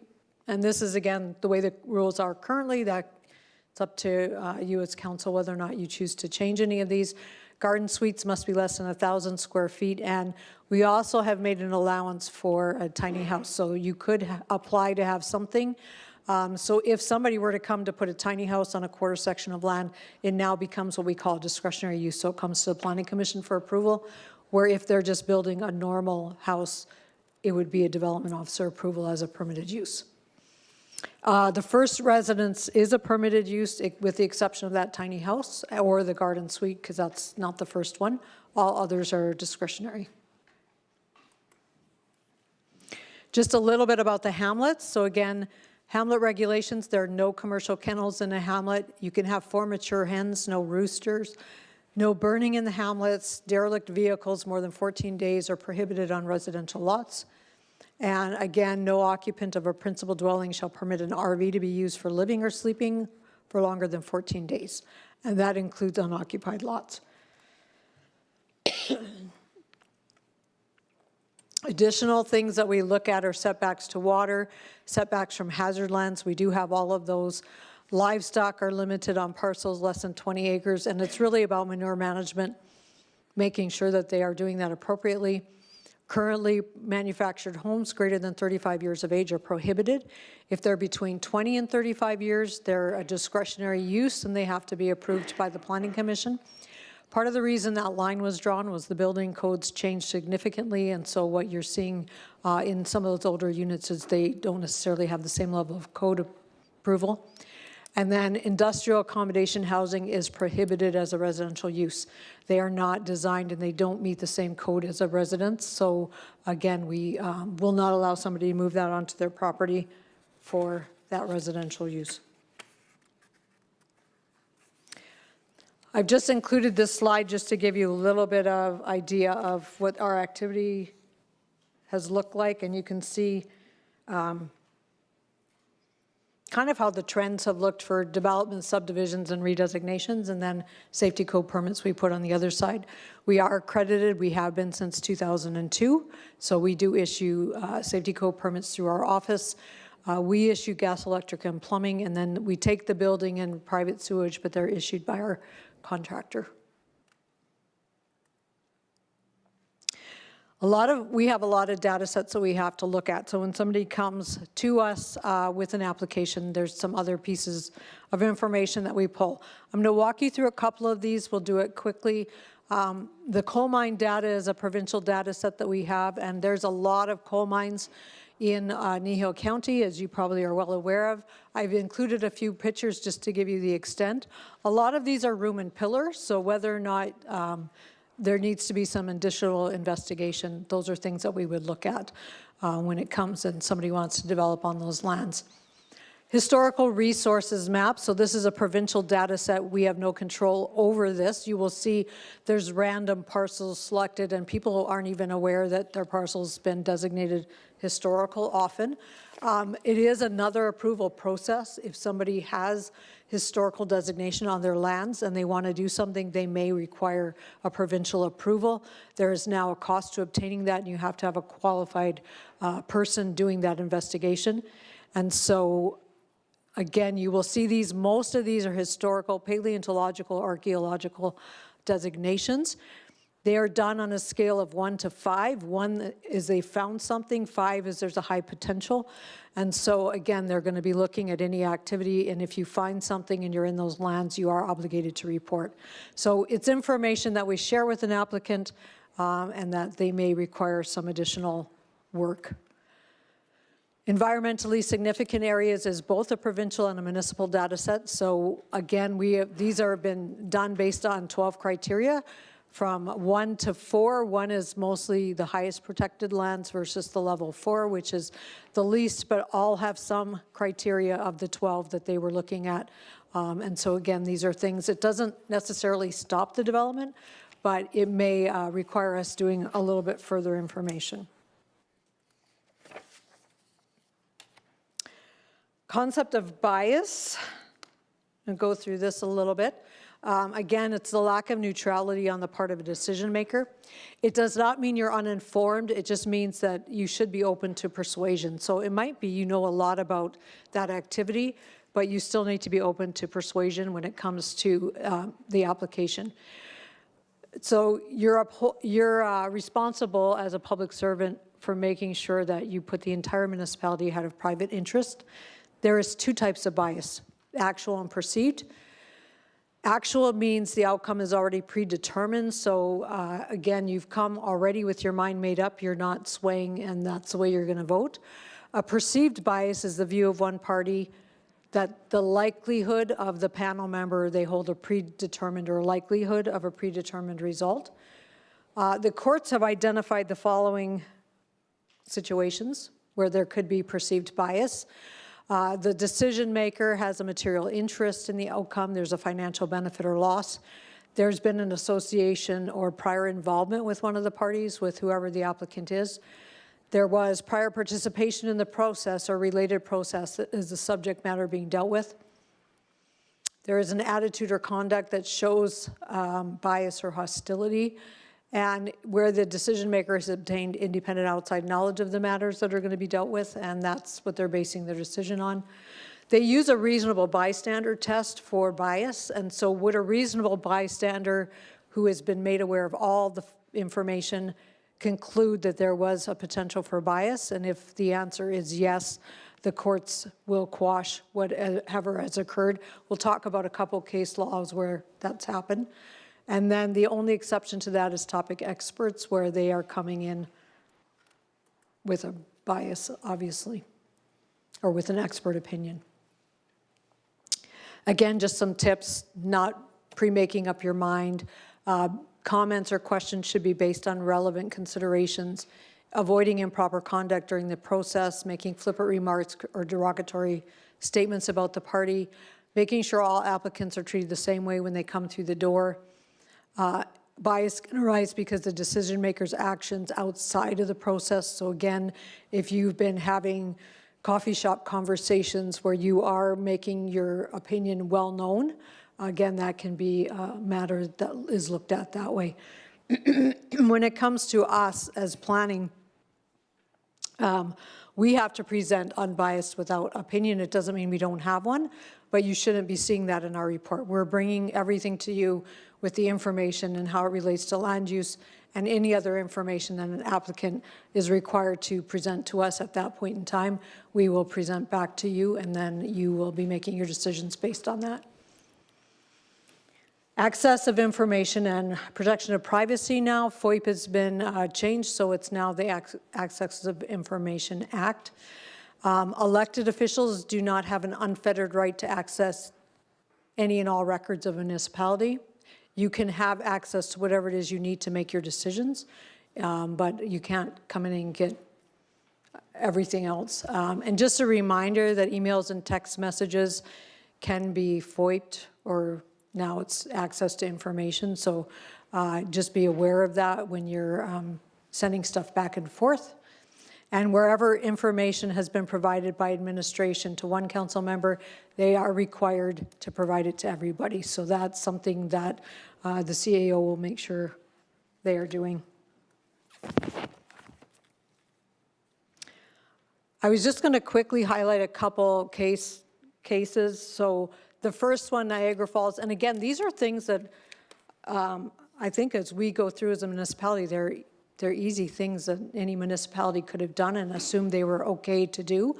In this case, Niagara Falls, against a helicopter service. So the helicopter service had a sightseeing operation, and as we know, aviation's not in our wheelhouse, so we can't permit it, but they decided to put a trailer in there to have ticket sales out of, and the municipality said, no, you can't, you need a permit for that. It's not approved in our land use bylaw. The Ontario Court of Appeals said, no, they don't. The entire thing, because it's part of that ongoing operation, is something that you have no say over. So again, it's something that I think we easily could have done. The same with the one that's Mullany versus the County of Red Deer. So the applicant purchased land near the airport and applied to have it subdivided for country residential use, and they wanted to put their retirement home in there as well. The application was approved, but the development permit was denied due to the proximity of the airport, and they were wanting to protect it for expansion of the airport. And so the applicants sought a declaration to have the land use bylaw set aside.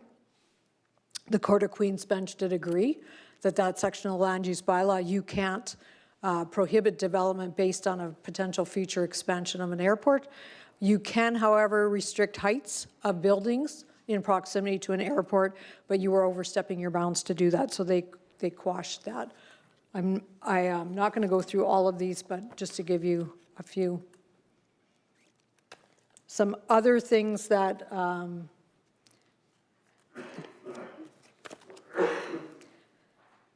so the other one, Parks West Mall, they had an applicant that wanted to develop a bingo hall in their shopping center.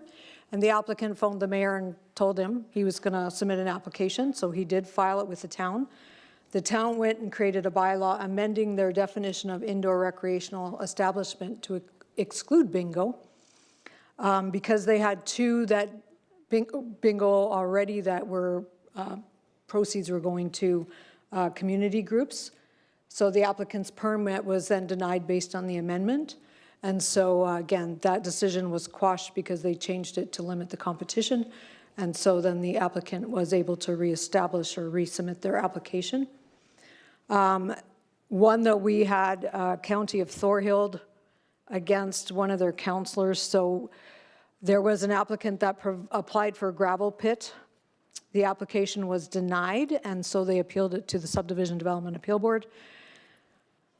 The applicant objected to a councillor that was on the Subdivision Development Appeal Board because that councillor was very opposed to gravel pits, posted all the time on his Facebook page, produced a flyer letting his constituents know that he was going to prohibit gravel pits in the county unless they were county-owned.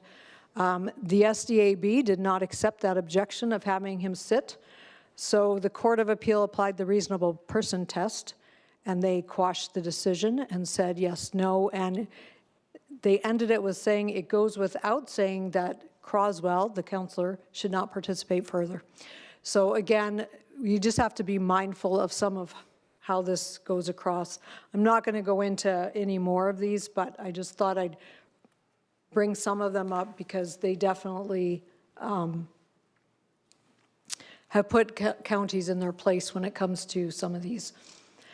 Procedural fairness is just something, and I've just put this in here.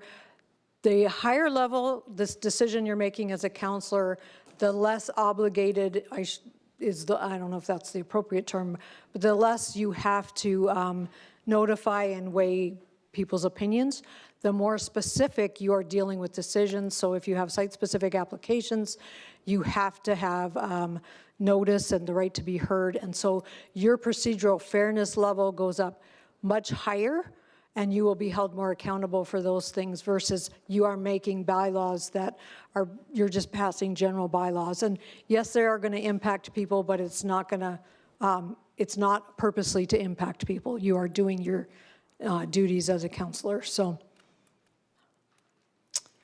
again, on enforcement, we do have two different branches. I'm only going to talk about enforcement through planning here. The municipality generally does not have a legal duty to enforce its own bylaw. I don't encourage that to never happen because then things do get out of control. But we do have discretion to exercise as to whether or not we're going to issue a stop order. The exception to that would be if there's a risk of injury or damage to property. We do try to work with applicants or with anybody that's in that non-compliance to try to educate and get them to resolve the issue without having to use a hammer, but we do have a hammer if we need to use it.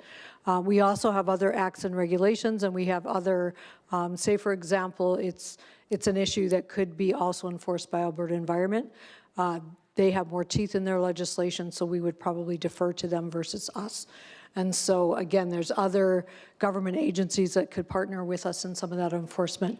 But we do use an enforcement ladder approach, and we do prefer working with somebody to try to get them to resolve the issue as well. I'm not going to go deeply into the appeals, but just some information for you on how they work. There is always deadlines to all of these things and how they are. And then the Land and Property Rights Tribunal, I just mentioned, that is the amalgamation of those four boards. And so it's now called that. So if you hear that, that's what we've got there. And then they do the more provincial appeals, and they also are bound by timelines. And then I just put a little bit in there on the courts. Few other things, you cannot build anything permanent in the 1 to 100 year floodplain. You have to have elevations and a qualified professional analysis if you're closer than that. We do have setbacks from brinks and toes of slopes. We have a lot of slopes instability on the coulee lands, and so again, we have to have a geotechnical report if you want to be closer. And then if there are existing nuisance grounds, there are legislated setbacks to those that we cannot allow somebody to build within. For notification ranges, we talked about this. We do 1 mile for a public hearing, plus it goes in the paper. We do a ½ mile for everything else. You have 1 year to begin construction once you've been issued a development permit. Again, extensions can be granted to that, and you do need a safety code permit to demolish a building. Direct control districts, I just want to highlight, they're a different thing. So if somebody comes in with something very unique that doesn't really fit anywhere in the land use bylaw, we can write a district specific to them. We do have a few of them. One of them is the honey farm north of town. And the reason we've written that district specific to them is they can be a honey farm and that's it. They don't have any of the other uses that another district would allow them. They're in very close proximity to town. So they are specific, they are a direct control district. And so they've been issued. So when we deal with those, it allows us to just limit the uses on the land, but it also allows us to make them very site-specific to whatever that applicant is looking at. Those approvals are different. So MPC will review a development proposal, and they provide comments and recommendations, and then we bring that to council, and council is the approving authority on the developments. But when it comes to a subdivision on a direct control district, council reviews the subdivision application, and then they make recommendations to the Planning Commission.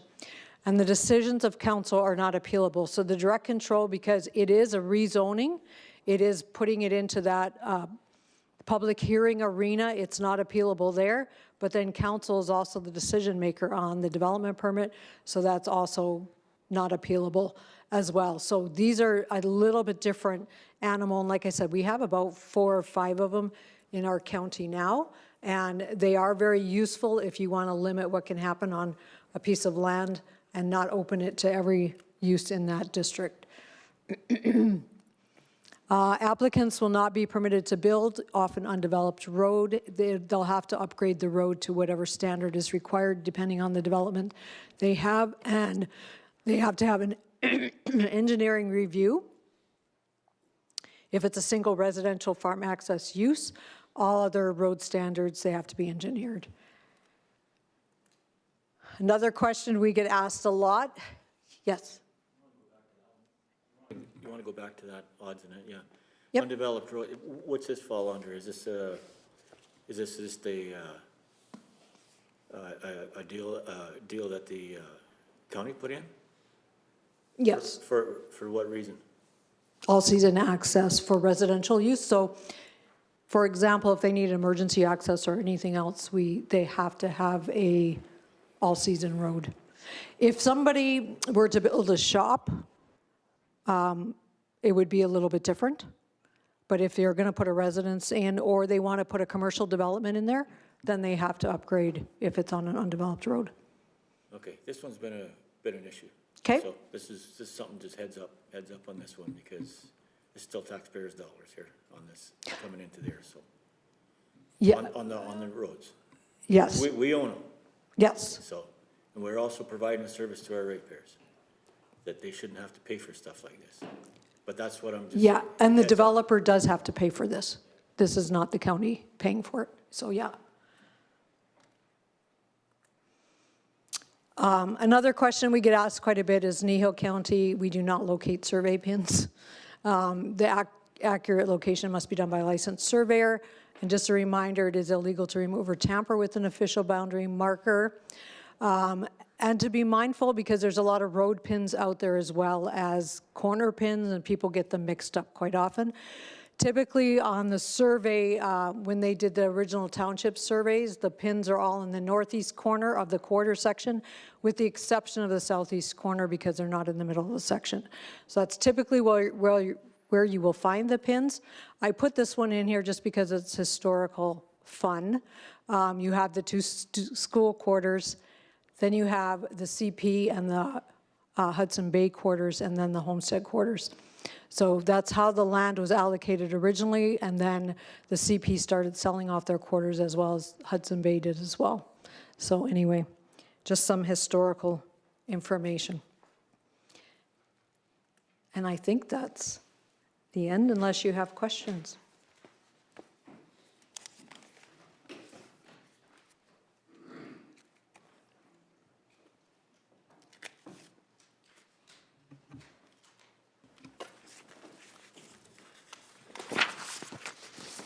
Well, I'm okay with that, Barb. Long-winded exercise, but you did well cutting it down. Yeah, this is gonna be interesting for a lot of us too that have never been involved in it. It's a balancing act too on what we actually need to put forward to our ratepayers as to what they can and can't do, or what we should even be dealing with. So thanks for putting this forth, Barb.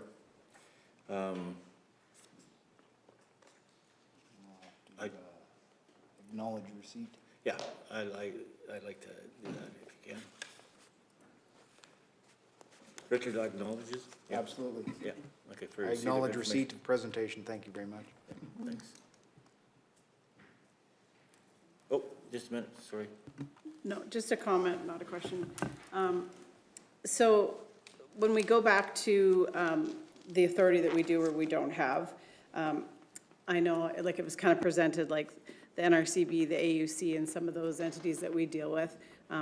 Like the comment was, it is what it is, and that's correct. But in saying that, I never want to limit, whether it's council, it's our ratepayers, whoever it is, that doesn't mean that you can't invoke change. And we did see some change, I know, on our last term.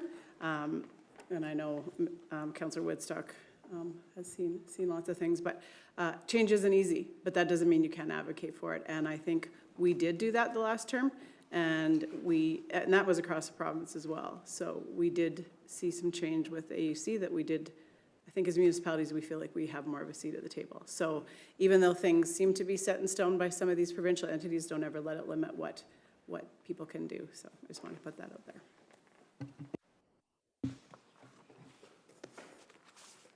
Okay. Should we take a 10-minute recess? 5. 5? 5 minutes? 5 minutes. Okay. Geez, We gotta get out of here. some of us are old.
thing we're not charging, we don't get anybody in.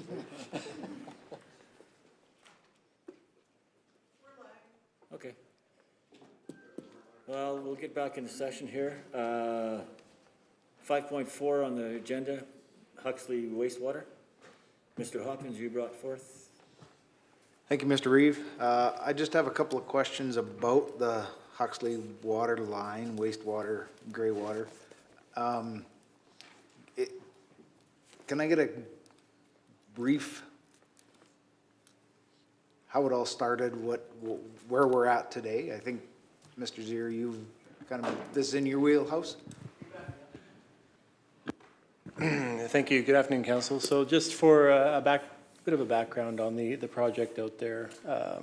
So it probably came up about 2023 that we started investigating that infrastructure there. It's for council that doesn't know, it's a low pressure collection system there for the wastewater. So it's basically individual septic tanks for every resident in Huxley. They're all responsible for the maintenance and operation of those tanks previously. Basically a septic tank, the solids are collected in the first cell, effluents discharged in the second, and then goes into a into a collection system, low pressure. Basically the entire town is 2-inch lines. Everything's collected to the railway and main intersection, and then it's transferred into the lagoon on the west side of town there. So we looked at it and we saw some opportunities and also some risks for, there's no real way of flushing that system. It's a closed system. So we looked at, is there opportunity to put in flushing points, that sort of thing. That started the conversation with the community, and we actually had a couple information sessions with the community there, brought forward everyone in there and just kind of queried them as far as what problems they had in the system in the past, any improvements they were suggesting.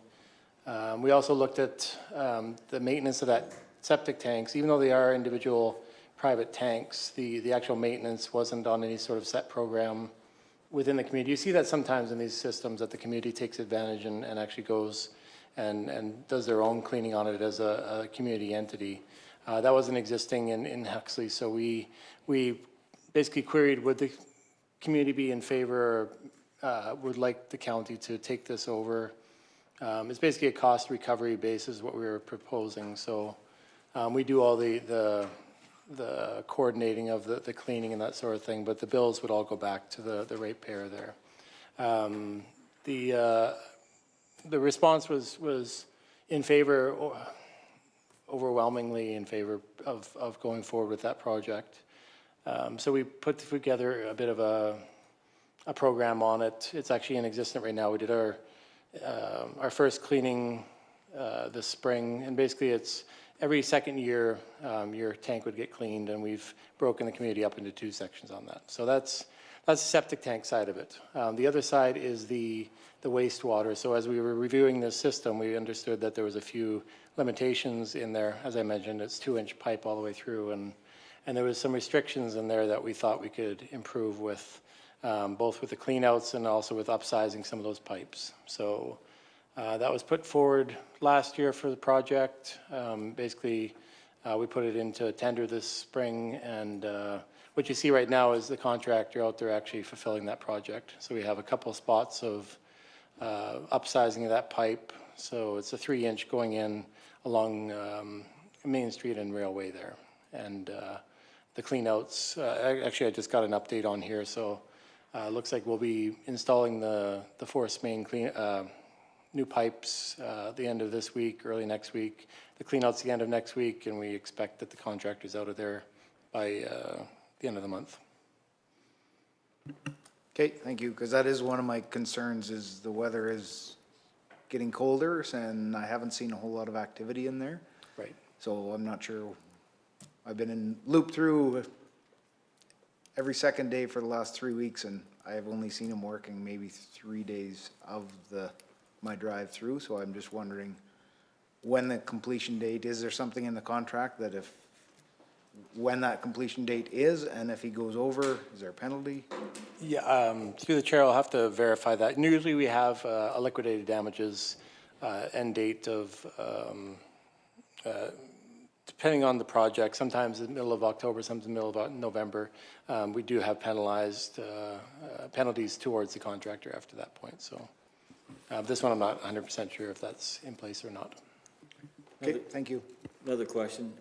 Yeah, you did mention, or did you mention, all those costs are going back to the ratepayers of Huxley? Nowhere Yeah. else? Nowhere else? Just the Huxley ratepayers? Yes, oh, No, sir. Mr. Zaire might have been on it, but the cost of the project, so the line upgrade in that was funded from reserves, so everybody's contributing to that. The cost of the septic cleanout program is being billed back as part of utilities to Huxley residents. So just like anybody in the county pays for a road, when that's rebuilt, that's the same as the Huxley wastewater project. The actual cleaning program, that's an ongoing one, is billed back to the utility users of Huxley. When you look at an individual farm, we have gray water also. Not all the county guys get nothing, that's not picked up by the county. We have septic tanks. In this case, part of that determination was done because what we were seeing was a few things. So even going back further, there was some flooding in Huxley, and what was discovered is that a lot of people were channeling their runoff into their septic tanks, which was causing additional issues in there. We were able to rectify some of that.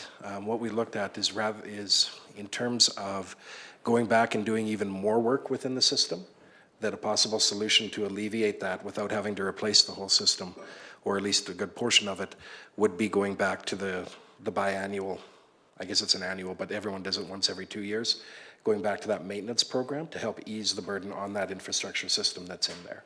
Because it is, as we've found, or as we've said, it is underbuilt. I understand that. I was there when it was built.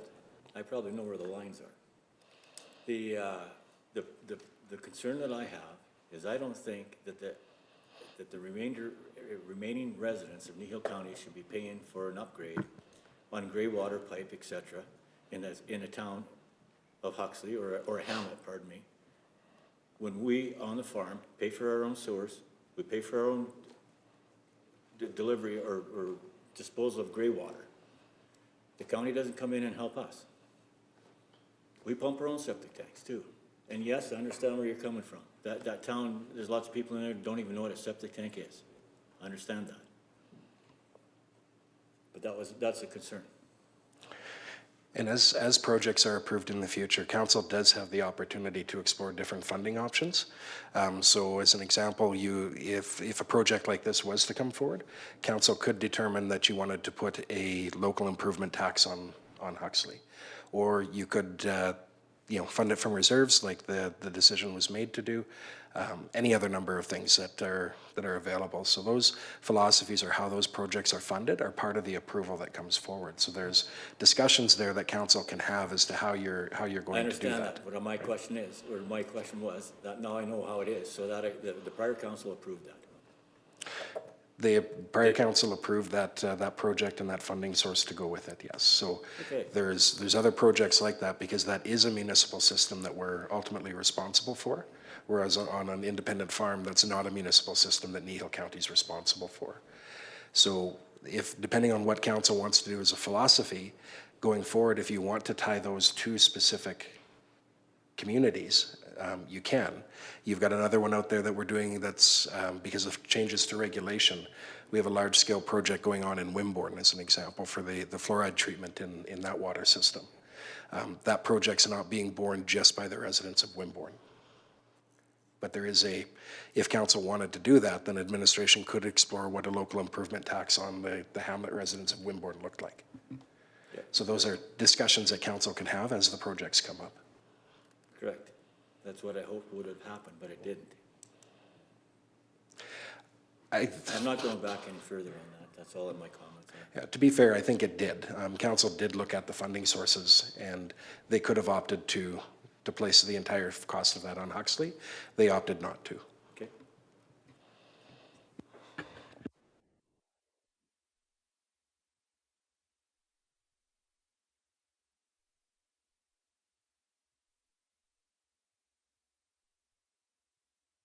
Everybody's okay on 5.4? 5.5, Road Committee. I brought this forth Oh, sorry. Oh, do we need a motion for that? That's what I was checking. I think they were just questions, so you can acknowledge again. Okay. 5.5 Road Committee. I like to see this added to the committees. And for you that don't understand or have never seen this one before, Kneehill County, well, most counties used to do it. They had a road committee and it consisted of basically 3 councillors and, or a whole council and one superintendent or whatever. And what it was is council went out to projects to see how they were, once they were in progress and stuff, to see how things were going, how things are moving along, and just to get a feel of what's going on out there, rather than sitting in the council room, listening to somebody say, yeah, this is what we're doing. I've seen it over the last few years where I've asked a few councillors if they've been out and looked at these roads, and they haven't. They've been told by the staff what shape they're in, and et cetera, et cetera. There's times that a council should be going out and having a look at stuff. So if you're gonna make a decision on something, you wanna be able to see it. You know, I'm not saying you're going out there and you're stopping crews, you're doing this, you're doing that, but you're going out and you're seeing the different areas. Councillor Anderson's area is totally different than Councillor Olson's area. Our area up there is totally different than Mr. Woodstock's. There's some stuff in there that we need to have a look at and see. And it's a good thing, and we don't have to, it's not something that you have to do all the time. But there is situations where you as council should be going out and having a look at stuff and checking up on things. Anyone else have any concerns or thoughts on that? I have to say, Councillor- I support what Reeve, I'm sorry. That's okay. Lock up. Anyhow, I support fully, and I will say this for one reason. I have got in my area a proposed road that has been approved. If anybody in his own sane mind would not approve it. And it's been approved. And we're looking for STIP funding to build that road. And I think that's very wrong. I think anybody, and I welcome anybody to go down and look at what is proposed in that. It's a potential, not that I'm opposing anything other than, I know what 836, where they cut that road back probably 100 feet on both sides of that road. That road still slipped down to where it hit this edge of the pavement. This road that I'm talking about, it's already sliding at the edge of the road now, and they only got a 20-meter access to go down it, and you're gonna tell me that the county is not taking on a horrendous liability? And this is what it's for. And I mean, it's emotion, it's lots of things that would happen, how it happened too is, you're sitting in council and something comes up and all of a sudden there's no place to, where you don't know, you can't see, you haven't, this is where you refer it to road committee. To go out and have a look if you want. Stuff like that. It's a good thing to go out and have a look at, you know, there's lots of things. Like I say, council can go as a whole or a council, you can have 3 people. And it's rotated. Like, and it's not the same 3 people all the time. But it's just, it's a tool, another tool for council. It's not to be out there to tell everybody what to do, how to do it, but it's out there for us to help make our decision to see what is actually going on. Councillor Olson. So you'd just be proposing the formulation of a. I'd be proposing, to add the road committee to the actual committees So that make a are in motion, place. so Yeah. you're looking for a motion to add that as a committee? Yes. Not the structure of it or the No. meetings of it, just to add that committee? Yeah. Okay. Any, Councillor Olson? Oh, Councillor Woodstock. Thank you, Mr. Chair. Just trying to get it clear in my head, what exactly would members of council be, okay, obviously, it's a road tour. is where you're going with it? Yeah. So, To look at different projects? so rent a vehicle to head down there, or how, just clear it up in my head a little bit here. Same as it used to be, Jerry, or Councillor Woodstock. The road committee, where there was a council, there was always vehicle here, the councillors for road committee got to get in and go, and they had it actually basically once a month, and that road committee traveled, the projects that were in play that month, or what's going on, traveled different scenarios where council decided that they needed more information or like to see something for themselves. And then they brought back that recommendation to council. Okay, so you go and look at a project, Yeah. and then you make a determination on whether it's being done correctly or not, or what are we determining there? Or if it even should be done. Well, if it started, Well, I'm a little fuzzy on what we're trying to accomplish, I guess, is Well, what. I guess, okay, well, let me put it, I can put it to you this way, Councillor Woodstock. Okay. Lots of times when I've asked, seen what's going on out there on the roads right now, and I've phoned in and I've been told that the roads are in good shape and this has been done, and I got pictures in my pocket right now that shows that totally things different. Council should be out there looking at this, and it's another means of accountability to the ratepayers that things are getting done. You're thinking we're gonna go out and decide whether that road should be built this way or that way? Well, No. No, that's not where I'm headed. I'm trying to determine the information that we're collecting, we're going to do what with? I just don't understand. So all we're doing is observing what's being done, To an extent. okay? We're confirming that it's being done and it's being done to an acceptable standard, I guess. Okay, but what I've also heard is that whether or not we should even be doing those projects. So that would mean that we're looking at projects that are started, projects that are completed, and projects that could possibly be moving forward? yes, proposed is probably the key issue, because by going there and getting another eye out there, somebody tells you they want a road, okay, they're gonna build a road, okay? Whether it's something that I want turned over on my lap down the road, I could go and say, you know, and I have not voiced my opinion, but I've observed, I am voicing my opinion here. There's a road proposed in this area that we are, and I don't want to go into details, but I think you know where I'm going. That I have drove that road. I have looked at it. And I know right now, I have very serious concerns of that road being usable and not costing a whole bunch in the future. Now, I have been told that no council member or Reeve or anything has toured that road. No, and getting back to that, Merle, you're right, but I mean, getting back to Mr. Woodstock's, concerns also. No, don't get me wrong, No, I no, don't no, have no, concerns, Neil I'm just trying to determine. Kneehill County never approved a road project prior to your coming into council without council going out looking at, and they approved it, no one else. A road project, a proposed road. Yeah, I project. know things changed Yeah. back in the day, yeah, I Yeah. know that. So that's part of the reason, Merle, or Councillor Anderson, I understand your concern. And I mean, we're not gonna go out there, there is roads or projects out there right now that I don't believe need to be done. They're already passed or whatever. Some of that we can't do anything about. Maybe we can get more information like we did on the bridge, that's be my concern. But going forward, we need to also I am not comfortable listening to somebody come in and say, yeah, those roads are in good shape, and I know they aren't.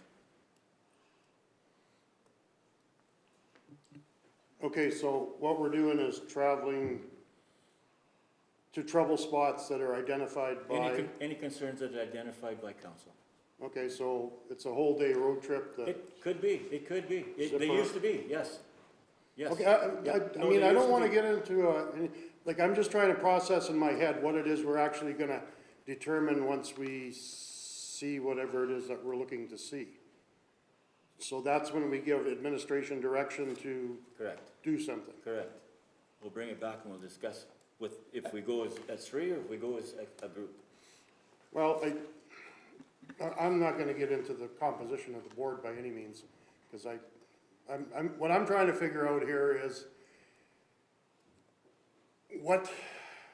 how are we gonna determine who goes, what the process is, who determines where we go, and all that kind of stuff, I guess is where I'm trying to come down to. Well, I think that can be set right from council. Like Okay, if so I came council in- makes a If I decision. came in for an example, if I came into council today and said, I got a real concern with this such and such a road that was bladed here a week ago, and the ratepayers have been told that there's nothing wrong with that road. And we go out there, and I've already been out there, and it's a mess. Council can probably say, okay, refer it to road committee. Okay, I'm gonna leave it at that, because I'm still a little foggy on who determines what we see, when we see it. I mean, if. It's a decision made by council. We can go through that after and set up the criteria. Okay, okay. Councillor Hoffins. For myself, I'm somewhat in agreement with this. We have a fairly large county. I travel my division quite often on a regular basis on the other side of my fire role in the county. But I don't get down to Merle's area. I don't get down to Darcy's, Councillor Anderson, Councillor Benner area very often. And I think I would like to do an initial road tour so that some of us get to see some of the key points in each other's district that not only are troubled areas, but are highlights. Bigelow Dam in our area, for example. I don't know how many times you have ever been over there. Some of the road, I mean, we won't get down that road today, but for me, it's also as I drive part-time school bus, these roads are in terrible shape. There is washboards everywhere out in my West Division area that I'd like somebody else to drive down that can understand that these roads are very rough. So it would be beneficial for us, and I'm not saying it needs to be every month, but maybe every 3 months, or unless there's a complaint, we jump in a vehicle. I know there's multiple county vehicles around here. There's 4-door units that can seat 4 in each vehicle. We take 2 vehicles, away we go. And then story, have a quick look at something, come back, it's just a basic courtesy I think we should give to our ratepayers. Councillor Olson? Yeah, I think it would be beneficial too. I mean, I don't think I'm not sure we need to go every month, but I mean, there is different issues in our division, in each of our divisions. I have a lot of road traffic, truck traffic based on, artists' developments and Aspen Leaf and different oil companies there. There's some significant truck traffic on some of my roads, and some of them are pretty beat up. But, yeah, it would just be good to get some information on where we want to have a standard for our roads, and based on road usage and the different areas, what their problems are, right? I'm not saying that it has to be, I mean, we can build the structure of that committee later, but I think even if it's just a spring and a fall thing, I don't know, but it may be more than that. If there's a lot of issues, and we could add to it, but I think just even having an initial assessment or get some clarity and information, I think I'd be happy with that too. Councillor Penner? I guess following up on what Councillor Olson said, I see the value in having a preliminary tour of roads for this council to get ourselves up to speed about what could be potential issues. I'm questioning, I guess, much like Councillor Whitstock is, what the function of that committee would be in as far as road construction that might be taking place, because as I'm understanding it, each of these projects have come up to council at a previous location or a previous time. They have been passed by council as being a process or a project that needs to go forward. For us to be looking at projects multiple times after the initial decision has made to build a project and try and modify it, I don't see that being a very workable solution for council. I don't think that was the discussion on going and modifying anything. You talk specifically about looking at roads. We can look at roads. And changing construction. I said I would like to have, but it's already been in the process. It's already in the process. But going forward, if there's a road that is brought forth to council, we should be driving and seeing it. I'm not talking like the past road, like for an example, like the bridges that we talked about this morning, right? We talked about getting more information on a twin pipe pipes rather than the bridge. But if you didn't know where that bridge was, and you've never seen that bridge, wouldn't you like to go out there and have a look at that first? If this was a new project. Yes, I understand initially, as we see projects coming up, that we would want to know what is going on in them. Yeah. At a certain point, we have to, the projects that are under development or in progress, Right. why would we want to muddy the waters by adding more input as to changing to those things at this stage of the game? I don't think excuse me. Yeah, Councilor Hoppins? Just to add to Councillor Penner, it's not that we'd want to change, but for me, it would be, I want to go see how the progress is making out. Are they doing what is in the contract or what we've asked, or is it taking too long? Are we going to run into overcosts, or is this something we need to be concerned about? For me, it's, we can't change anything that's already been approved by previous council, but going forward, it should be something that we should consider looking at, and maybe that's not every month, but every couple months, or if there's a big project coming up, maybe we have to check on it once or twice. So it's nothing that we need to, I think, worry about what's been approved in the past, but moving forward, I think it's something that, and developing a policy to make sure that we're not overstepping our boundaries and discussing, I mean, I'm no road crew guy, but I can move dirt with the best of them. I'm not gonna tell anybody how to do it because I haven't had the training. So it's not that we wanna talk to the staff, it's that we wanna make sure the progress is progressing. Councilor Anderson? Well, I guess I have to clarify things that I'm saying. When I said this road that I was discussing isn't in progress, it's planned. And I think it would be very, very unwise, having seen what's proposed, and not speak up to say, this is gonna cost us money in the future. And if that's offensive to people, I'm sorry. I'm going to be offensive every time I speak, because when I saw what I saw down there, I've seen our own county road slip, and it was prepared for that. We went back 100 feet to make that slope. This road is slipped right to the edge of the road, and they're gonna tell me that bank's gonna stay there magically. We tell us we have 20-year plans. We have to have these safety things. What about egress when it slips in there? You know, you're gonna have people in there. I think we have to look at these things. I'm not saying I'm right, but I want to have the ability to go down there when somebody raises a concern, go down there, view it, and come back to this council and say, maybe you guys should take a look at it yourself. That's what I'm trying to clarify. Councilor Kenny, or? Yeah, you got her.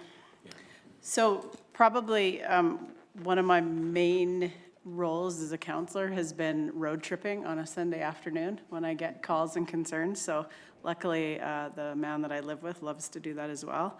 So we all have the ability to do that, right? I go to other people's divisions. I've been down to Jerry's area. I've been down Carbon Way. I mean, it just turns into a fun Sunday afternoon. I always tell my ratepayers, our ratepayers, I can't be everywhere, and so you're our eyes and our ears to what's going on as well. But in saying that, I know there's been situations where I've had calls from another division where a ratepayer maybe has talked to the counselor, and there's been a difference in opinion on a road. So I think that would be something that I could bring forward and say, hey, like you say, whether it's a quarterly thing, probably doesn't have to be monthly, but just say, hey, I've heard from this ratepayer, they're concerned about their road here. Maybe that's when we put on our list and we go have a road trip and we go look at it. So, I mean, I think the function of the committee, I mean, when we do get the reports to council, we do get some really great pictures, but I certainly don't think it hurts us to go actually be out there. Like you say, I'm not a road specialist. I know more about roads than I ever thought I would. Didn't know about shoulder pulls, didn't know about concrete crossings, but yeah, I've learned a lot, but I'm not an expert. So I'm not gonna go out there and I'm not gonna drive the grader, as Ian McCormick will tell you, but I think it's our duty to be aware of what's going on and to see what the road conditions are. So yeah, I would be in favor of that, however it looks. Yeah. Do we have any other concerns or comments on that, or discussion? I have one. Councillor Hopkins? Along with the road tour, I would like to take the opportunity to visit all Kneehill County facilities, whether it's a water station, a fire hall, Ron Gorman Arena, gravel pit, so that we know where it is, so that we're all familiar and have a good feel for everything that's great in our community and our county. So I think that can, for our first initial one, whenever it is, if we could tour all those facilities, that would be great. I think that's what it's all about, right? You put it on your list, and once you get a full list, you go. Right. Right? So to Mr. Hogan, I think last term, I know we did that, right? Like a former council actually was our bus driver, and we had quite a nice day going to a lot of different locations, which was great because there's places that I went that I'd never been in Kneehill County before, even though I've lived here for a long time. So yeah, maybe that's on the docket already. Yeah.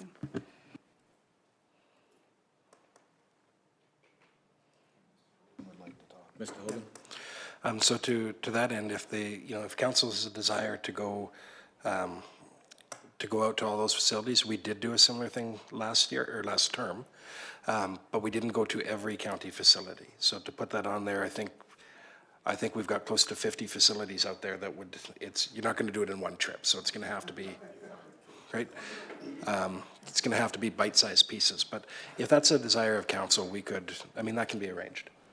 And so it's just as long as there's an understanding that, yeah, unless you want to designate a couple of weeks to it, then it'll be bite-sized pieces as we go out, right? To the roads committee idea itself, if council has in the past at times gone out to view sites or works in progress, the gravel pit is an example being one of them, looking at stuff like that. If, we'd have no concerns around if there's looking to be a roads committee that is going out looking at potential projects, so that you see the ground that you're talking about in the budget discussions, stuff like that. That's all fine. The only concern admin would have is that we're getting into making sure that those lines, council's not out there directing things, not out there, we are giving updates on like the contract management as an admin function, right? So as long as those lines are clear, council going out to informally viewing sites that we're proposing projects on, doing things like that, that's within the domain of council to do.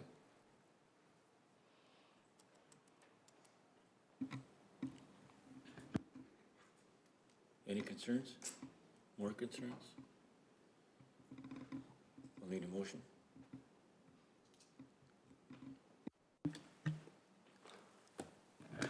I'd like to make a motion that council direct administration to organize a Kneehill County road tour for council, which includes Kneehill County facilities. Are we talking, is this going to be the road committee two separate motions? Okay. Oh, one motion. Is, No, there's two separate discussions here. One was the addition of a road committee, and the okay. other one was the facilities. Oh, okay. Okay. Mr. Hogan? So to, through Mr. Reeve, so on this, what we'd look at is if council's wanting to organize a road tour, then the motion that Councillor Penner's put out there is, that's what that covers, right? So that's a direction to us to organize, to start organizing, we're saying a road tour, it'll be tours, right? To do that. If council's looking at incorporating a roads committee to do that, then I think the appropriate thing would be to direct administration to prepare terms of reference regarding a roads committee for council's consideration. And so that you have this, it's not a committee with nothing behind it that says what it does or what it doesn't do. What we'd come back to you with is say, okay, tell us this thing so that there's a record of what it is and what it does. Right?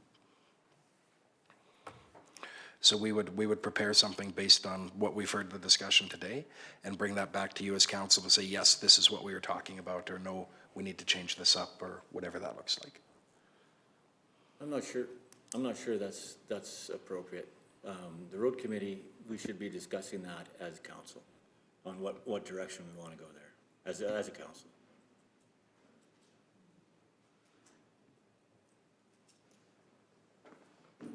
I know where you guys are coming from. I mean, it's gonna be a process coming from administration on, it'll just be another directive where, these are the rules you gotta follow, and you gotta be here, here, and here, et cetera, et cetera. And I'm not sure that's what I was looking for.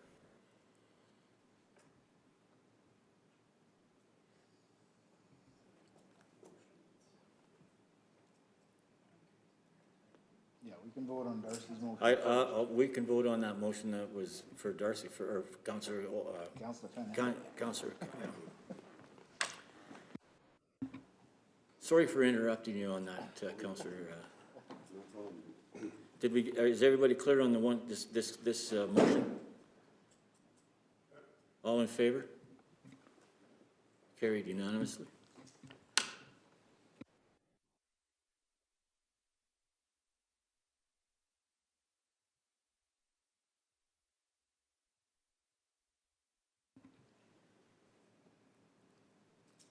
Okay, there's still discussion on this one, this proposed one here, about what we were talking about, the establishment of a road committee. Is there any more discussion on that? Councillor Cunningham. So, Reeve, I understand your concerns with that, because I think, yeah, you're wanting to, wanting council to drive the bus on that committee, so I understand that. So, if I'm correct, administration would bring back that terms of reference. That doesn't mean we have to accept it. I mean, it can be altered or changed by council, right? Yeah.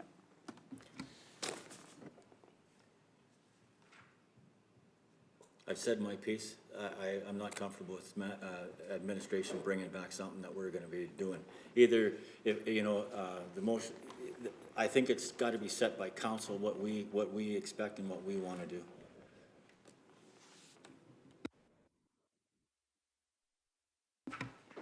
Councillor Olson? Yeah, I think that's something that we can do also, but we do need to have some meat on the bone, some kind of structure, so we're not just driving around and not being specific about what we're doing. Because then, we lean on the side of wasting taxpayer money too. So as long as, and it just has to be, some bullet points or whatever, just to guide us on what we hope to accomplish out there. I don't think it has to be, but yeah, we need to have a specific directive as to what we're gonna do once we get into the vehicle. That's my opinion. Councillor Woodstock? Did you get cut off, Councillor Olson? Or did you have anything more to add? Okay, sorry.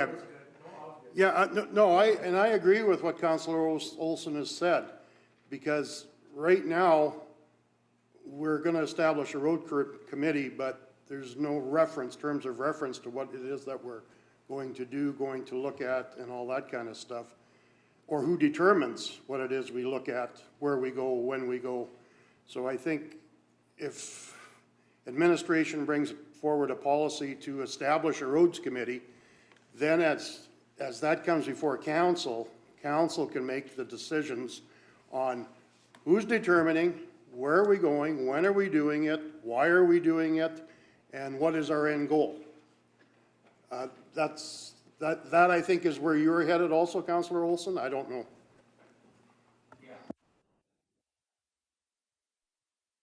Councillor Olson. Yeah, I think just with the discussion, I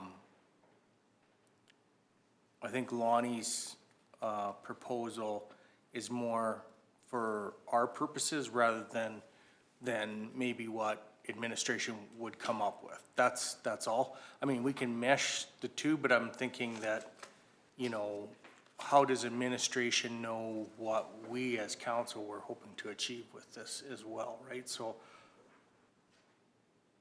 I'm not, I know now I'm leaving it open to whatever. What I was saying was that we could probably come up with the criteria. I just saying there needs to be a structure to the committee. That's all. Sorry. Yeah. Councillor Woodstock? Yeah, and I agree with you, Councillor Olson. I think administration needs to come to us as council and ask us what it is that we want to do.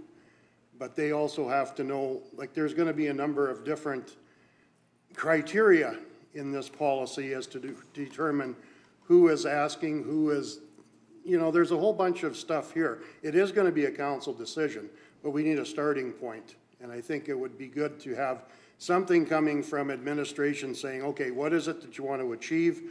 And we can work through that system. But we can't sit here and start throwing stuff out without knowing what it is, ultimately what it is that we wish to achieve, and who determines where we go, how often we go, how many on the committee, and all that kind of stuff. I think those are questions that we can answer them. There's no doubt that we can answer them and that we will answer them.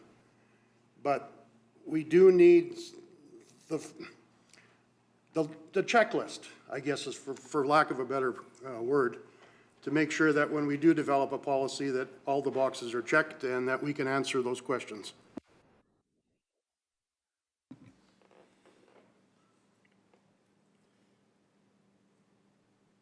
We're asking administration to come back with something and put it on the table for us. We as council need to sit down and either grow some you-know-what and decide what we want as a road committee. Present that, if you want to present that to administration for a reference, that's fine. But how does the administration know what we want? Excuse me, Mr. Hogan, would you understand what I'm going for here on road committee? I think there's through you, Mr. Reeve, I think what's happening is there's a misunderstanding of the process. So when administration, understanding that council wants to put in a road committee, would bring a discussion back to council saying, what do you want this thing to be? So that we can prepare a draft of terms of reference and actually a bylaw to form this committee that would say, what is it you want to achieve, so that we can prepare that document in line with what council's saying you want to do with this committee, what it looks like, what its purpose is, all that sort of stuff. So administration doesn't come forward with, it shall be this. We bring something forward to council saying, this is what we understand, tell us where we're right, where we're wrong, what you want to see changed, so that we can go back and prepare a final version, which is how all of these things go. When we're bringing back, whether it's a draft policy, bylaw, those types of things. And so we're taking the feedback from council to actually prepare that document for council's final consideration and approval. The other, if that's not going to be the process, then really council needs to prepare a terms of reference or a bylaw or something like that to come back. But that's part of the role we play to facilitate that initiative by council. So to come back, and it's not administration placing something in front of council that you have to approve. It's us saying, this is what we heard you say you wanted. Are we on the right track? If we're not, correct us. If we are, then we'll prepare a final version to bring back to you that you as a council can say yay or nay to. or amend accordingly. Okay, and getting back to that, out of this conversation that you heard today, I can't understand what council wants. I don't know how you're gonna take that to administration. Okay, so what we do with that then is we'd put the item on a, I'm guessing in the interest of time today, we'd put this on one of the upcoming agendas and say, this process, tell us, you said you want to do this, right? So now tell us what you're thinking, what you're going there, so we could get that feedback. And this is actually a really good use of committee of the whole meetings. Councilor Cunningham. So yeah, I think we have two choices as council. We can make this motion as it stands. And like Mr. Hogan said, it's not an approval of it. Administration can bring it back and we can say, no, you're not where we're at. And we change the whole thing, come back 3 times. But that's what it's all about, right? Or we would have the ability to make the motion to defer it. And then we would come back as council with our, more robust document of what we see. I think if we do the motion as it sits right now, it gets it on the table and it gets the ball rolling. That would be my thought. Any other discussion?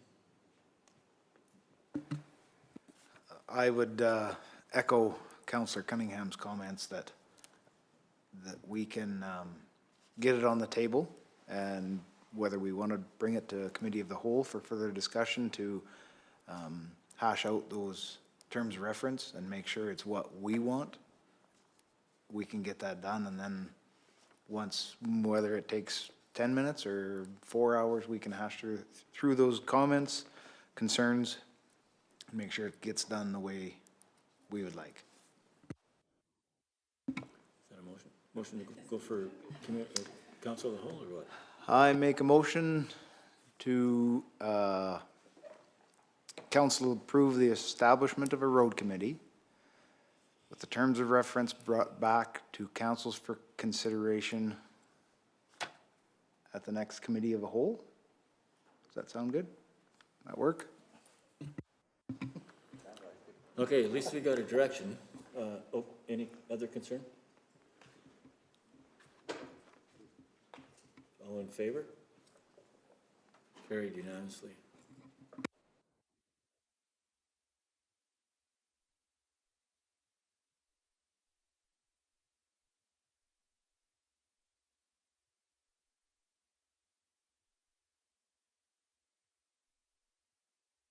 Five, 6,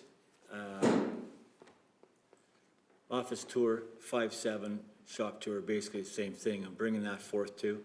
I think we should go for an office tour and a shop tour. We've never, a lot of us never been here through the office. I don't think it's an issue. I mean, we can just plan that any time, but I think it should be done. Any comments on that?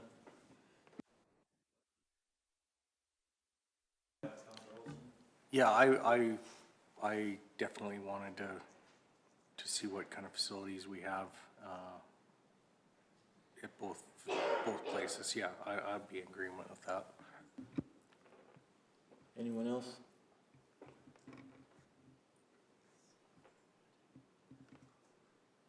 Do we need a motion for that? Or is that just discussion? I was gonna ask. Just, Yeah, it's through you, Mr. Reeve. It's up to council. It doesn't hurt to have a motion because then it's a tracked item, right? yeah, I think we should. But in the previous one, if we're looking at all county facilities, these are part of those facilities, right? So, but this one specifically, it doesn't hurt to go either way. Yeah. Councilor Cunningham. I'll make the motion that council direct administration to organize a Kneehill County office and shop tour. Any discussion? All in favor? Carried unanimously.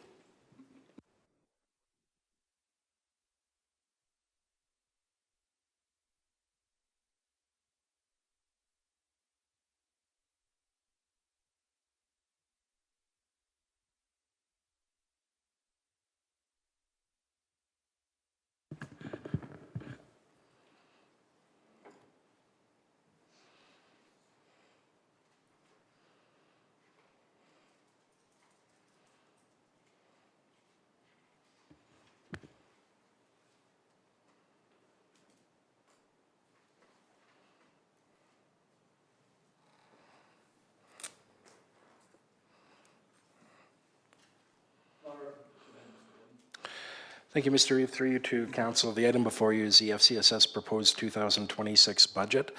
This is an item that you'll see annually as part of your function on council. So as I think everyone's aware, FCSS is a regional entity, so that's ourselves and the 5 urbans, the 2 towns, 3 villages that comprise an FCSS board, and that board goes through and oversees governs the operations of the regional FCSS group. So annually, you'll see a budget come forward under the regional FCSS agreement. For approval of that budget by 4 municipalities is required. Once they have that, the budget is considered approved by the group. The funding that goes into this, as you can see from the breakdown, is on a population basis. The county's proposed share for 2026 is $82,056. This is up slightly from just over $80,000 around in 2025. So there's been a small cost of living increase applied. Other than that, the budget is relatively the same. One of the things about FCSS is that it is a shared service between municipalities and the province. So the province contributes 80% of the funding. In order to access that 80% of the funding, municipalities are required to put in at minimum the other 20%. They can exceed that 20% if they choose, but in order to get that 80, they have to put in the 20. The budget that's in front of you covers FCSS operations. It is a little bit of a change this year in terms of normally you'd have a rep on the FCSS group that would have looked at this budget. With the election, of course, that's changed. So that is a bit of an oddity this year. This budget as well doesn't include the regional grant writer, which is a separate item that you'll see as well.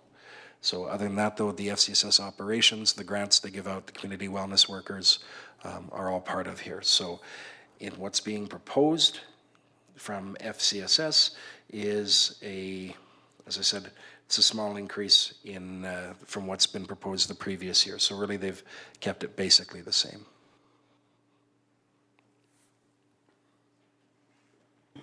Councillor Cunningham. So I know I asked this, I think it was last year. Kneehill County, and people might not be aware of this, but we do provide the building that FCSS is housed in. And so I've always wondered if there's any way, because to me, when you look at this and it says Kneehill County contribution is $82,000 and change, we really actually, the contribution's more. I don't believe they pay us any rent for the building. We're essentially the landlord to that building, so like we had some pavement work, I think, done in the last year that, Kneehill County was responsible for. Correct me if I'm wrong, I'm not sure about the power and the gas, water and sewer. What was the other one? I think there's HR. We do provide some HR from Kneehill County to FCSS. So I just want a really true reflection of what the program costs to operate. And then I just think it's really important that people are aware actually what the contribution of Kneehill County, which is essentially the ratepayers' money, what they actually provide. Because to me, the $82,000 really isn't a true reflection of what Kneehill County provides to the program.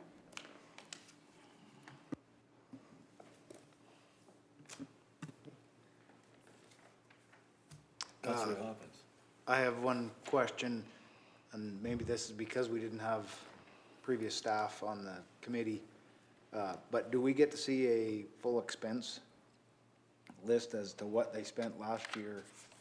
I always have a hard time giving out more money if I know they didn't spend all their money, which I'm sure they did, but an actual expense list?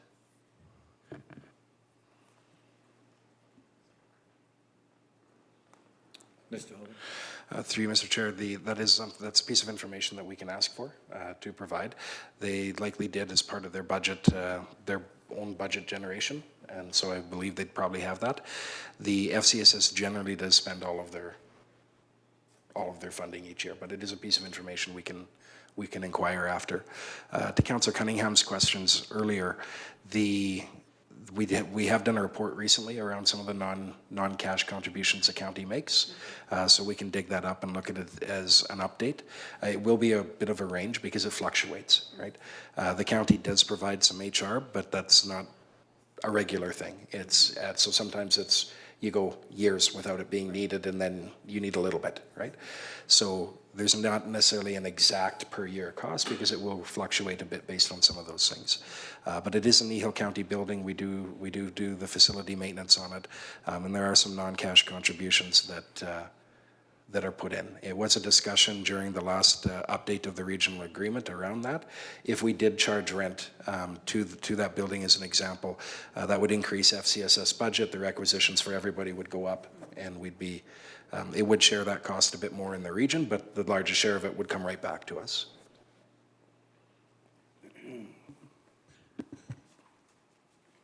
Good. Councillor Anderson. I'm not a rocket scientist or anything, but my wife is. She ran some numbers. Population of the areas by government statistics. Acme is $15.36 per person we're putting into FCSS. Carbon is $14.81. Lynn's $11.40 per person.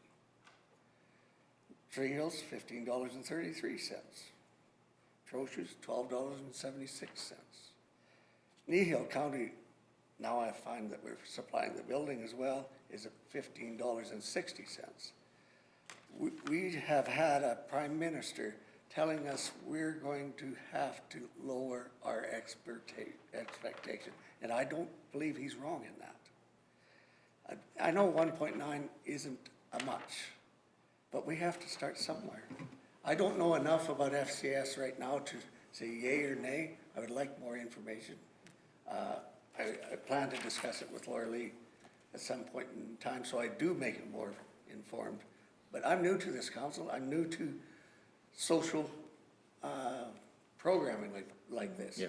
I don't know where we're, like, I'm looking at this and over half your budget is salary? Yeah. I gotta wonder about it. And that's the discussion that we're having, right? And the thing is, if you don't. I don't wanna approve it. If you don't feel comfortable, there's a motion you can make, and we can all make it. I'm pretty sure that a lot of us have got some questions, and that building is one, right? The other side of the coin too is, I mean, why, I wanna know is why we bought that building to begin with. Like, don't we have room here? You know, so I think we need more information on a bunch of stuff. I'd like to delay it for Yeah, okay. approval. That's why we're discussing it, yeah. Councillor Olson?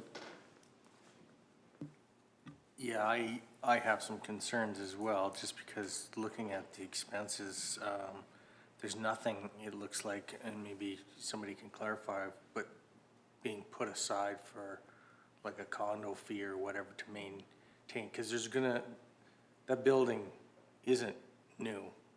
And eventually so we're sitting on a grenade, so when that building falls apart, there's nothing set aside to replace it. So this looks like the total, even, and it looks like they're using the funding, all of it, but it looks like it's just a huge expense, but. I can't say it's not worthwhile. I'm not saying that either. Yeah. I mean, in fact, my father's in one of these facilities, but, so I'm saying it's just how, if we're using all the money just for maintenance and nothing's being put aside for, and maybe I can get some clarity on that. It's just what it looks like to me. It looks like could end up with a catastrophic. Councillor Cunningham. Yeah, so just a little bit of clarity, just to go back to what Deputy Reeve Hoppin said. So we, in the past council term, we did have somebody sit on FCSS. It's just, I've been appointed, I haven't been to a meeting yet. I think it's, I believe, Ms. Vanderkolk can correct me, but I think it's in December. So, and I think Mr. Hogan maybe alluded to that. I think we're kind of in a funny time because the budget's it's happening, but nobody's like, I'm gonna be sitting on it, I just haven't gone to a meeting yet, but, and then just to clarify, Councillor Olson, like this is Kneehill Family and Community Support Services, so that's, yeah, so it's not the lodge yet, so it's the old doctor's building. Close, just, yeah, just down the road, so yeah, I mean, again, Mr. Hogan clarified that I'm sure this building's part of our asset management program, so I'm guessing there would be plans for the maintenance and replacement or whatever that looks like going forward, but yeah, so. But I will definitely get you more information, but just in December when I've been to a meeting. Councillor Woodstock. Yeah, FCSS does a pretty good job of coming forward once a year and presenting in front of council. That presentation was done here a couple months ago, or maybe a little bit less. So maybe it might be worthwhile for them to come back in and actually give the new council a perspective on what family services actually does for the community. That's just a suggestion. That's up to council whether they want that to happen or not, but I think it would be valuable. Great idea. Mr. Hogan. Through Mr. Reeve, to that end, the director of FCSS is already scheduled to come on to the upcoming council as part of the orientation component. I haven't been able to pull up the exact date, but I did talk with her earlier just in the last few days about coming to do that exact thing. And so she is, I don't have the exact date in front of me, but she is slated to come in front of council. Okay, that's good. Yeah, and when I look at this, I see your concern, Merle. Like, I mean, it's just a quick overlay of the expenditures and the revenue, man. I mean, we've got a lot of these groups that are, the dollars and cents aren't adding up when over half is salaries. You know, I know where you're coming from, so it's something that we gotta look at. So, you know, there's motions we can make right now. I don't think that, like, I'm pretty sure we can wait. We don't have to have a solid motion on this, right, Mr. Hogan? Through Mr. Reeve, what I'd recommend is if, because really you've got this item in front of you, there's some decision to be made on it. What I'd recommend is if you want to wait, that you table this item until, to following the presentation by the FCSS director. And then what that means is when she comes in to make that presentation, that sometime after that, we would bring this item back.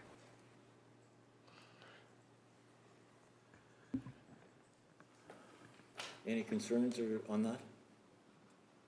Any more conversation?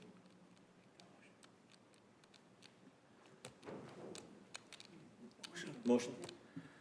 I move that the council uses a table that proposed Kneehill Regional Family and Community Support Services FCSS 2026 budget until after the FCSS director presents to council. Any discussion? All in favor? Approved unanimously.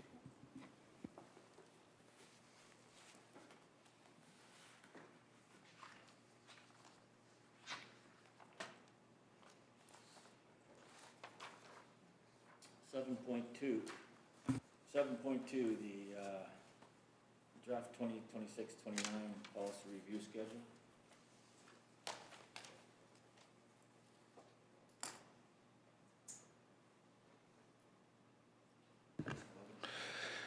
Through Mr. Reeve, this is the, what administration has done here is put together a schedule for policy review. What we're posing to council is how you would like to see that schedule changed based on priorities that you may have. So if there are topics or items that you would want to see advanced sooner rather than later, that's the feedback that we're looking for, so that we can modify that schedule accordingly and build that into to our work plans to meet those priorities and goals that council has.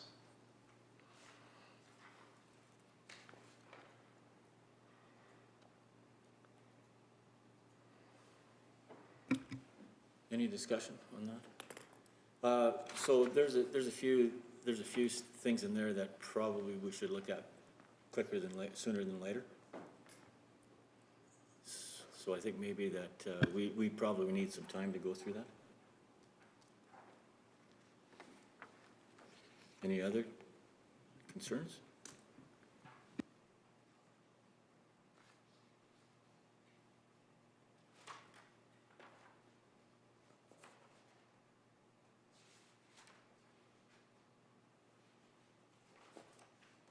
I don't think we can sit here right now and just pick out 10 items, you know what I mean, to bring up right away. Again, I suggest that, much like our last, let's go to the committee of the whole where it's freer discussion, more open discussion, and we can come bring it forth that way. Okay, no. Mr. Hogan, are you got comments on? Just if that's the case that, that council wants to go that route, then the appropriate motion would be to refer this to committee of the whole.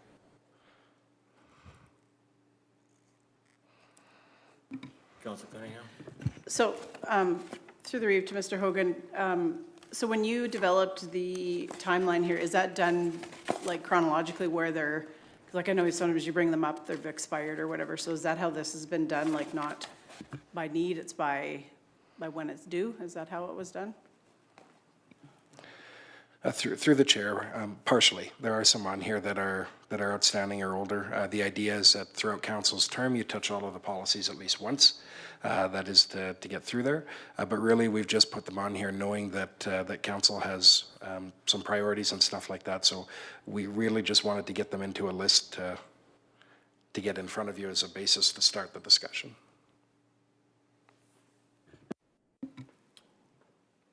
Any other discussion on this?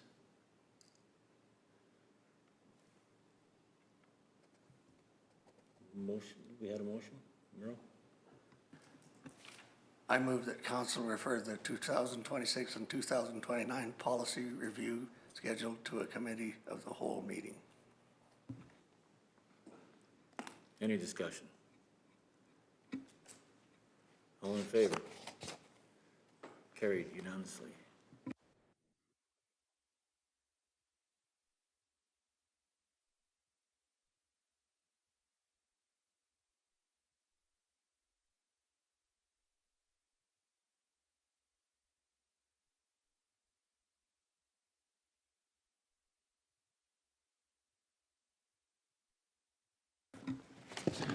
Through Mr. Reeve to council, this item before you came up on Monday, actually, so we received correspondence from the Horseshoe Canyon Campground and Cabins that they're looking to apply to an Alberta Tourism Development or Project Development Fund, which is a grant program run through the province.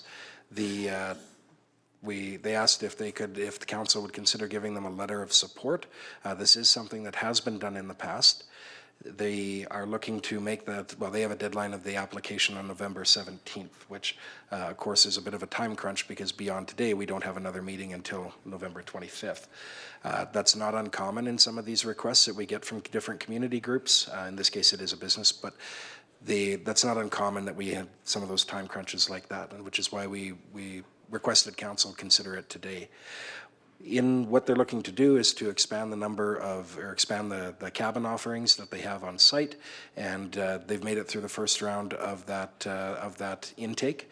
So the province takes expressions of interest, they look at them, if they want more or considering moving something forward, then they go back to the applicant and say, can you get us more? And so that's the phase that they're in now. They were able to access this grant funding from the province in last year as well for the development of 3 cabins. They're looking at developing 7 more. And they're posing the question to council if we would consider council would consider supplying a letter of support that they can use as part of that grant funding application. Beyond production of the letter, there's no cost to the county in doing this. This is back in front of council because the letters of support policy that's in place allows administration to action letters of support based on a number of criteria. One of them is that it is from a nonprofit or community group. This being a business doesn't fall into that category, so I don't have a checkbox on the things that I need to just action it. So we've brought it back to you as council for your consideration.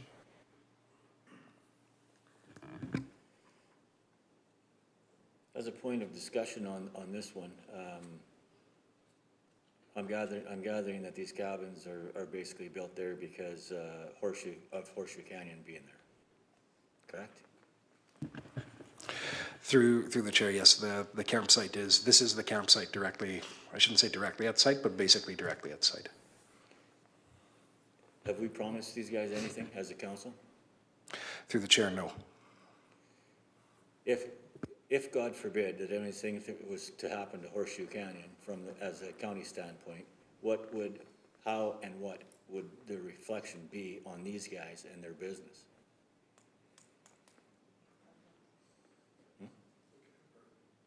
Just a campground? Okay. So there's nothing there that we were going to be saddled with. Through the chair, no, this is a private business interest. So the question really in front of you is really if you want to write a letter to support the private business interest or not. Okay. Any discussion? Councilor Reed Anderson? McCook, I personally this weekend did my 60-year annual tour of Horseshoe Canyon. And I support, because it supports what I ran on my election. This is private business. They're not hurting, they're competing with everybody. They're not a government institution taking in money and competing with business. I support that letter. And, Councilor Olson? Yeah, I'm with Merle. I support this because it's a development, private development that's going to help our tax base. If they're putting cabins in and whatever, they already have a campsite, is that correct? Yes. So it's just adding to it. So it's, and there's a lack of camping spots, it's hard to believe, but inside Drumheller, it's tough to get a camping spot, so they'll probably do okay with this. So I'm in support of this because it will help the tax base, I believe. So. Councilor Cunningham? Yeah, this is totally what I've been banging the drum about the past 4 years. If Joe Blow wants to come down there and build a hotel down there, I'm all for that. That's entrepreneurship, and I'm 100% behind that. So, and this is what these folks are doing. So, yeah, I'm happy to make the motion that council direct administration to provide a letter of support to Horseshoe Canyon Campground and Cabins for their Travel Alberta Project Development Fund application. Any discussion on the motion? All in favor? Carried unanimously.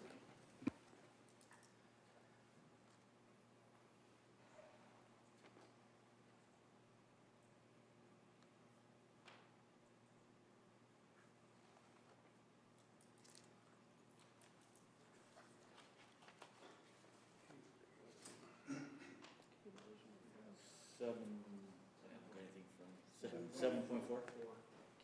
K Division? Mr. Hogan? Through you, Mr. Reeve, to council, this item is just providing a little bit of time for council to talk about how you want to approach your upcoming meeting with K Division at the RMA convention. So a normal part of that convention is we get invitations, or I guess calling for expressions of interest to meet with different entities, whether that's the Minister of Infrastructure, whether that's the Minister of Municipal Affairs. RCMP K Division is one we receive every year. So that is, this year we did put forward, council made the determination to move forward with trying to get a meeting with K Division. We responded accordingly, and they came back and gave us a time and a place. So as council wants to discuss what you want to bring up to K Division, rural crime was one of the topics that was put forward. So that is probably the main topic that was put forward. The response to a number of things out there around when the RCMP are responding to mental health issues and how that's looks like in the rural area. Those were really the two general broad topics that were put forward. So there's some discussion here on council around what you want to bring forward, what you'd like to see them, what you'd like to have their comment on, bearing in mind these meetings are about 15 minutes. So if your list is going to be 7 or 8, you're never going to get through 5 through 8, right? So they do go quick because you get in there, there's a number of people in the room, there's really quick introductions, and then you've got a bit of time to actually do the meat of the thing. So that is just providing again this space for council to say, what do you want to approach them with?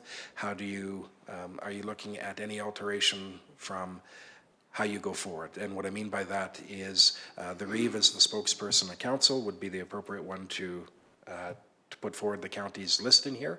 That being said, because we do have a police advisory committee, the last couple of times we've done this, we have had that member of council, which Councillor Cunningham, sorry, I believe that's been you both times, has kind of led that charge instead. And so those are options available to council as to what you want to talk about as a group, who you want to at least as the entry point put forward anything. With that being said, like, we almost gotta have the questions now. Like, I mean, and I'm sure, the question about what are you doing in the county or for RCMP services has been there for 50 years. That question's been run over 20,000 times. We can't just say, how are you gonna protect us in the farms now, or out in the rural areas? They've heard that. It's just too bad we don't have a little more time to come up with some great, or maybe we can, come up with some great questions on. Councilor Cunningham. So everybody's looking at me, so I might as well say something, no. Yeah, and so Mr. Horwood's 100% right. I think we've done it 3 times, I think. Very quick, yeah, like there's no chit chat, it's just get in there, get out. But, I mean, I think, like you mentioned, I mean, same questions. The biggest thing for me is to ask them, how can we advocate for you? From what I've seen the last 4, well, really, beyond 4 years, it's like everything in rural Alberta, everybody's having trouble getting staff, and the RCMP is no different. Now, they can only control that so much, so how can we be of help for them with Depot to make sure that they're getting the officers here? I know we officially don't have a sergeant here now because Sergeant Day has accepted the position in Olds, which congratulations to him, but sad for us. So that's always been a question. I mean, the catch and release, I mean, I gave them an example of a incident that happened in my division, in fact, just down the road from where I live. Horrific crime that happened, and they were out in the community by the evening. So that's always my biggest thing, is how can we be better advocates for you as RCMP, and how can we help you? But I know in the past too, Mr. Hogan, that Mr. Gannon's department maybe had talked to the RCMP as well, or through the peace officers. So I don't know if there's anything that they feel that's important on the docket. One of the other things too is I mean, it's great. We're already supplying or supporting them through taxes. And I don't think we need to go anymore where we're actually subsidizing them, you know, like, well, let's give you a free building or something like that. So the questions are, and that has been, the questions even in our area are, how are you protecting, or who is protecting us? And I mean, theoretically, it's the RCMP, and they've already known that. The RCMP can't do it. So, I mean, you would know more of the questions. You've heard more of the questions like that's been going on here, but what else are we gonna ask them, you know? Other than, you know, can Councillor Hawkins shoot them or something like that, you know? But I wouldn't go as that far, but I might see if I could borrow a taser for you. You could be a test subject. I see, looking over our committee status, that the council member reporting on that would be myself and Councillor Anderson. If it's all right with the rest of council, I'll prepare a couple of questions, or maybe 4 or 5, and tonight, tomorrow, email those out to everybody and get your response back and come up with a plan so that when we have that 15 minutes, we can be ready. Great. Do we have any other comments, or Councillor Olson? Yeah, I agree with Lonnie a bit that they're not gonna really have any answers for us with regards to some of this. But I think one of the questions would be how, because we know they're not gonna be able to get to all these incidences out in the rural Alberta. So, but one thing we do have is how can they support our own, you know, peace officers and stuff, right? I mean, how can we, I guess, get more exposure out there, because I know they just are overwhelmed, but I disagree with some of the premise that, you know, they're trying to get people, because my son got kicked out of Depot for no reason. They give him nothing. He was halfway through, wanted to be there, and I think it was because of maybe some woke things, I do not know. So when they say they're getting rid of good applicants for political reasons as well. So I don't support them in that, because I think that's Well, I think we got some good thought now on, but I mean, Councillor Hoffman's idea is good. If you got, I think what we could do is, if you got questions or whatever, good questions, fire them off to Kevin, to Mr. Hoffman, and we'll go through them, and he can send out the top 5 or whatever, and let everybody know what's happening. Because we got to have some sort of questions. Yeah. Mr. Hogan? Just as, through you, Mr. Chair, as a recommendation to council as you're doing that, the purpose of this meeting too is generally for things that you can't address at a local, with a local detachment.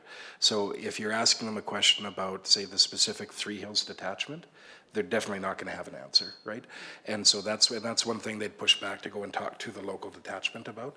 So as you're preparing those questions, bear in mind they're generally looking for things that are much higher level, right? That can't be addressed locally, because the individuals, historically, the types of individuals that are in the room are like the commander of K Division, so that's like the top RCMP member in Alberta, the Solicitor General or representatives from their office. So you're looking at individuals like that. So as you generate those questions, they should be at something that, you know, if you can just go down to the local detachment and we can talk about it, that's probably not the best question for that group, right? Yeah, like I said before, this one's a tough one. Like, we could take a week on this one, but we got a short period of time. I'm not too, any other discussion, or do we need a motion? Mr. Reeve, I think it's just council wanting to be in aligned as to how you're approaching that meeting. So again, I think you just acknowledge the discussion on the upcoming meeting with K Division. And everybody's okay with phone or Richard? Yeah. Or a friend? Yeah, call a friend. Yeah. Okay. All right, good.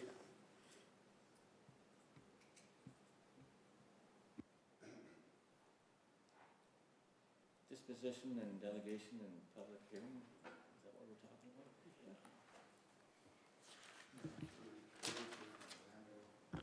Oh, pardon me, I didn't have the mic on. This is about Andrew presenting our stuff, okay? Yeah, I will take this one. So Andrew McAleese was a delegation earlier today, and he provided council a map of the grain elevators within Alberta, Saskatchewan, Manitoba. There's no motion is required, just if you want to acknowledge that that you received this received Mr. McAleese, and it'll be included in the minutes.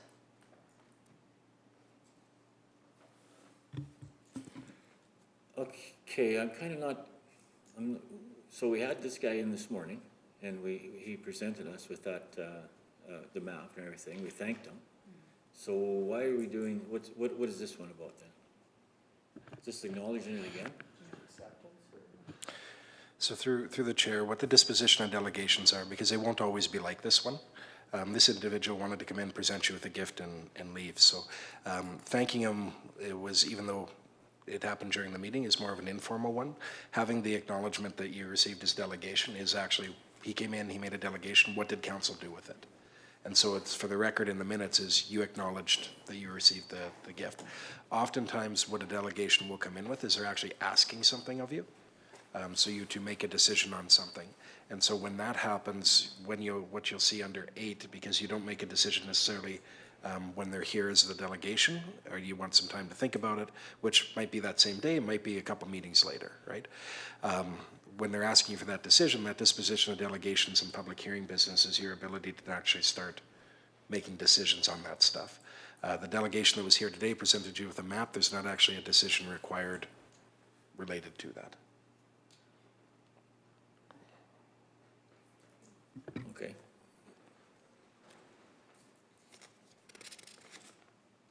So we can just receive, we just make a motion to receive for, we don't even need a motion. Don't need a motion, just acknowledge. This acknowledgement like we did again this morning?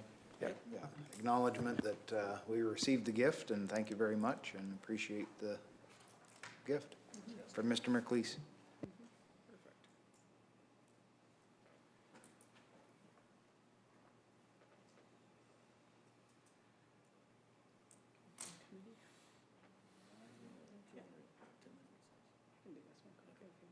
Yeah, let's, council and committee report?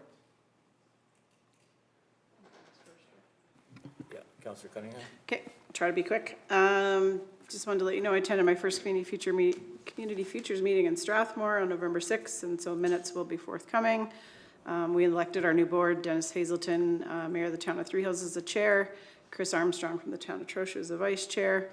Somehow I ended up on a personnel committee, but anyhow, excellent work. I mean, everybody around the table just is so excited to be there, so I'm really thankful to be on that committee.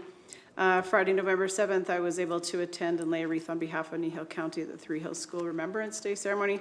That was really special for me this year because normally it conflicts with our May convention, so to go to my school and do that was awesome. Just thanks to the staff and to the kids. I mean, it's very much a student-led ceremony, so they did an excellent job. So very well attended, and so thanks to everybody involved there. And then on November 11th, I was able to attend the service hosted by the Three Hills Legion at the Bethel Evangelical Church. Full house, packed, so well done as always. And it was really special for me because my 8-year-old granddaughter, almost 8-year-old granddaughter, came and laid the wreath with me. So that was pretty special. So again, just thanks to everybody involved in that beautiful ceremony, bagpipes. Yeah, just really nice to see a full house and that people are still taking the time to remember those that we lost and those that still serve today. So yeah, thanks to everybody involved.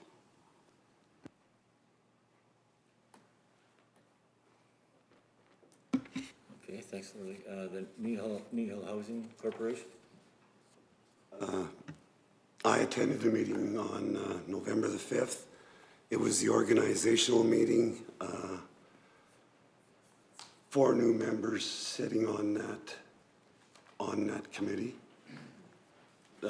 2 from Kneehill County, Marilyn Sept from the town of Three Hills, and Doreen Turnowetsky from the village of Acme. An executive was elected with Dennis Hazelton being the chairman.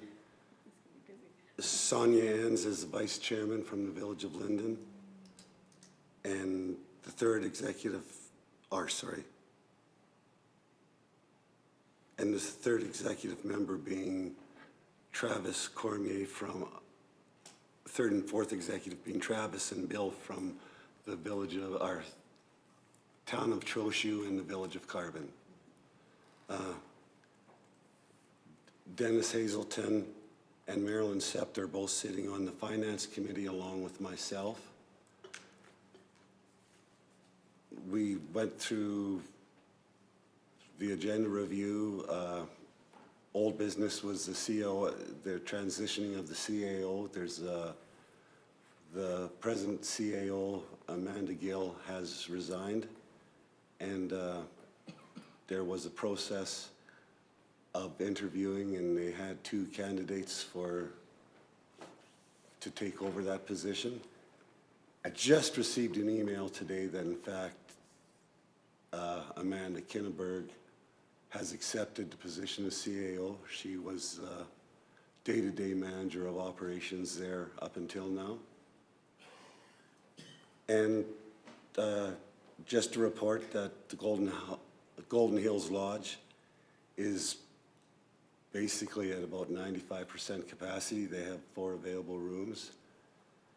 The provincial government facilities that the Kneehill Housing Corporation manages for a fee.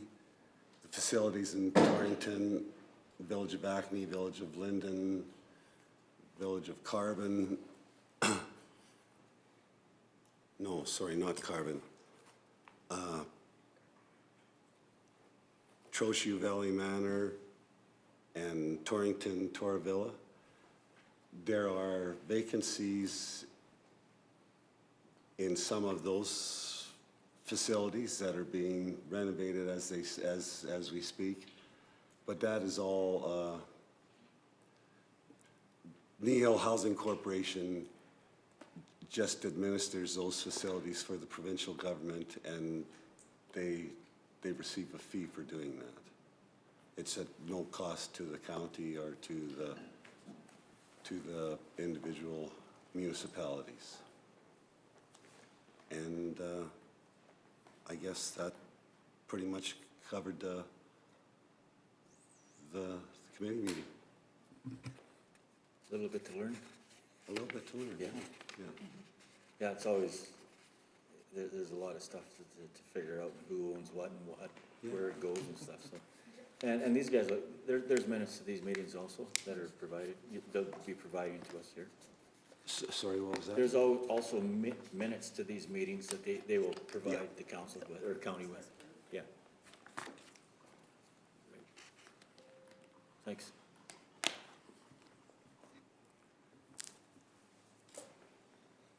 Have we got time for a 10-minute recess?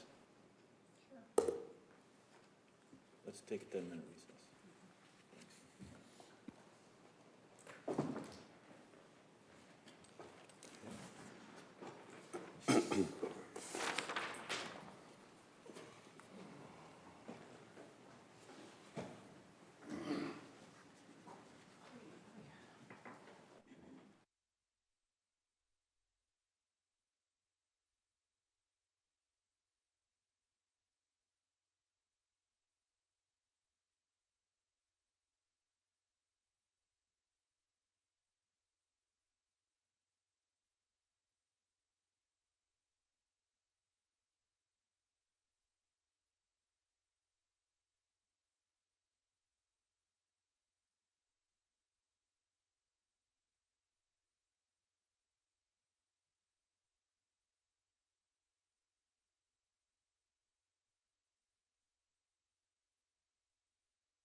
we're back in session here.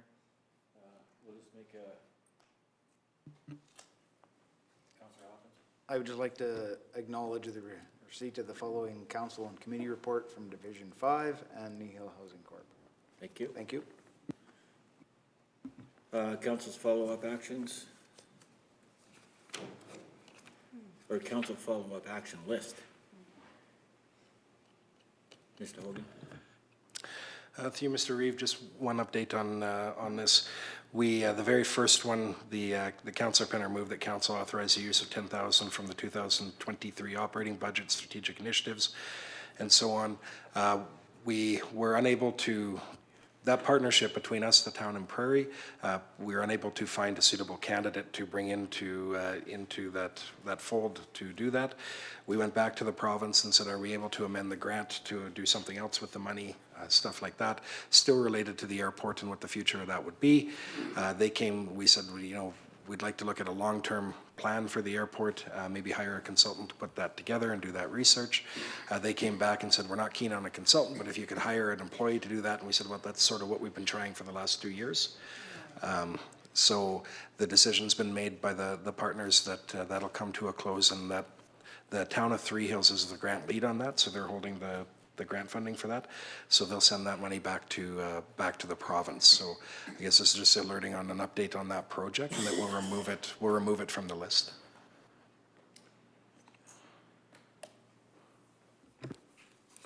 Okay. Need a motion to cover that? Any concerns or questions on that?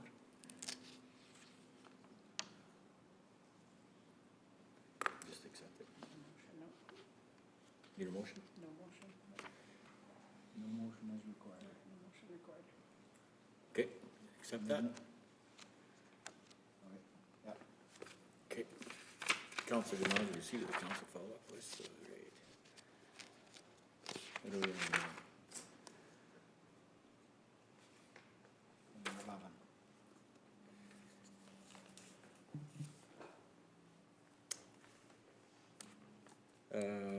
Number 11, closed session. Mr. Hopkins. I move that council into closed session with council members only according to ATIA Section 32.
Did everybody hear me? Back in session. Motion from closed session, Mr. Hoppins. I move that the Reeve and Deputy Reeve seek legal advice in regard to ATIA Section 32 as discussed in closed session. Councillor Woodstock? Yes, thank you, Mr. Chair. I would ask for a recorded vote at this point in time, please. By all means. All in favor of the motion? I think the process is we go around the table, Do we, Yeah, generally, it's all those in favor, and then you go around. oh, but we need to know all those in favor. Sorry, I got that wrong. Yeah, generally, you just go around. Okay. So, what's your? Okay. Sure. Seek legal advice. That the Reeve and Deputy Reeve seek legal advice. Move forward to obtain legal advice with regards to section.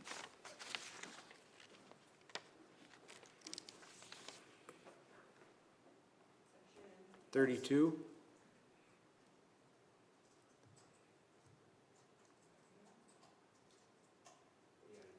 AITA.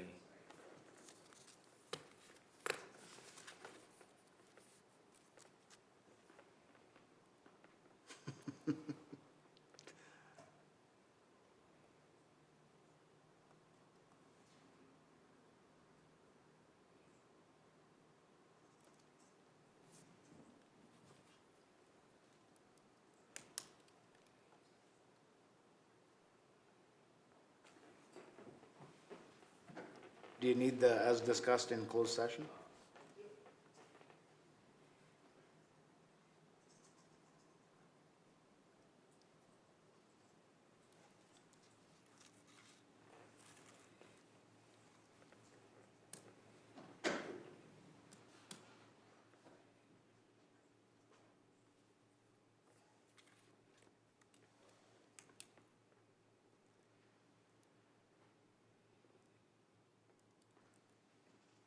Okay, I think this is where you. Do we start with over here then, with Councillor Woodstock?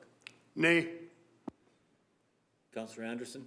Aye. Councillor Olson? Or, yes. Councillor Penner? No. Reeve McCook, yes.